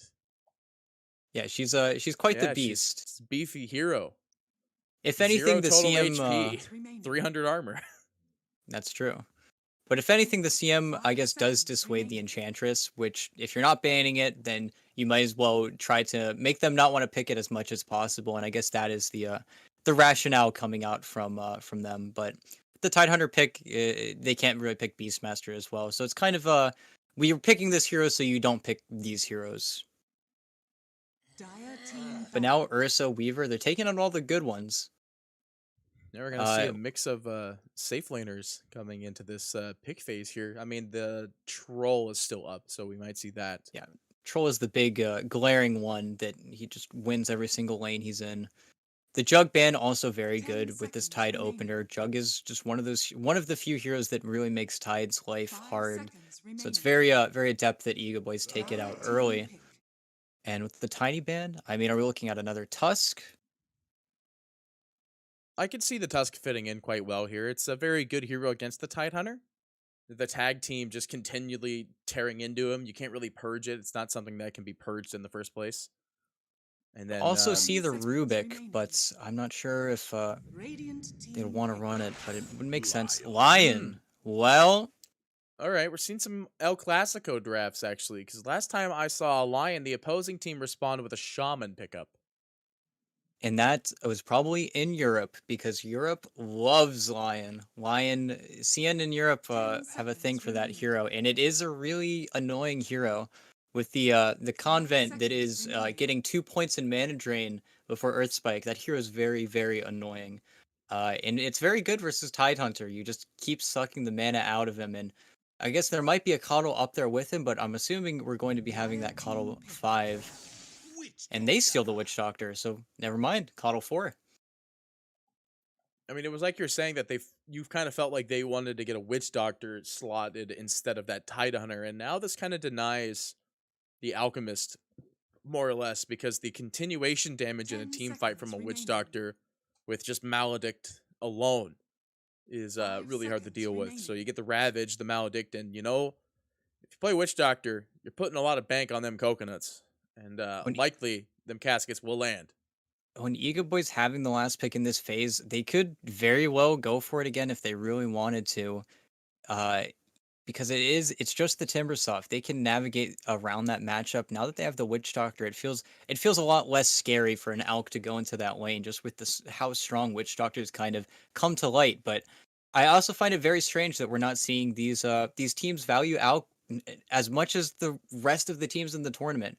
Literally every other series, we're seeing that Alchemists not make it just because teams are first phasing it. They're playing it versus literally every counter, and they don't care because of how powerful it is. So it's interesting to see the different drafting values that these teams are putting down in front of us. Well, I mean, you know what they say. Every region has their own speciality. For a long time, CN was picking Doom almost every game. But if you watched an NA game shortly after that, Doom's not even in the frame of mind. So it might just be more of like a region-based preference that more or less appeals to, Radiant team I guess, the pick. region. But we do see Void Spirit's going to be picked up for Unknown. And there's a guy we haven't seen in a few games, but incredibly strong hero. We talk about it a lot. Him being first phase typically, just the Ags is one of the strongest timings in the game. It disembowels position 5, position 4. The supports can't really do anything, and it forces a lot of these carries to go items that they otherwise wouldn't, like the Weaver having to deal with the silence, or even other mid laners like the Puck having to deal with the silence, which is a hero that hasn't gotten banned yet. We haven't seen the Puck being contested. Think we saw it banned halfway through the banning phase last game. But now, Radiant team let's back. see. We're going to see the Morphling instead. This is actually one of the other heroes that we've been seeing banned every now and again in our drafts. And I think so far this is actually a really nice Morphling game, because morphing into Void Spirit Dire team back. is so good. And we know from watching the last series where Alone actually played it, he played it into Little Nick Void Spirit, and he was having a really good time. He did, I think, die once just after a support rotation, but Alone is a beast on Morphling. It's easily one of his 10 most comfortable seconds heroes. remaining. It is slightly scary versus the Lion, just because it's that one hero where sometimes you just get hexed, you die, there's nothing you can do about it. But they're banning out mid laners, so they're thinking that maybe Rises can play it. But that's the nice thing about having two Morphling players on your team. You can really feel out this mid lane or these matchups. Even though you don't have last pick, 10 you can seconds definitely remaining. get a situation that you want, especially after feeling out 5 the enemy seconds team's bans. remaining. But PL taken out. Yeah, they get rid of that PL, and there's that Puck. It was very good mid pickup for that, even if it wasn't the Dire team back. instead Yeah, safe there's the lane troll. Morphling. I mean, it was the last good Radiant safe that was team still pick. Dire available. They team insta-banned the Lycan and Instant. insta-gid the Bloodseeker. Alright. I've been seeing only a very light resurface of this Bloodseeker pickup, and that was because for a little while people were running it as like a 4 for like a very short period of time. And then they kind of just 10 like dropped off the seconds face of the remaining. earth. But, saying that, yesterday we had a life stealer, 5 so seconds anything can remaining. happen. Well, and you see a lot of the like the rank 1 through 5s in pretty much every region. They love this hero. They love Death Prophet. They love these incredibly crazy heroes. But they picked Oh. Medusa. You know, chat, we were all talking about this, and by all I mean we, the casters, were talking about this uh during our little quick break. Medusa is such a boring hero. You know, I love Medusa. I bought that set when it was full price. It was $9.99. Never gonna get that money back. Now it's worth like what 15 cents on the market. But Yeah, because you could buy it from I'm the Dota Plus shard market. the exactly. But now, I mean, I don't want to see this hero anymore. I understand why they picked it because Rises, you rupture the Medusa, you silence the Medusa. It is very annoying for her because she is just a turret. At that point, she has to stay still. RoboZ is not the one that's going to get ruptured in these situations. And they're just playing over the fact that they're going to have to run into Burner to win this game, but Morphling is one of the most proven heroes versus that Medusa. Is very, very good at getting rid of that mana shield in those quick bursts, and is just slightly too mobile for the Medusa to really slow down with that Scotty timing. It's not your life stealer, it's not your other mid laners or safe laners that run out of gas after they start hitting the Medusa for too long. I think Morphling is one of the best heroes, and alone, I already talked about how much of a beast he is on that hero. I think this Medusa is going to struggle in this game. Yeah, there's quite a bit for him, and not to mention, I didn't really think about it too much, but in my mind, you never morph into a lion, morph as a lion, but morph into lion, and if he has enough in that mana drain, like that could be devastating in a team fight. It's such a minor thing to think about, but yeah, it's a hard Medusa game to play. But I think they only had like 10 seconds of reserve time near the end there.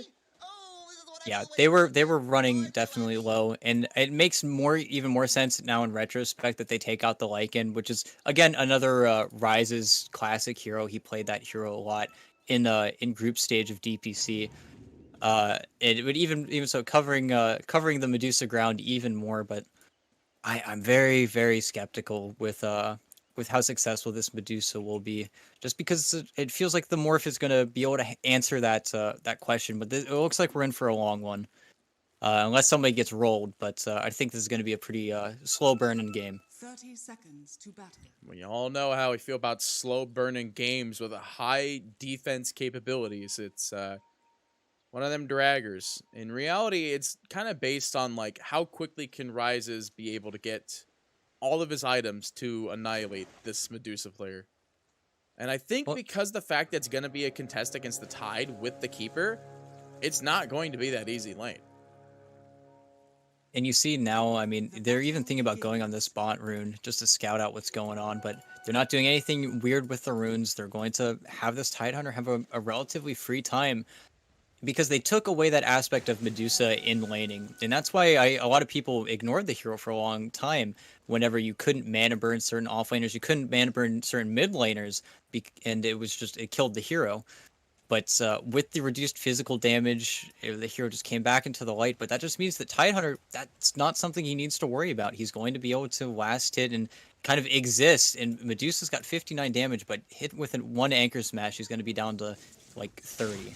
It's going to be pretty sad. One Keeper blast. And she's going to be constantly under pressure by this Coddle. And every single time she gets waved, she's going to be spending mana or money on regen instead of those sweet, sweet items that she would typically want. I mean, there you already see it. One anchor smash, two anchor smashes, plus one Keeper wave. She's at basically dead. And if the salve, yeah, the salve's on the maiden, so you're already seeing the salve eventually go out here. There's no aggressive ward really to scout it out. They had one here, I believe, to end up getting vision of the fact that the Keeper went up and around for the first blast, but none here. So he's trying to kill the courier. He got it. This courier has been killed. Had some additional regen for the CM. Was it on the fly back? No, it was running away. It was trying to, yeah, it's trying to come in, but.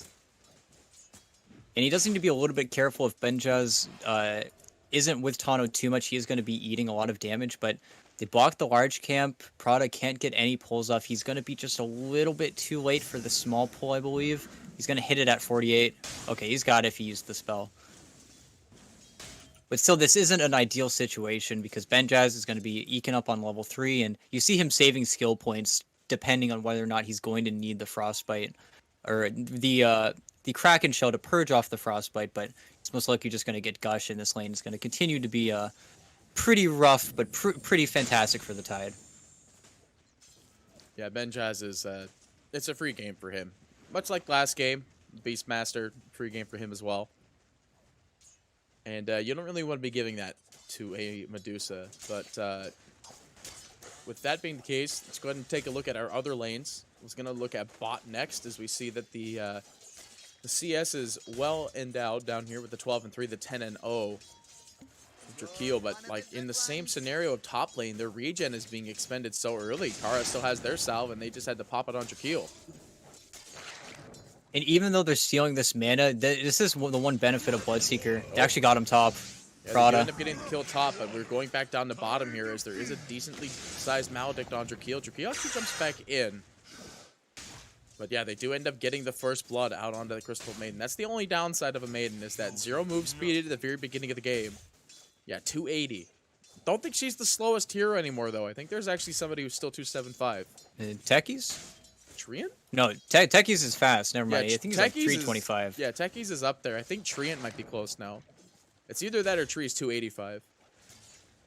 I know slow heroes were always a bad idea. Whoever thought of that was let's just make this hero incredibly unfun to play. Heal. It's gonna get hit with the silence down in bot lane, but yeah, slow heroes they're boring. Like it's big sad.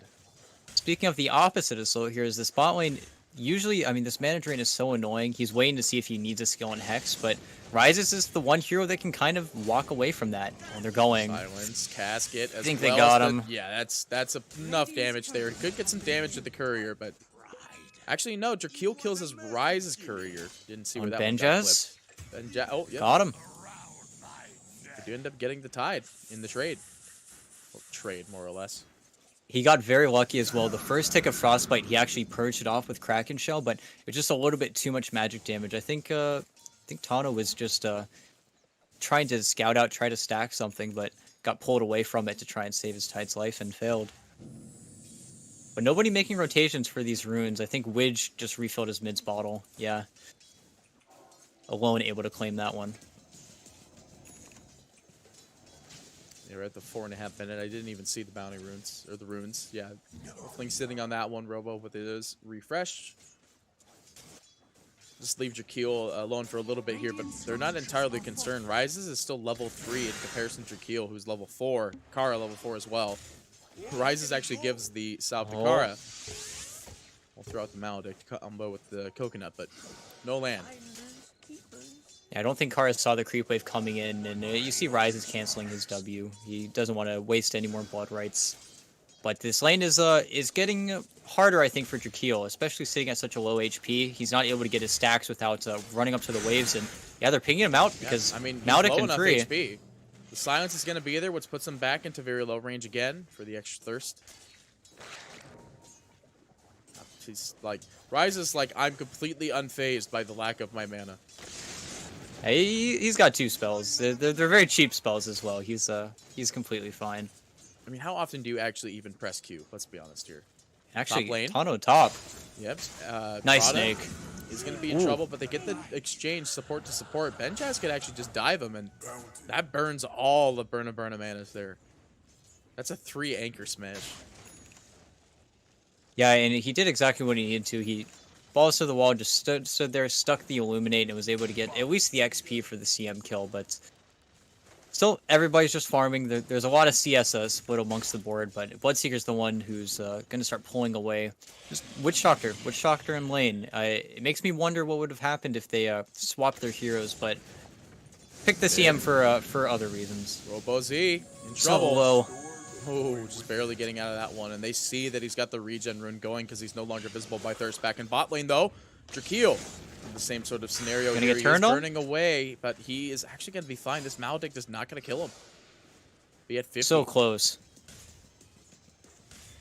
I mean, that's the power of all those stacks on him. That reactive armor. He will throw out the cast, get the silence, Oh, no. actually, if he gets hit again. Ooh, the bounces in his favor. Rises like, I want this man. He needs to die. He's sitting at 0 HP. Look at him go. Card doesn't even have Voodoo Resto up. He's given him a clarity. He wants this kill so bad. When they want to contest this huge creep wave under tower, Looks oh, like is he they're gonna? gonna get Wiz. Well, Yeah, they Yep. get Wish instead. He's dead. Like, that Maledict will get the kill, and I mean, Drakeel still low HP here. Unfortunately, Rises did not get the kill. That would have healed him up pretty much to full, but it looks like he will be able to stabilize the lane now that the Lion is out of the picture. They are pinging him, though. Well, it looks like more of that the other way, but back up in the top lane. Berna Yeah, just continually Berna's just getting getting run contested down. I didn't even think about the anchor smash basically refresh. Like, how much does this reduce already? It's 4 seconds, and this it's is 5 perma. seconds. It's double. So, It's yeah, double. it'll be perma. Bot But lane, it's just maybe. so annoying. I'm a little bit sad we don't see the Benjaz going for the Orb of Corrosion build that we've seen some Tides opt for, just know. because it feels like in this lane it'd be even better. Oh, Rises. Yeah, they want to get this jump on Rises. They missed They the got minute, him. but they find him with the step. They'll get the kill. Concern yourself only with gluttony. And kind of par for the course, having this mid Morphling, he can't really make the same aggressive plays as this Morphling, or as this Void Spirit. He's kind of stuck just farming, doing his own thing, but he's also very happy with his own game going very well.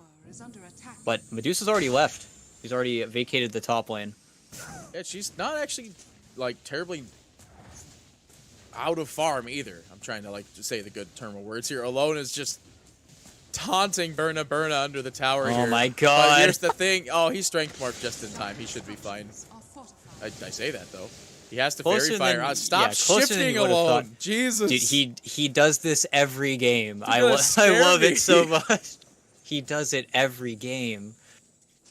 Like, I'll watch him. It actually killed Rise's bottom again. And they do start a TP. And they're gonna get but- Kara too. Yeah, they break the TP. They're not sending that hero back. The casket buys time, but yeah, that time is a no. Robozy never actually left bottom. He was just patient in the trees, and him and Drakeel just took him out. Medusa's the slowest? At 725? Really? What? No Oh, way. and here's Alone. Alright, well, back up at the top. Yeah, we see Prada. He's going to get bursted down there. Benjaz just able to pump a lot of damage out very early, going max and tide. He does and have here's the Ravage, and there morph. it goes. They actually get the Lion it off the clipped back him. end of that clip there, and they will actually put down this Morphling. Wiz just going to start dancing up here. He knows that he's done what he's needed. Keeper Blast will go through, and an Anchor Smash on the outro. Benjaz will claim the double, but easy counter tips. And that was just really unfortunate. He didn't have vision of the Lion just because it was nighttime. They didn't have a ward behind the tower. But Alone is just the ballsiest Morphling in the side of the hemisphere. It's actually wild what he'll be doing when he shifts down when people are killing him. That's the stuff that scares me. He just casts ability for fun. I want to see. Okay, do you know if this works or not? Tidehunter Battle Fury. If he Anchor Smashes, does it cleave? It does work. It does work. We will never see it. Yeah, okay, that's what I figured. Hey, sometimes people do dumb stuff, and safe lane Tide would be one of those. But it takes so long to get to 25. Yeah, the closest thing I've seen to that is I remember whenever Monet in China would just buy Battle Fury on Sven. He'd buy Battle Fury Shadowblade just to farm. He'd just keep farming. He'd do his own thing, but that's all he would do on Sven, and everybody hated him for it. Back when Sven was broken, nonetheless. Yeah, now he's kind of been rotated out of that broken position here. I don't know. Actually, I saw a roster pick Sven, I think, sometime during, not NADPC. No, actually, I'm pretty sure it was NADPC. I saw a Sven. I believe only 2 heroes weren't picked in all of DPC. I can't remember them off the top of my head, though. I mean, I'd do the whole, ask Google bit, but I doubt he would know. Yeah, same here. That's how Google kind of works. You can only ask it generic questions, not specific questions. We'll get there once the AI, tries to take us out. And Yeah, we'll it'll have the be sooner perfect, rather than later. But speaking of soon, Rises might be in a bit of a trouble here, actually. He does manage to find a good coconut stun. The line's Kara just there, not but- close enough. If they walk up the hill, I mean, yeah, the rest of Unknown are here. They got him. They find the stun, they got the finger, they got the finish off. It's an extra 50 damage to that finger stun as well. They want to keep looking and for now Kara Kara, here. they're bringing more in. They're bringing Benjaz. Yeah, they want this bad boy. Ben 5 Jazz, seconds I on don't know if Ravage. He's going to really be able to do much here. You can see that Prada's just buying time, and Benjaz actually can't really just run at him. And the Hex is out there immediately buying so much time, but Wish will nice. get stunned by himself, technically. Alone will be able to get a 2-for-2 trade-off there. Radiant's top tower is under attack. And not the worst case scenario, Benjaz wasn't forced to use Ravage. It's sad that the two cores were able to kite towards Kara and kill him on the other side of the tower and get away with that one. But they're very happy, I think, not losing their Bloodseeker and getting two freebies. Oh, tied. I was going to say he was getting chased up a little bit there. But they're fine. Yeah, it's good that they didn't really lose the Seeker in that endpoint transaction. I mean, they still got the kill on him, but Stop you. I really like the positioning of the CM ult though. At the end of the day, like it kind of like negated the chance of them going after any of their other heroes. Yeah, he just put his feet down. You know, you're just a CM. You're gonna die. You're behind your enemy team's tier 2. But they're trying to make another play happen. This is exactly what they need. They want to get kills to lead towards the finisher on this mid T1. I mean, you got the rat. We're gonna see Burna. Oh, this is huge if they get it, but he just pumps his ult immediately. I'd honestly just... They need to be careful. I would just click the Ravage button, but they're gonna hold it. They denied the mid tower in the meantime. Yeah, it almost bought enough time for Alone to take that one out, but it was a good play from RoboZ. He was able to, like you said, get that deny. Still, losing your mid tower, it is a little bit scary, but 14 minutes into the game, they've held on to it for about as long as they can without literally just sticking a Medusa there till the end of time. But looking at items, I mean, both of the cores are just going for BKB next. BKB next up on Morphling and on the Bloodseeker, and I guess they're just trying to hit that timing so that way the supports are going to be completely useless on Unknown and try to push that advantage. They really want to forward the schedule, I guess, of this game. They don't want to go too late versus this Medusa. I mean, that is the game of a Medusa player, is not. It's just if you don't win early by Medusa continually farming and then maybe revealing maybe once or twice, then it's late game parafarm. And that's the insurance plan that is a Medusa pick. Whereas, I mean, Ego, they don't really have that insurance plan. Like, I mean, Morphling does farm up about the same rate, I'd say, but like, eventually the shotgun falls off. And then the Bloodseeker, eventually people just don't care about getting ruptured. Back in the mid, though, they do drop a scan, but it looked like it might have been an attempted gank. They do get a remnant cap on them. They are quite deep in here. They might see Tano. Oh, yeah, this is the one that they wanted, and Tano's just straight dead. Like, that's the pick that they knew they could get. They got the remnant grab out onto the Tide, and they were like, yeah, the Tide's too big. We can't really get on him. Like, he's 1,700 HP with a pipe, or with a hood. When they're going to get more supports. I mean, this is what they have to do. Like, Unknown know that the supports are a big thing in all of this team fight capability for them. And I mean, we got 5 heroes here. They're going to make sure that this tower goes down. Radiant structures are fortified. They are going to trade pressure with the top, however. You see the Morphling is lined up there now.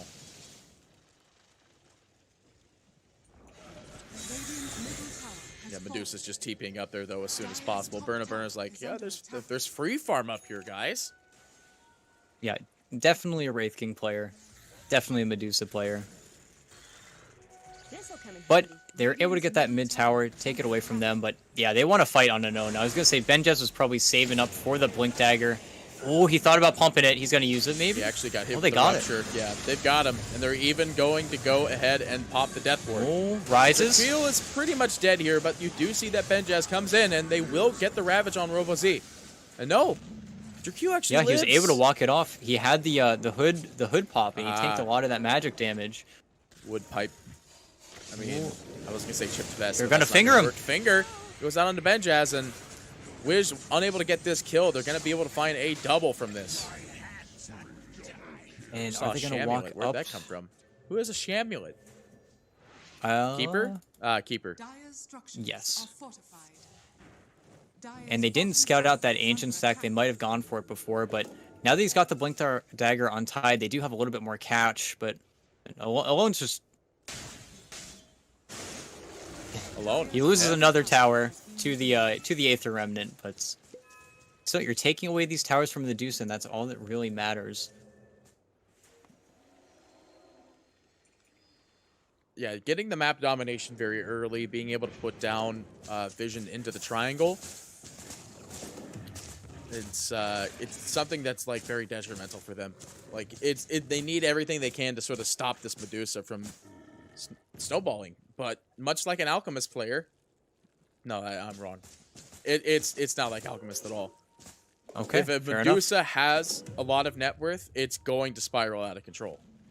More Yes. so than I think of like an Alchemist would. There's great ways to counter Alchemist, but the thing about Burna's hero is that if you press R, then they run away, no matter what ability you have going. And that is something that the supporting cast of Ego really does struggle with, is once they're into a fight, they really don't have any tools to get out. It's really just the Morphling that has that mobility, and you see he actually changed up his item build. He's going to finish his F-Blade first. He feels like he doesn't need the BKB just yet, whereas Rises is working on that, and I don't think they'll defend this tower. Yeah, they're just going to let it go. Don't want to ruin anything. If they lose a fight now, then it's going to make the next 10 minutes quite hard, so... Instead, just looking for pickoffs. We're going to lose Kara again. Yeah, they expend the fortification for it, so it might be more or less of a wasted fort on top of that, because I thought they were going to try to defend with that fort, but they just don't. They TP out, they're going to walk away. They want Just a nothing little to do with it. little too late. And it's just time for the F-Blade, time for the for the BKB. And once they get that, they can look to maybe get a fight going with the Ravage, but they won't do anything without their full 5-man, I think, for the rest of this game. They don't really, neither team, or rather, EgoBoys don't really have the pick-off potential that Unknown do. They can find a lot of more easy kills.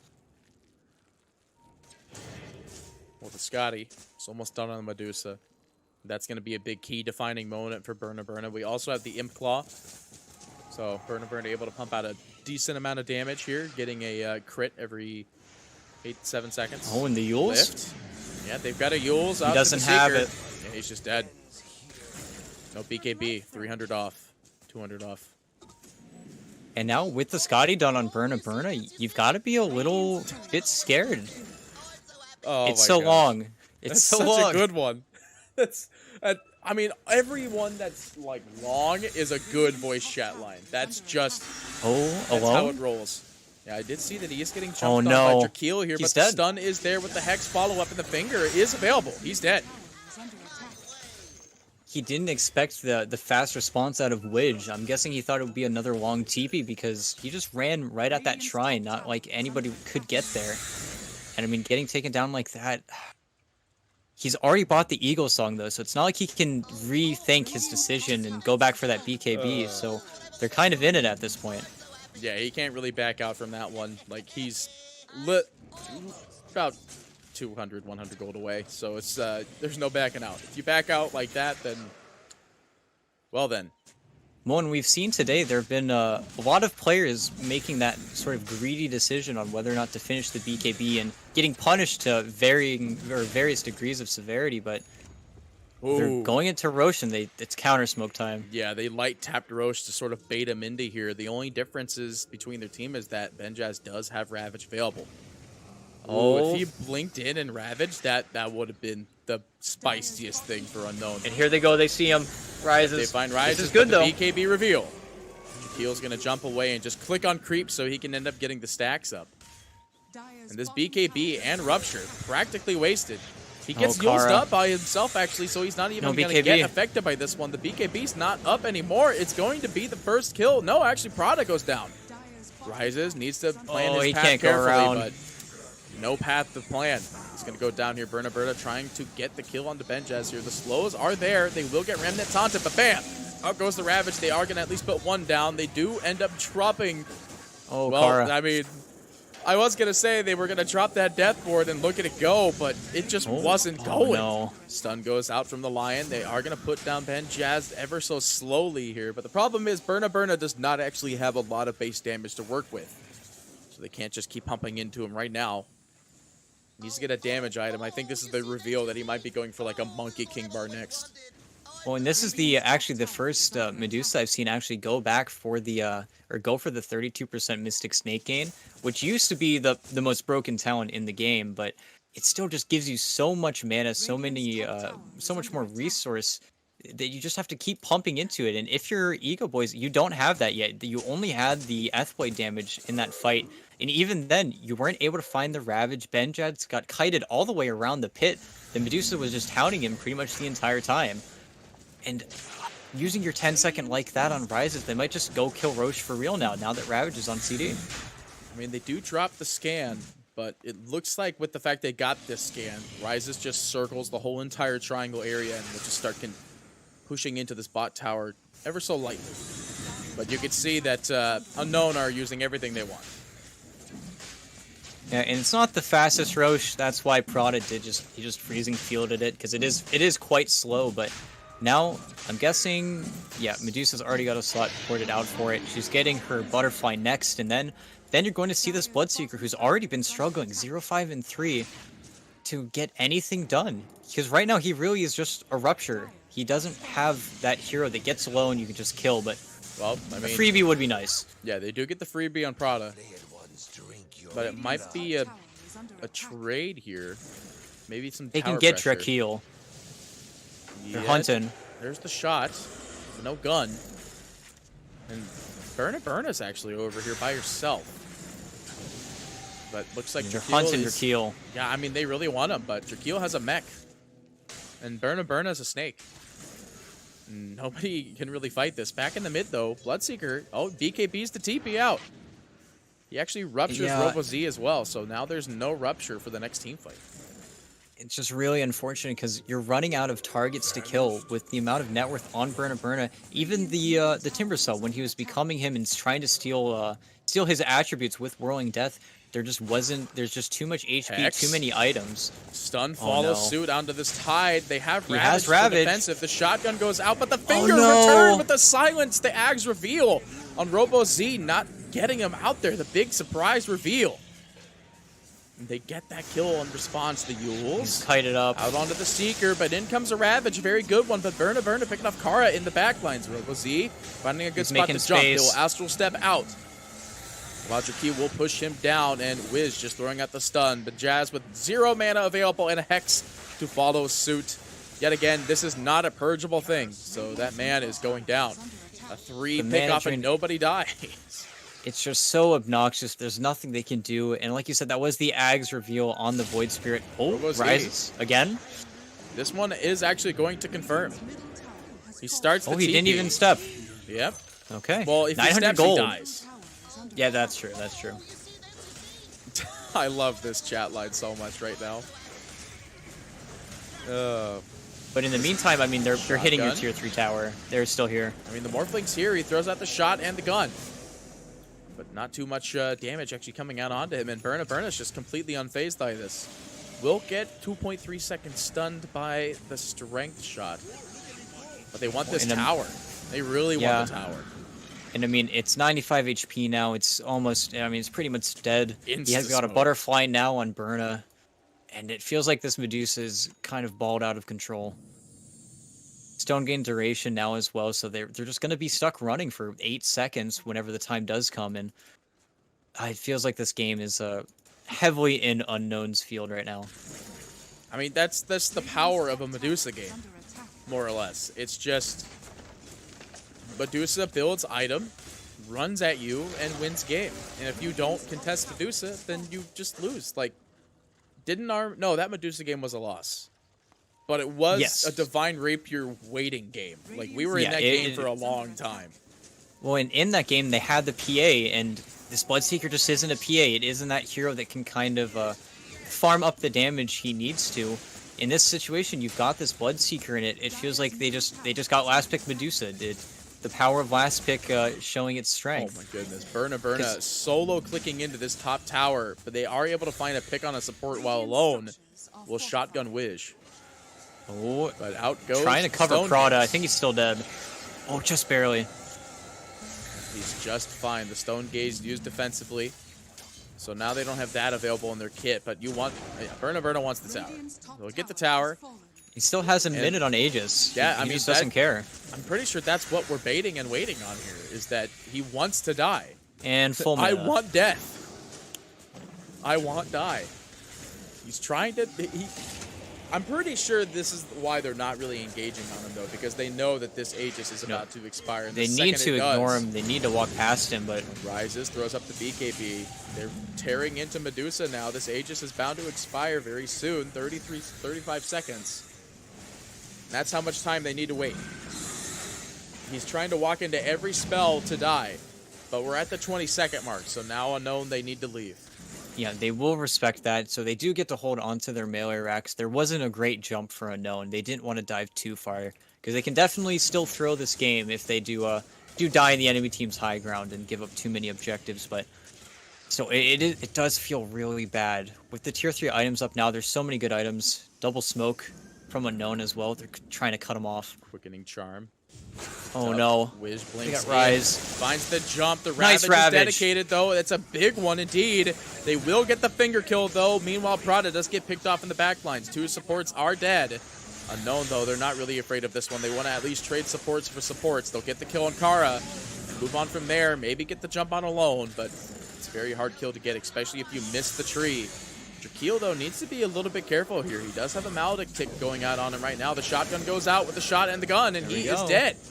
They do end up finding this pick, but, I mean, you just see it going ham right here. Medusa, all that you do is walk at hero, stand in one spot, alt-click the ground, get the kill. There really is just nothing they can do. It's unfortunate as well he was able to get the Rupture, or rather the finger off onto the Bloodseeker just because the Morphling and the Coddle got distracted by the Void Spirit jumping them, but I mean, now they don't have Ravage, the mid tier 3 dies. I don't think they can do anything. I think this is just going to be maybe 2 racks. Alone's trying to buy time by just stunning him up, but... Shotgun goes out. Oh?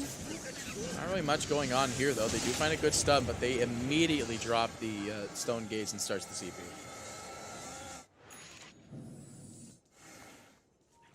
I mean, what do you do? Like, you could see just how little damage they were able to pump out onto this Medusa. And it's going to get to the point where you can't ignore her. Like, she's already in that position where Medusa feels like it's a very hard thing to ignore. But once this Monkey King bar's up, it's literally, you have to kill Burna in every fight. And I think to that point, we need to get this BKB on no. Morphling. He can't be afraid, but Orb of Destruction. There's Psychic Headband. Looks like he's thinking about it. Nah, he wanted to stack the camp.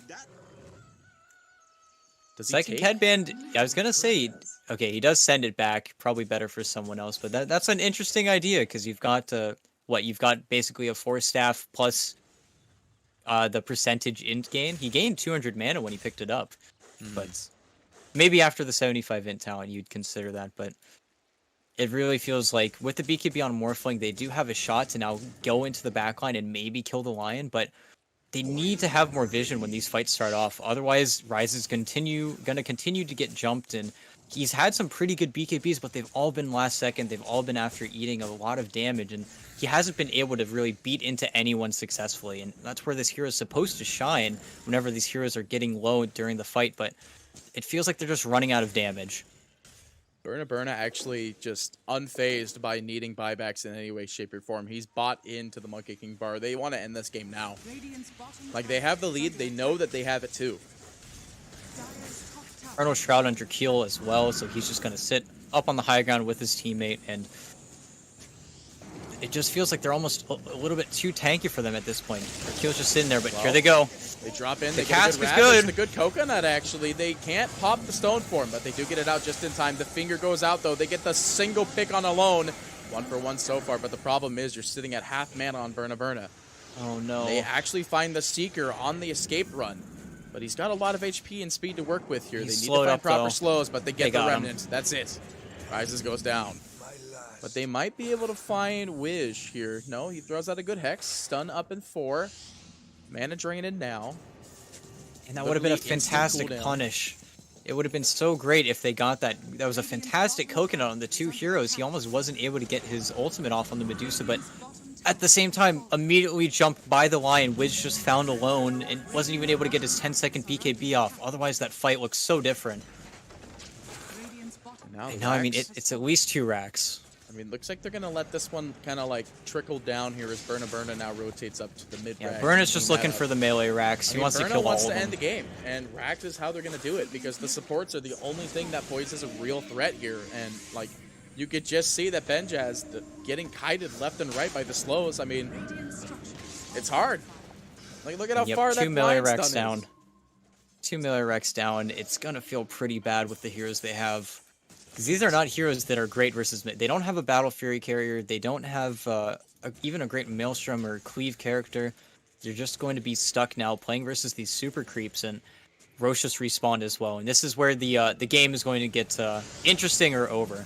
Well, you say that, Oh, though, Burna? Burna is going to be going out for a little bit of team fight here. Is going to be disarmed. Oh, no. Silence is going to be there, but Stone Gaze is back up in the Stone form. We'll start claiming some heroes here. First, it's going to be the Lone. Morphlings. Stoned up, as well as the Finger to fall through. They will get that kill. 3 dead, and Benjaz next to fall. The only one And I left believe that going is to GG, I think. be... Yeah, this feels like it's a no comeback time. And another one. Yep, immediately jumping in. The Hex and the follow-up. It was like you were talking about. People really hate this Lion hero, and this is a good reason why. Wiz has played out of his mind with these stuns and hexes left, right, and center.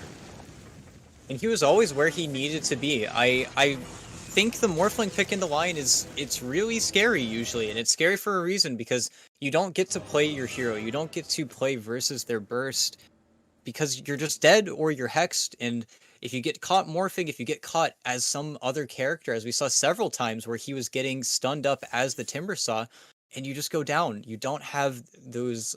You don't get to play the hero the way it's meant to be played. So it's a little bit... It's comfort. He's the best at it. He's really funny to watch because it looks like he's going to die 50% of the time, but it was just a little bit too strong, especially with the Medusa aspect.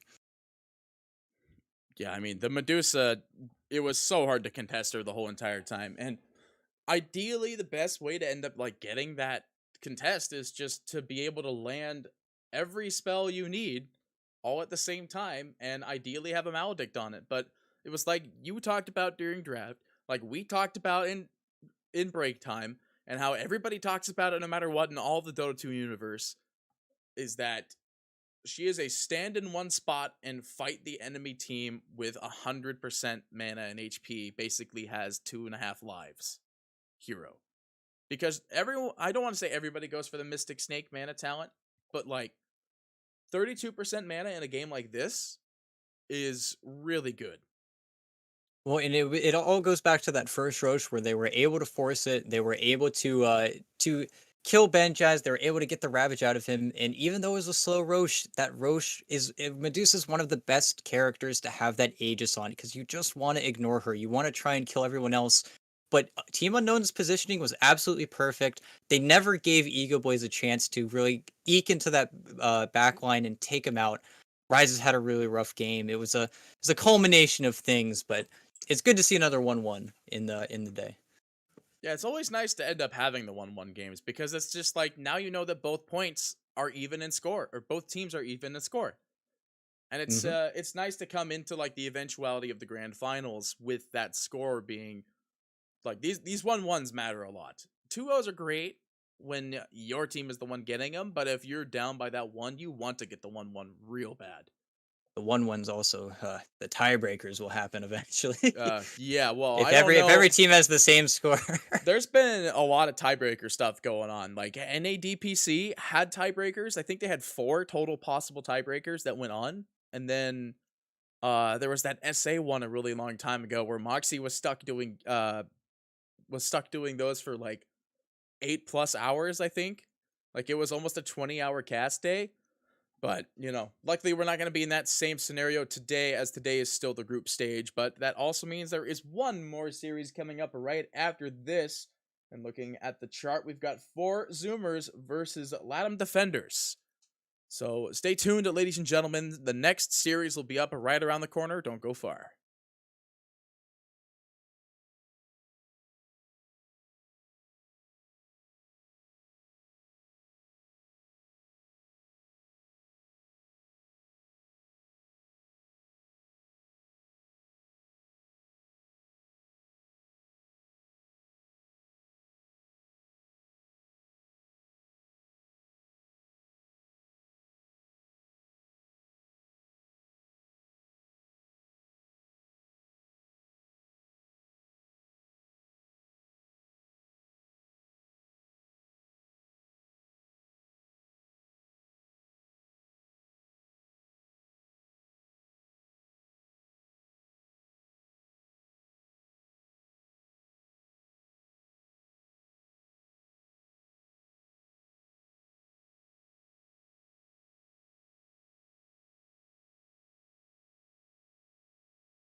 We got another coddle on our hands.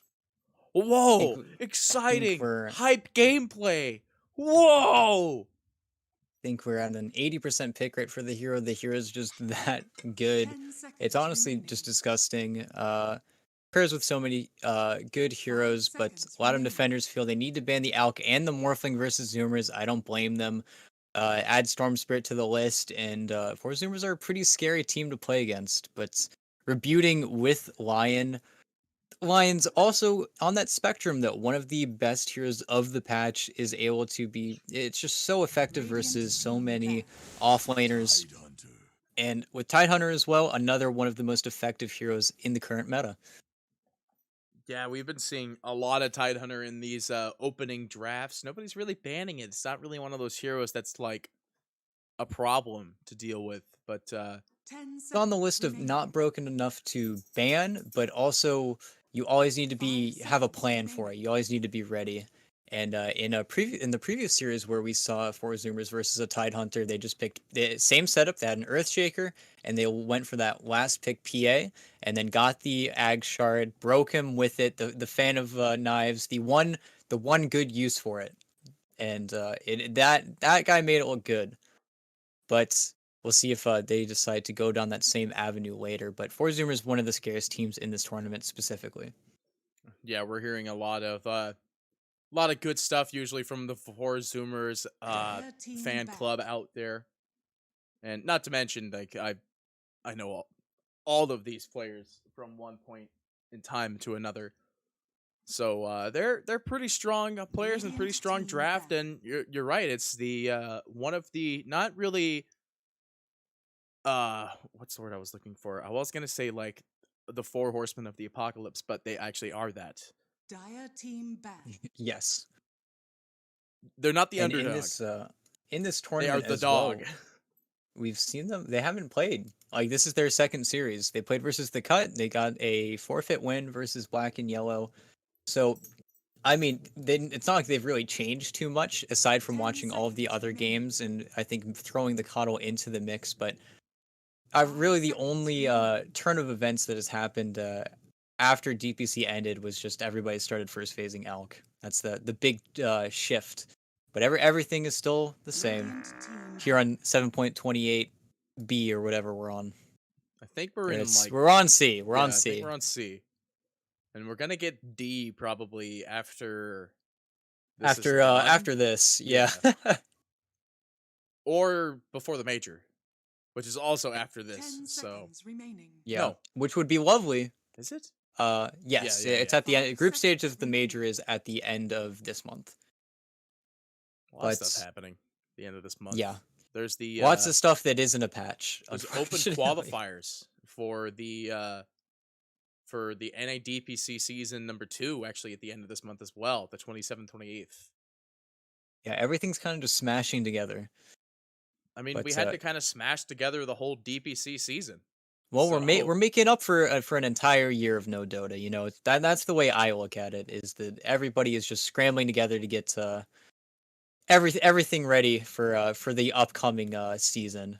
So fingers crossed, we don't miss out on another TI. But we'll see the success of the Singapore Major, I suppose. But Four Zoomers bans are absolutely on point. They're taking out all of Latam's best heroes, most comfort heroes, and I mean, we've already seen how strong Enchantress is in a lot of the games played today. But as well as the Death Prophet, we haven't gotten to see her be played as much because she's typically just banned because of how well she plays. Clockwork.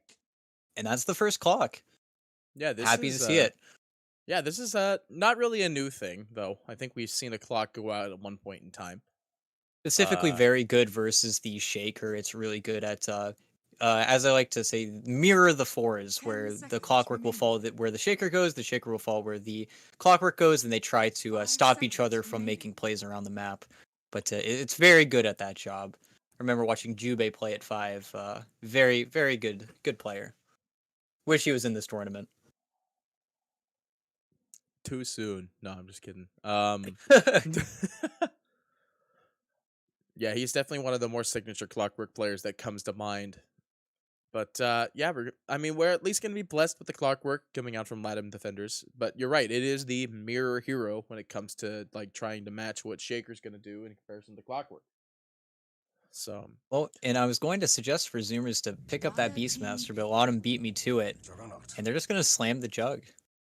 It makes complete sense. Yeah, it's the nicer, safer pick against the eventuality of clockwork becoming an issue, because clockwork will just jump in, hook, and then all Jug has to do is just spin and click the cogs. You won't get hit by the mana shot on the way out, and then if you time it right, you could not get hit by Ravage. We saw it in that Arkosh game, and it worked out pretty well for them.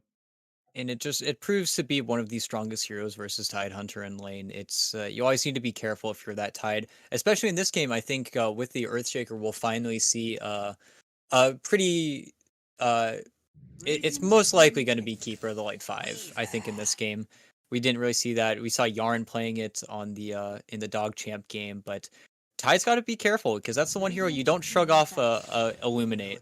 And instant blood. Yeah, you can't really shrug off a Bloodseeker either. That's going to be the other big scenario killer here. It's good against the Weaver too, because Weaver's whole shtick is kind of just having that mobility in a team fight. And as soon as Bloodseeker just presses R on Weaver, then Rupture will claim it. 5 seconds remaining. This is the power of having that that second or having first pick is you just get to counter everything in this next picking phase. And Bloodseeker really does seem like the perfect fit. Tidehunter's going to be inundated if he ever gets ruptured. Same with Weaver. Weaver struggles immensely versus Bloodseeker. Even just the fact that whenever he's low, you're going to be able to see him. It's much easier to track him down as opposed to a lot of other games where we see him kind of be this slippery hero who's able to eke out of a lot of situations. But now both teams need a mid. They need something to, I think, embellish their draft, especially if you're Latam defenders, because you've just got counterpicked. This Brax Bloodseeker is going to be a real thorn in your side. 5 seconds remaining. So, then what do you propose as an actual counter up towards the Bloodseeker as a mid? What's your mid response? You've got the Storm banned out. You can't run Invoker yourself, and then we still do have both other spirits. That's usually the great response versus Bloodseeker, just because Void Spirit does care a little bit more because of the step, but Ember does not care at all with Remnants. But with the Puck taken out, I feel like that's what they're leaning towards. But Gunner can play. He can play absolutely everything. Yeah, if I had to guess, it'd be a Spirit though. That's what I'm feeling. Void is still in the pool. That's one of the ones we've seen that's actually quite phenomenal against the Weaver. And they can open into the pick. I feel like a Void Spirit is a good fit for this game. But they're going to go Earth Spirit. There we go. Okay. That's kind of an oldish or older-ish Gunner hero, but I've definitely seen him play it before. Now I'm sitting up in my chair, and this is exciting. But that was one of the spirits, I guess, so that's cool. And a lot of defenders taking out the Tiny as well. That was another hero that I was thinking, because look at all these, they're just all so squishy. Tiny is just a classic hero versus Weaver as well, but Earth Spirit Core is very scary if you're this Weaver. He's gonna prowl in the lanes, and that silence. We talk so much about how good the Void Spirit silence is versus Earth Spirit, and I guess in this game specifically, they want something a little bit less farm dependent. But Earth Spirits definitely has some strong timings as well. But most of them are you get BKB and you get whatever utility item you could possibly want. There isn't that Ags that you would see on the Void Spirit. But now a lot of defenders kind of have to think through what they want to play, because now with this ES mid, they could go for another mid. They could go for a mid laner that gets melee, because they do see it. I don't think they go for the Void Spirit themselves though now. What do you think about the Bat Rider then in this slot? It's a good contest, but I feel like Earth Spirit is still stronger. It would be a really good counter pick, but the issue is you can just roll away or kick him off you. You know what I mean? But the other issue is if you ever get ruptured, Bat does not want to be ruptured. Bat's the one hero that will just die if he gets ruptured and just have a miserable time. I think as well they need sort of a secondary team fight or AoE damage, because right now they're very single target. They're very good at sticking on the heroes that they are able to find, but aside from the Tidehunter, it's really going to be kill the next hero, move to the next hero. Templar assassin. And that's more killing heroes. Okay.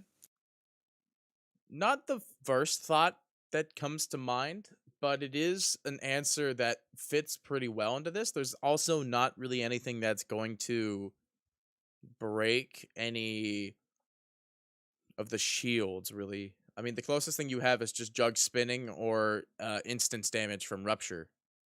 Gunner's most likely going to build that vessel or urn this game as well. It's just, if not the vessel, he probably will get an urn. And that'll be quite scary, but it is a counter pick. I mean, Nana will be able to just farm it up, have a pretty decent time. There aren't too many great heroes. If he gets blocked off on the other side of the Fissure, he will be in a little bit of trouble. But at the same time, Clockwork is going to be running interference the entire time. And Gunner doesn't care about cogs. That's the good news. If Clock does end up going mid, the only problem is if the Clockwork does get in front of him, then it does get very complicated. But he can always kick away heroes. That's the main benefit of this mid Earth Spirit. But they really picked it, I think, just to counter this Weaver, which is interesting.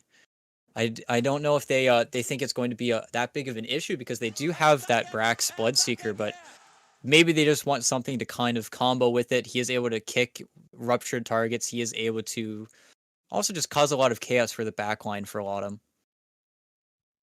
Yeah, it still feels like an overall 4-Zoomers draft. I mean, Tidehunter is a good hero. We've been seeing it a lot, and it's the Ravage return is usually pretty fruitful. But I feel like that's just kind of all that Latam is putting their money into. Maybe finding some good Clockwork hooks, but like Templar doesn't go for the mobility Templar build. Like I've been seeing, and I say my sample size for this is very small because I watch one singular Templar assassin streamer.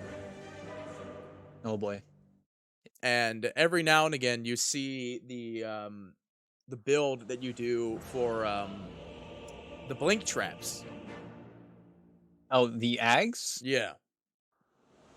But it's like it's such a weirdly niche item to go for.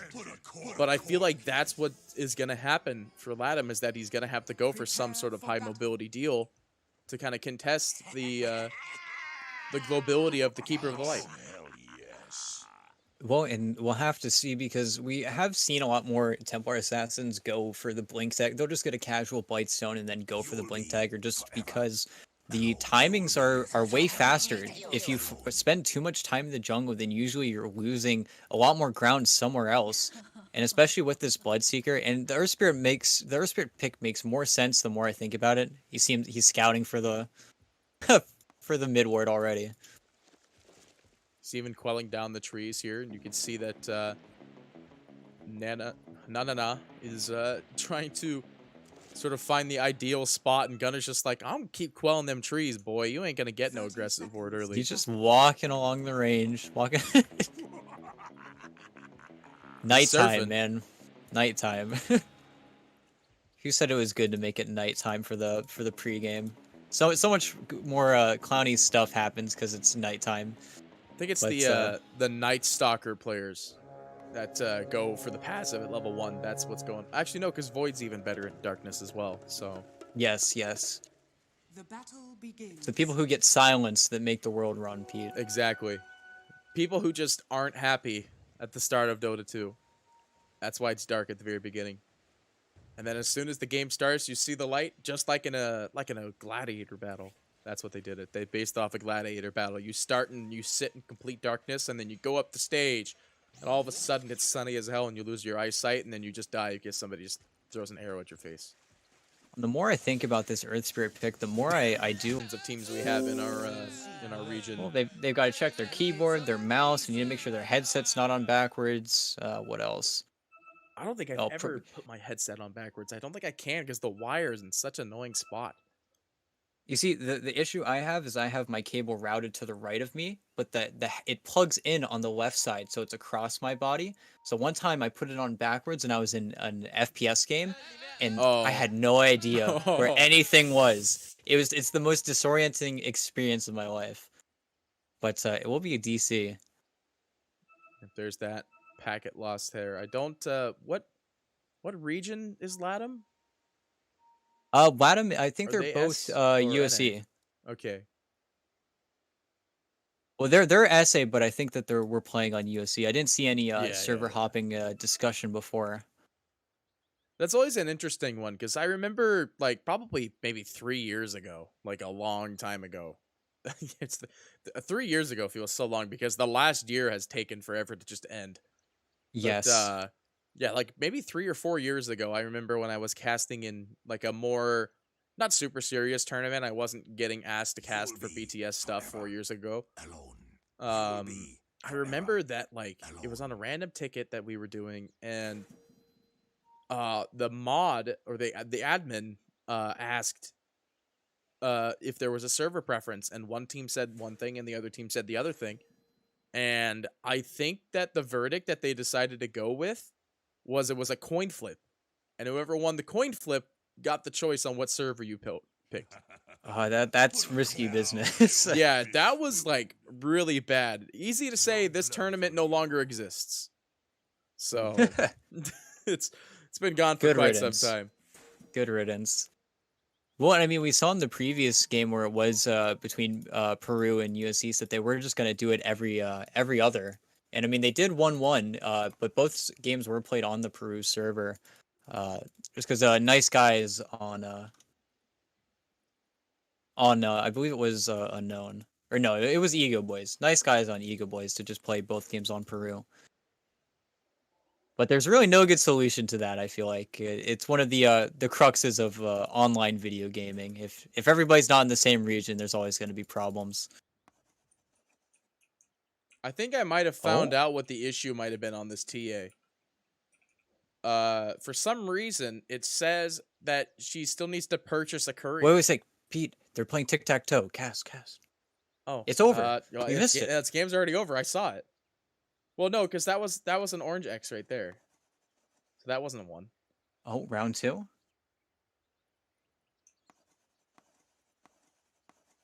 right, go. Oh, hey, get out of here. So much blood. That's not so fair. much blood. You cheated. It's the zoomer fingers. I don't have enough time to wait for your.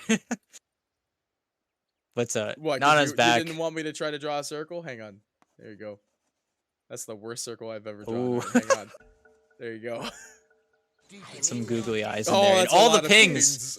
All the pings at once. Yeah, that was quite a bit there. Well, now we're back into the game. Looks like the ping is just fine, and TA no longer has to buy a courier. That might have been the glitch there. That might have been the courier bug. And it looks like, ooh, yeah, Gunner able to get the range deny, sneak his level 2 in here before Nana, but he did get counterpicked. This isn't the most fantastic lane for Earth Spirit without any outside assistance, but he does have more damage until Nana decides to use Refraction, and then just going to be playing in these creep waves. I've been like lightly watching this Earthshaker just literally get like continually stalked by Eratus here. Yeah, and this is how it's gonna go. This is just the contestion that you always are gonna have to be a little bit annoyed with. We've actually got clipped by that blood right. But early levels of Skakuchi, this is one of the picture perfect cases where you really need to be careful, because if you get Fissure blocked after it, it's a 12-second cooldown. It really feels quite bad. But yeah, this is a big fight. Yeah, I think this is a Aretis might stun be pump. Like Clockwork's in big trouble here, but again with level 1 battery assault, it's very Wait, and think they might if you- find a return. In fact, both of these heroes very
can't handle that hero right now. And I mean, now Kikahook's just going to hit this tier 2 with really not any rebuttal. And I mean, they're all gearing up. They didn't need to use Ravage if they really wanted to. They could just push out the waves. Oh, is this a freebie? On the clock? Looks like it. Yeah, they're not rotating too much into here. They do TP in heroes. They're looking for supports. Tower is under attack. And the TA's off on the sidelines here. The BKB is primed as well. Looks like the Hurricane Pike will be next here. I think really it's all about the pressure that Latam defenders are going to be able to put on the map while this Aegis is up in their hands, because Zoomers are just going to split push. They're going to try to pull you around the map. That's kind of something their lineup naturally does, especially you can just spin TP, you can just Earth Spirit BKB TP. It doesn't feel the greatest, especially since you got this BKB, I mean, realistically, to fight, especially to play on these supports, but they need to take as much map control as they can with this first Aegis. Oh, Ocean's got to be careful. Yeah, he's getting chunked up here. I mean, that's Just all of his HP gone. 2 right clicks, 1 meld. Yep. Quicksilver Amulet again. We're seeing a lot of this item today. It's a incredible item. I hope it gets changed a little bit, because it really is one of the best. Radiant's middle tower is under attack. Put it on your techies, who has the slowest moving attack projectile in the game. Ah, yes. Your I techies, actually your want to weaver. see it. I need to see it because it's actually like the slowest, right? It is. I gotta see it then. We'll test it after this in our little quick break. Oh, Weaver, Ursa. Latam they're smoked looking. on top of this ward, by the way. So they know there's at least a 3-man smoke. Radiant's middle tower Sammy's not going to get caught by this. I think he's trying to bait with it, actually. Oh, is under attack. yeah, they know what's up. He's going to send another one in. Well, I mean, that's the The best jig thing is about Mana Drain. I mean, Brax is putting a lot of pressure on this T2 bottom, and they really don't want to ever back at this point. A lot of defenders want to make something, push into the high ground, but they're making this hard on them. Zoomers are not giving them an easy choice right now. Yeah, they have to make a Dire's choice. bottom tower is under attack. I don't think Yeah, they're going to defend. Latam defenders are defending. Whoa. Oh, they're Link chasing dagger. in, but I mean, Brax is slowed at the moment. He puts out the jump, but I mean, I was gonna say with no Basher, but I don't think you build Basher on TA. It's not like Shadow Fiend or Terrorblade where there's a situation where you can. it's unfortunate they didn't send the flare first, because then he could have made the decision to jump on the Husky instead, but still, it's a forcing play. It's those plays that are going to keep four Zoomers in this game, their heads above water. But Ocean might... Oh, that was a very good totem. Going up instead of down as well. Ocean's just gonna TP back to the tower. And usually you see with the first Aegis, the team with that Aegis is able to take map control, but with the way that the four Zoomers are handling it, they're buying a lot of time. It feels like now they're going to have to wait for that second Aegis because, only a minute left on it. There hasn't been too much accomplished. They were able to claim that mid T2 tower and a lot of damage on the top mid tower, but it's not even half.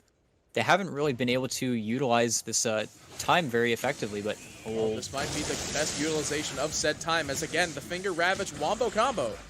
We'll find the They just kill didn't see on it coming. Sammy, and the Clockwork Cook goes Oh, out. They're gonna go no. for Ocean on the backlines here. This is huge win, and if they get the kill, and they do indeed get it, they expend the fortification. The Magnetize is out and continually refreshing.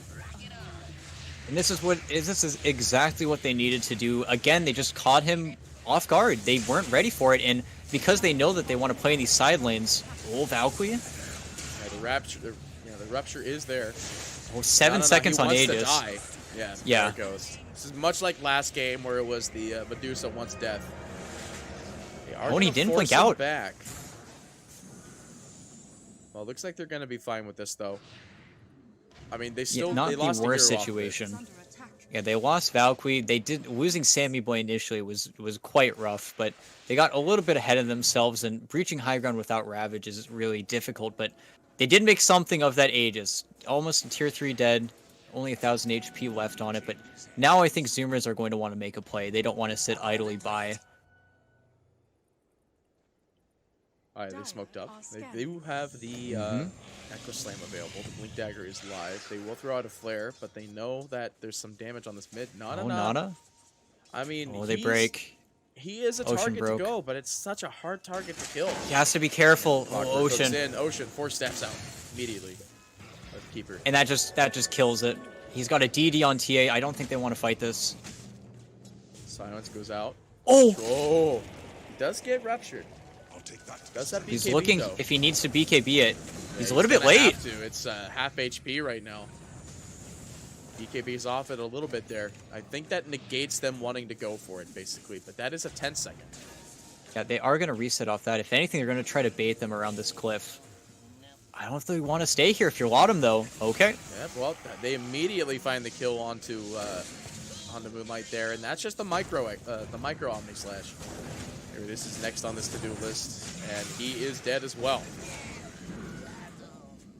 Swift Slash, big surprise from the Juggernaut. Yes, and it was a very good play from Aretis. He was able to break the smoke on Ocean and then kind of force his team to not want to go or commit after that. But I think it was Nana that pushed the agenda a little bit, got a little ahead of himself with the DD rune, and now it's going to be Zoomers that are in a position to take a little bit of the map back. I mean, they can try to get this mid tower, but they're actually taking quite a bit of harass there.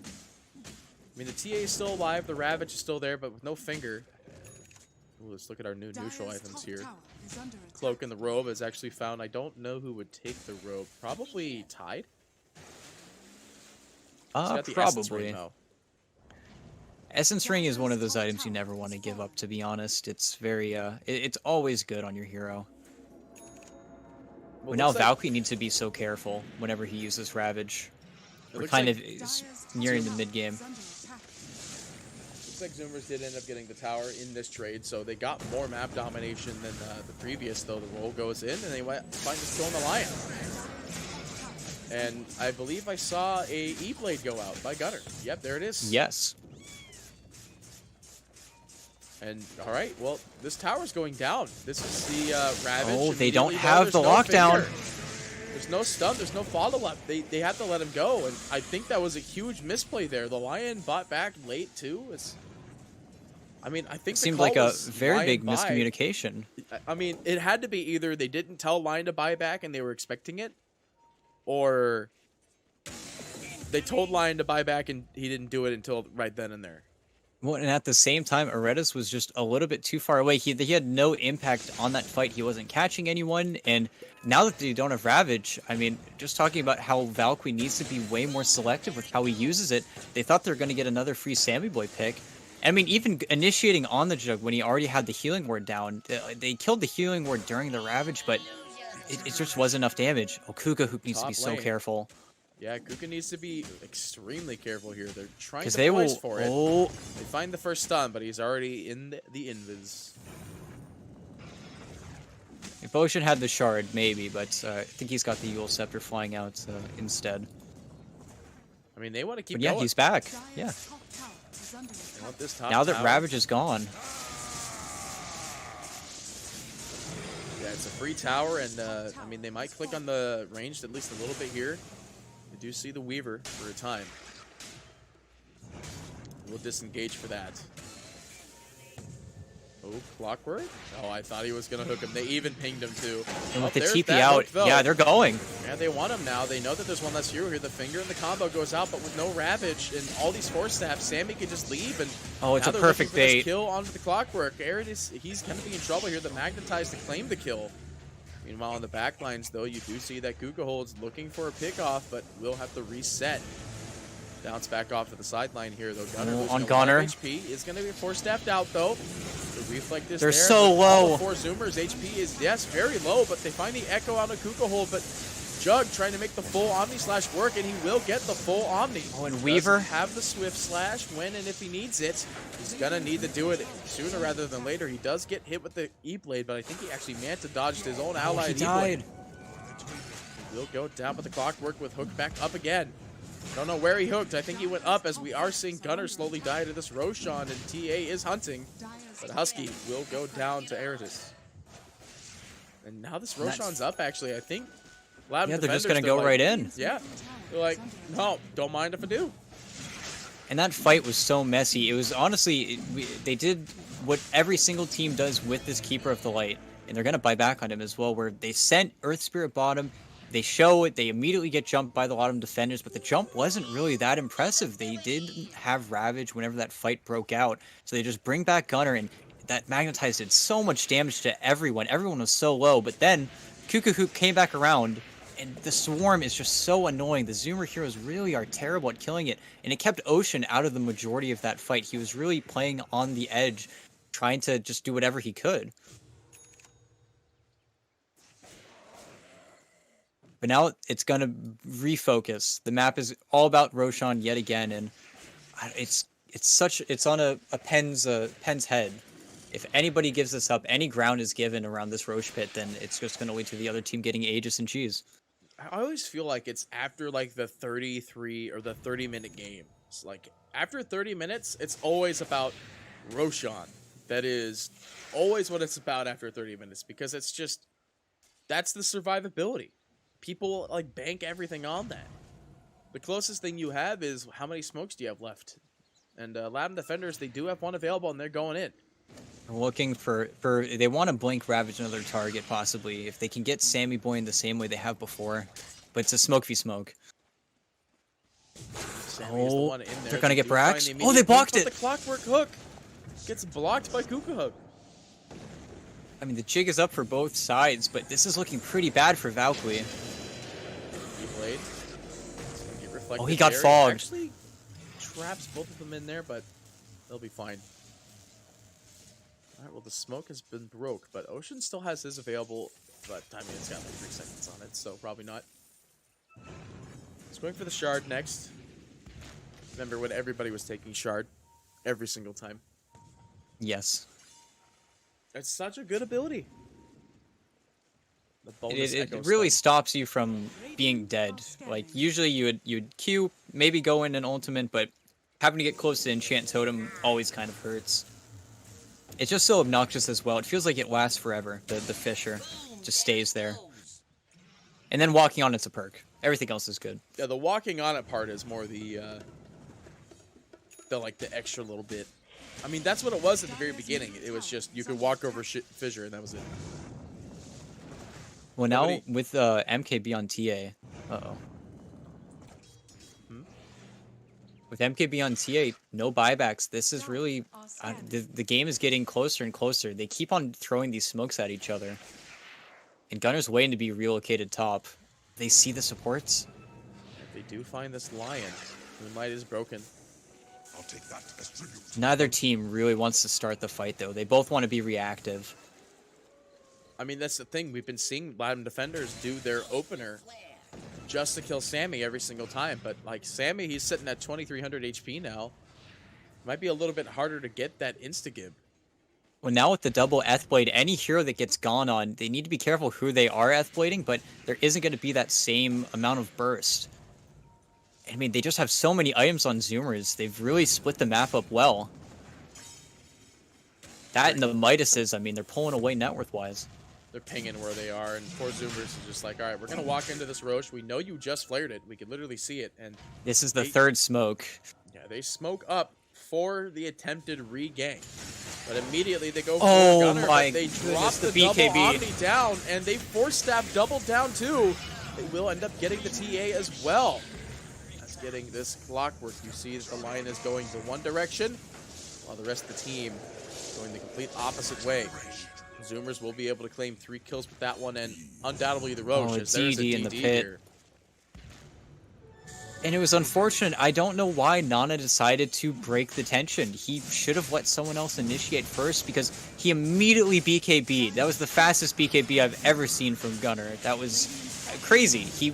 Nothing got used on him. They immediately got double Omni slashed, and because of that MKB pickup to try and kill, I guess it was just for damage, just to try and burst more heroes, they weren't able to get the damage on Gunner, and now you're fighting versus Sammy Boy with an Aegis, and now the script is flipped. Now the aggression is in Zoomer's favor, and a 10k gold lead to boot.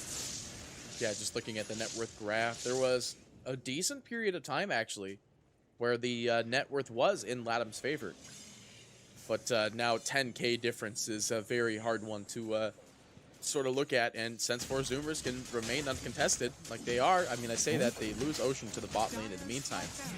But a Rax instead. Yeah, I mean, you traded off Rax, but here's the problem is that you can't get more than that.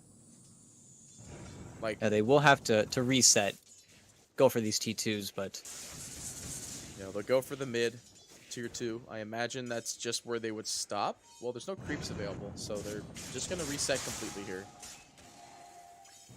I mean, with the Abyssal Blade finished on Sammy, you need to be so scared now if you're this Weaver. You don't have that safety net where there is a possibility where you're just going to get Blink Abyssal and not make it out with the Earthshaker sitting behind him. They really need to have vision of the Earthshaker at all times now, I think, if you're Latam. If you let him get anything off, and I mean, Ocean's been struggling to get anything off because they are always looking for him, but even more so now that you've got this Jug bearing down on your buildings, you have to be so careful of the backline. It just feels like the Weaver's not really able to get to the more durable off backline heroes. I mean, the Keeper's not as durable, but I mean, it's going back to the original point that if Keeper does end up posing a threat when it comes to their backline in an actual team fight, I mean, that's why you hold on to Rupture. You just rupture him immediately, and then he can't really do anything else. Well, and now that he has a Nullifier, it sort of fixes an issue, that issue being just the Eth Blades, but there are 2 Eth Blades, there's only one Nullifier, so they can really cover each other, I think, really well still on Zoomers, and the team play from Zoomers in the past 5-10 minutes has been very exceptional as well. Yeah, now it's just split. Now a lot of them are splitting. They can't fight. It's a complete role reversal. I mean, you gotta do what you gotta do, and unfortunately, there's not much both teams really want to do. You see them that they want to try to set up for this mid, but they just can't really get a good aggressive push because they know that the threat of the Ravage, Blink in, Immediate Hex, Clockwork Hook, Finger is available, and they've died to this combination more times than once. Well, Valkyrie? Gunner just TP top, got him off the tower, but I think Sammy Boy's just going to hit. Again, just the power of the Coddle. They immediately pop the ulti, they bring him back, and there's never a split foot push threat versus a Coddle team because the fight's been brought to you. I mean, there's only a tide on the tier 3. They're losing this tower a lot faster than I guess they really care. Yeah, it's like, is it they just don't have TP? They don't have TPs. The CA is 10 seconds left on it. The Clockwork's TPing in now. I mean, Sammy has the Aegis, and he still has the healing ward as well. Oh, the pole. The pole. Oh, boy. I haven't seen that one in a while. Level 25 already on Gunner. I mean, that's the mid Earth Spirit. It's just he got those levels really quickly, and he's been able to solo farm everywhere. And yeah, Midas. Midas pays off when it comes to a game like this. And they do need to be slightly careful. They don't have Gunner for real this time, just because still waiting for his spirit form. But yeah, Redis is trying to defend his vision here, but it's so difficult for them to fight. I was just like blinded and confused by that fissure. It looked really weird. It was just a black box, more or less. Yeah, Wine is drawn. I mean, they're not even going to hit that mid T2. Salmon Boy's just going to take the creep wave in, and yeah, TA can't play around. She has to be there to do something. And Aegis is being taken away in 30 seconds, but it's happening. The follow Omni doesn't even need it. They get this kill. He has to buy back if they want to hold the defense. We're going to see that pretty soon here. They probably want Aegis to be gone. It's 20 seconds, but oh no. We got an opener bash, but there is going to be a Ghost Scepter. The buyback is going to follow suit. The Micro Slash is going to be up in 1 second, but he's getting stun locked. The E-Blade goes out the first one. The Mana Drain is going to take a lot of it out here, but the TA. At the Aegis timer, the TA again, he's just getting chunked up by Sammy. He gets out just in time. The Micro Slash. Moonlight. No mana. They might be able to find this kill. The Aegis has expired. The Finger goes out. And they're going to look for the kill on Sammy. He's got no mana to turn. He needs something, but he gets pushed out by the Clockwork Cogs, and he will go down. Gunner throwing out his E-Blade. He'll at least find this kill on Moonlight. The buyback is going to be there. They want to get as many kills as possible, but Gunner rolling out of this one. He's not done yet, though. The cheese is still available. He swapped out the BKB, and Ocean comes in. They want more. Gunner is a scary boy. No, trying to whack into him here, but the first cheese, the only cheese, has been expended. It's going to be a little bit careful here. So much. Hold is here. TA is tearing into this line. They find the kill on Gunner, but Jug fought Sammy, back, by the way. He's coming back in. He wants to get this kill on a Valkyrie, and they'll get it.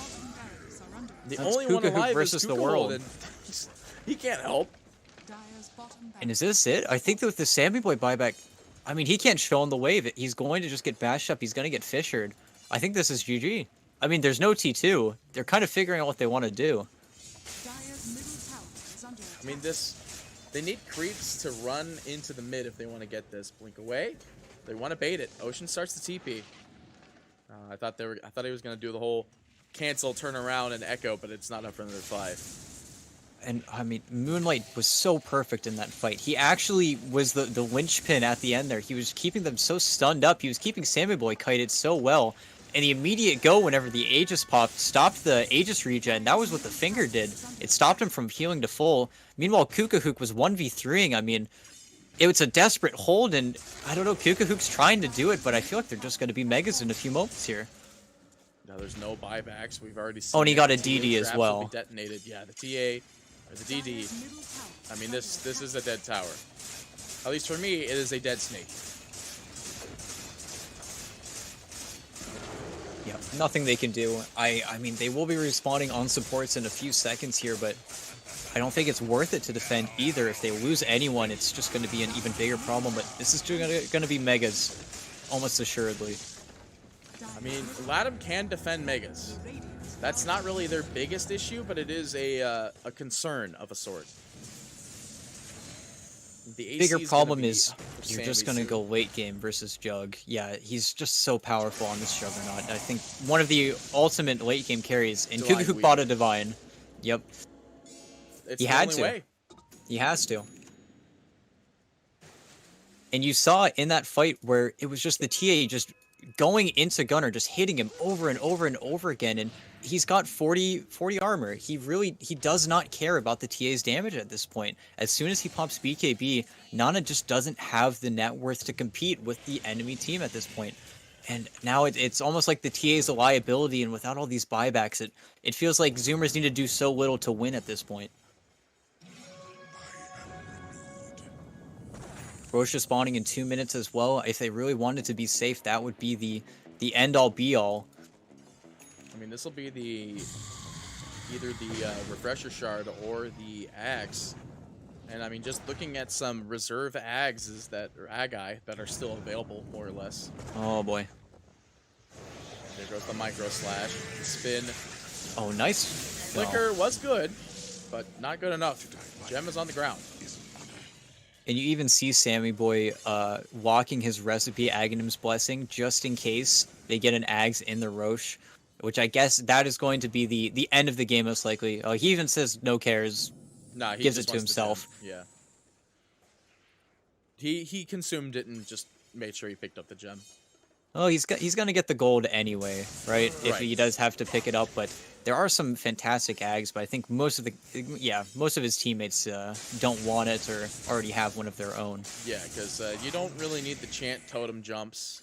Keeper is Will-O-Wisp. I mean, it's not actually bad. That might be who it would go to. There's an argument for that. Because you haven't seen it all game. It would be quite a big surprise. Probably over the 5,000 gold to Jug. Jug is he's gonna get his gold no matter what. But it is quite the precarious position Latam has found themselves in after such a very strong early game as well. Well, it looks like it's Roche time. Yep. It is. No reason to wait. Ags. The Ags. All right, let's see who it goes on. The flare goes out. They see that it's fresh, but I mean, they got to smoke now, and they got to get there now. Nah, there's no time. Sammy drops the gem, so he actually wants the money. Or no, he's gonna take the Aegis. Yeah. Ooh, Courier. It looks like it'll be. Oh, he grabbed the cheese. Oh, he got the cheese. Valkyrie. Well, I mean, you won't have it for another 3 minutes, but. They took the Enchant Remnant. And they took the ES Ag, so now he can. Just they had to grab it quick because they saw the Courier was there. Well, and it's not bad by any means. It just means you can stone anyone and then kick them wherever you want. It's quite annoying, to be honest, especially if you're a Weaver trying to defend your Ancient and just become a Remnant. Ocean. Oh, Finds a Nana. good stun. The follow-up. Oh, that's what's making the thing all just black. Dire's middle tower Weird. is under attack. I mean, this tower's dead. You got Mega Creeps clicking into it. And Gunner now is attacking Sammy, at 60 miles per hour here. They are going to jump in for the Ravage. They do put a lot of damage into Gunner here. The finger goes through. He's in that half HP. He does that BKB, though. Turns this around. Meanwhile, on the sidelines, they will find the kill on Husky. He buys back immediately. We do see Kukahold trying to go for these supports, but the Echo Slam comes through. Big creep destruction. They will find that kill, and Eratus to fall with Moonlight is next. The only one to survive is Valakweave, and he will go down. Calling the GG. Game number 1 will go to 4 Zoomers. And it really just goes back to that first Aegis where Latam defenders were in the hot seat, but they weren't able to really make anything happen. They were eking out some of the tier 2 towers, but it really came down to when they finally ravaged Sammy Boy and caught him off guard. But even off of that, they had to completely back. Aegis was already gone, and their aggression was pretty much over at that point. And then just the Roshan, or that fight in their top jungle where they just lost Nana. They weren't able to do anything, and buying out the BK or the MKB, not having buyback, and that second Roche kind of sealed the deal for me. I didn't even realize, like, I forgot all about the fact that there was the Divine Rapier. Oh, on Kukahook? Yeah, Yes. because it's just, that's how low impact the Weaver in the game just kind of felt in comparison to the Brax. Well, not really Brax. That's not a good comparison. Gunner or Sammy in this game in comparison to the Weaver. It's just, it felt like they were able to do so much more. Well, in Latam defenders, that's the issue. They needed Valkyrie to be so much stronger than he was in that game. Same with almost same with Aretus, where was a point where we stopped getting counter initiations, where Kukahoot couldn't show up to the fight because if he showed up, he was going to get ruptured, and then he can't play his hero anymore. And it's just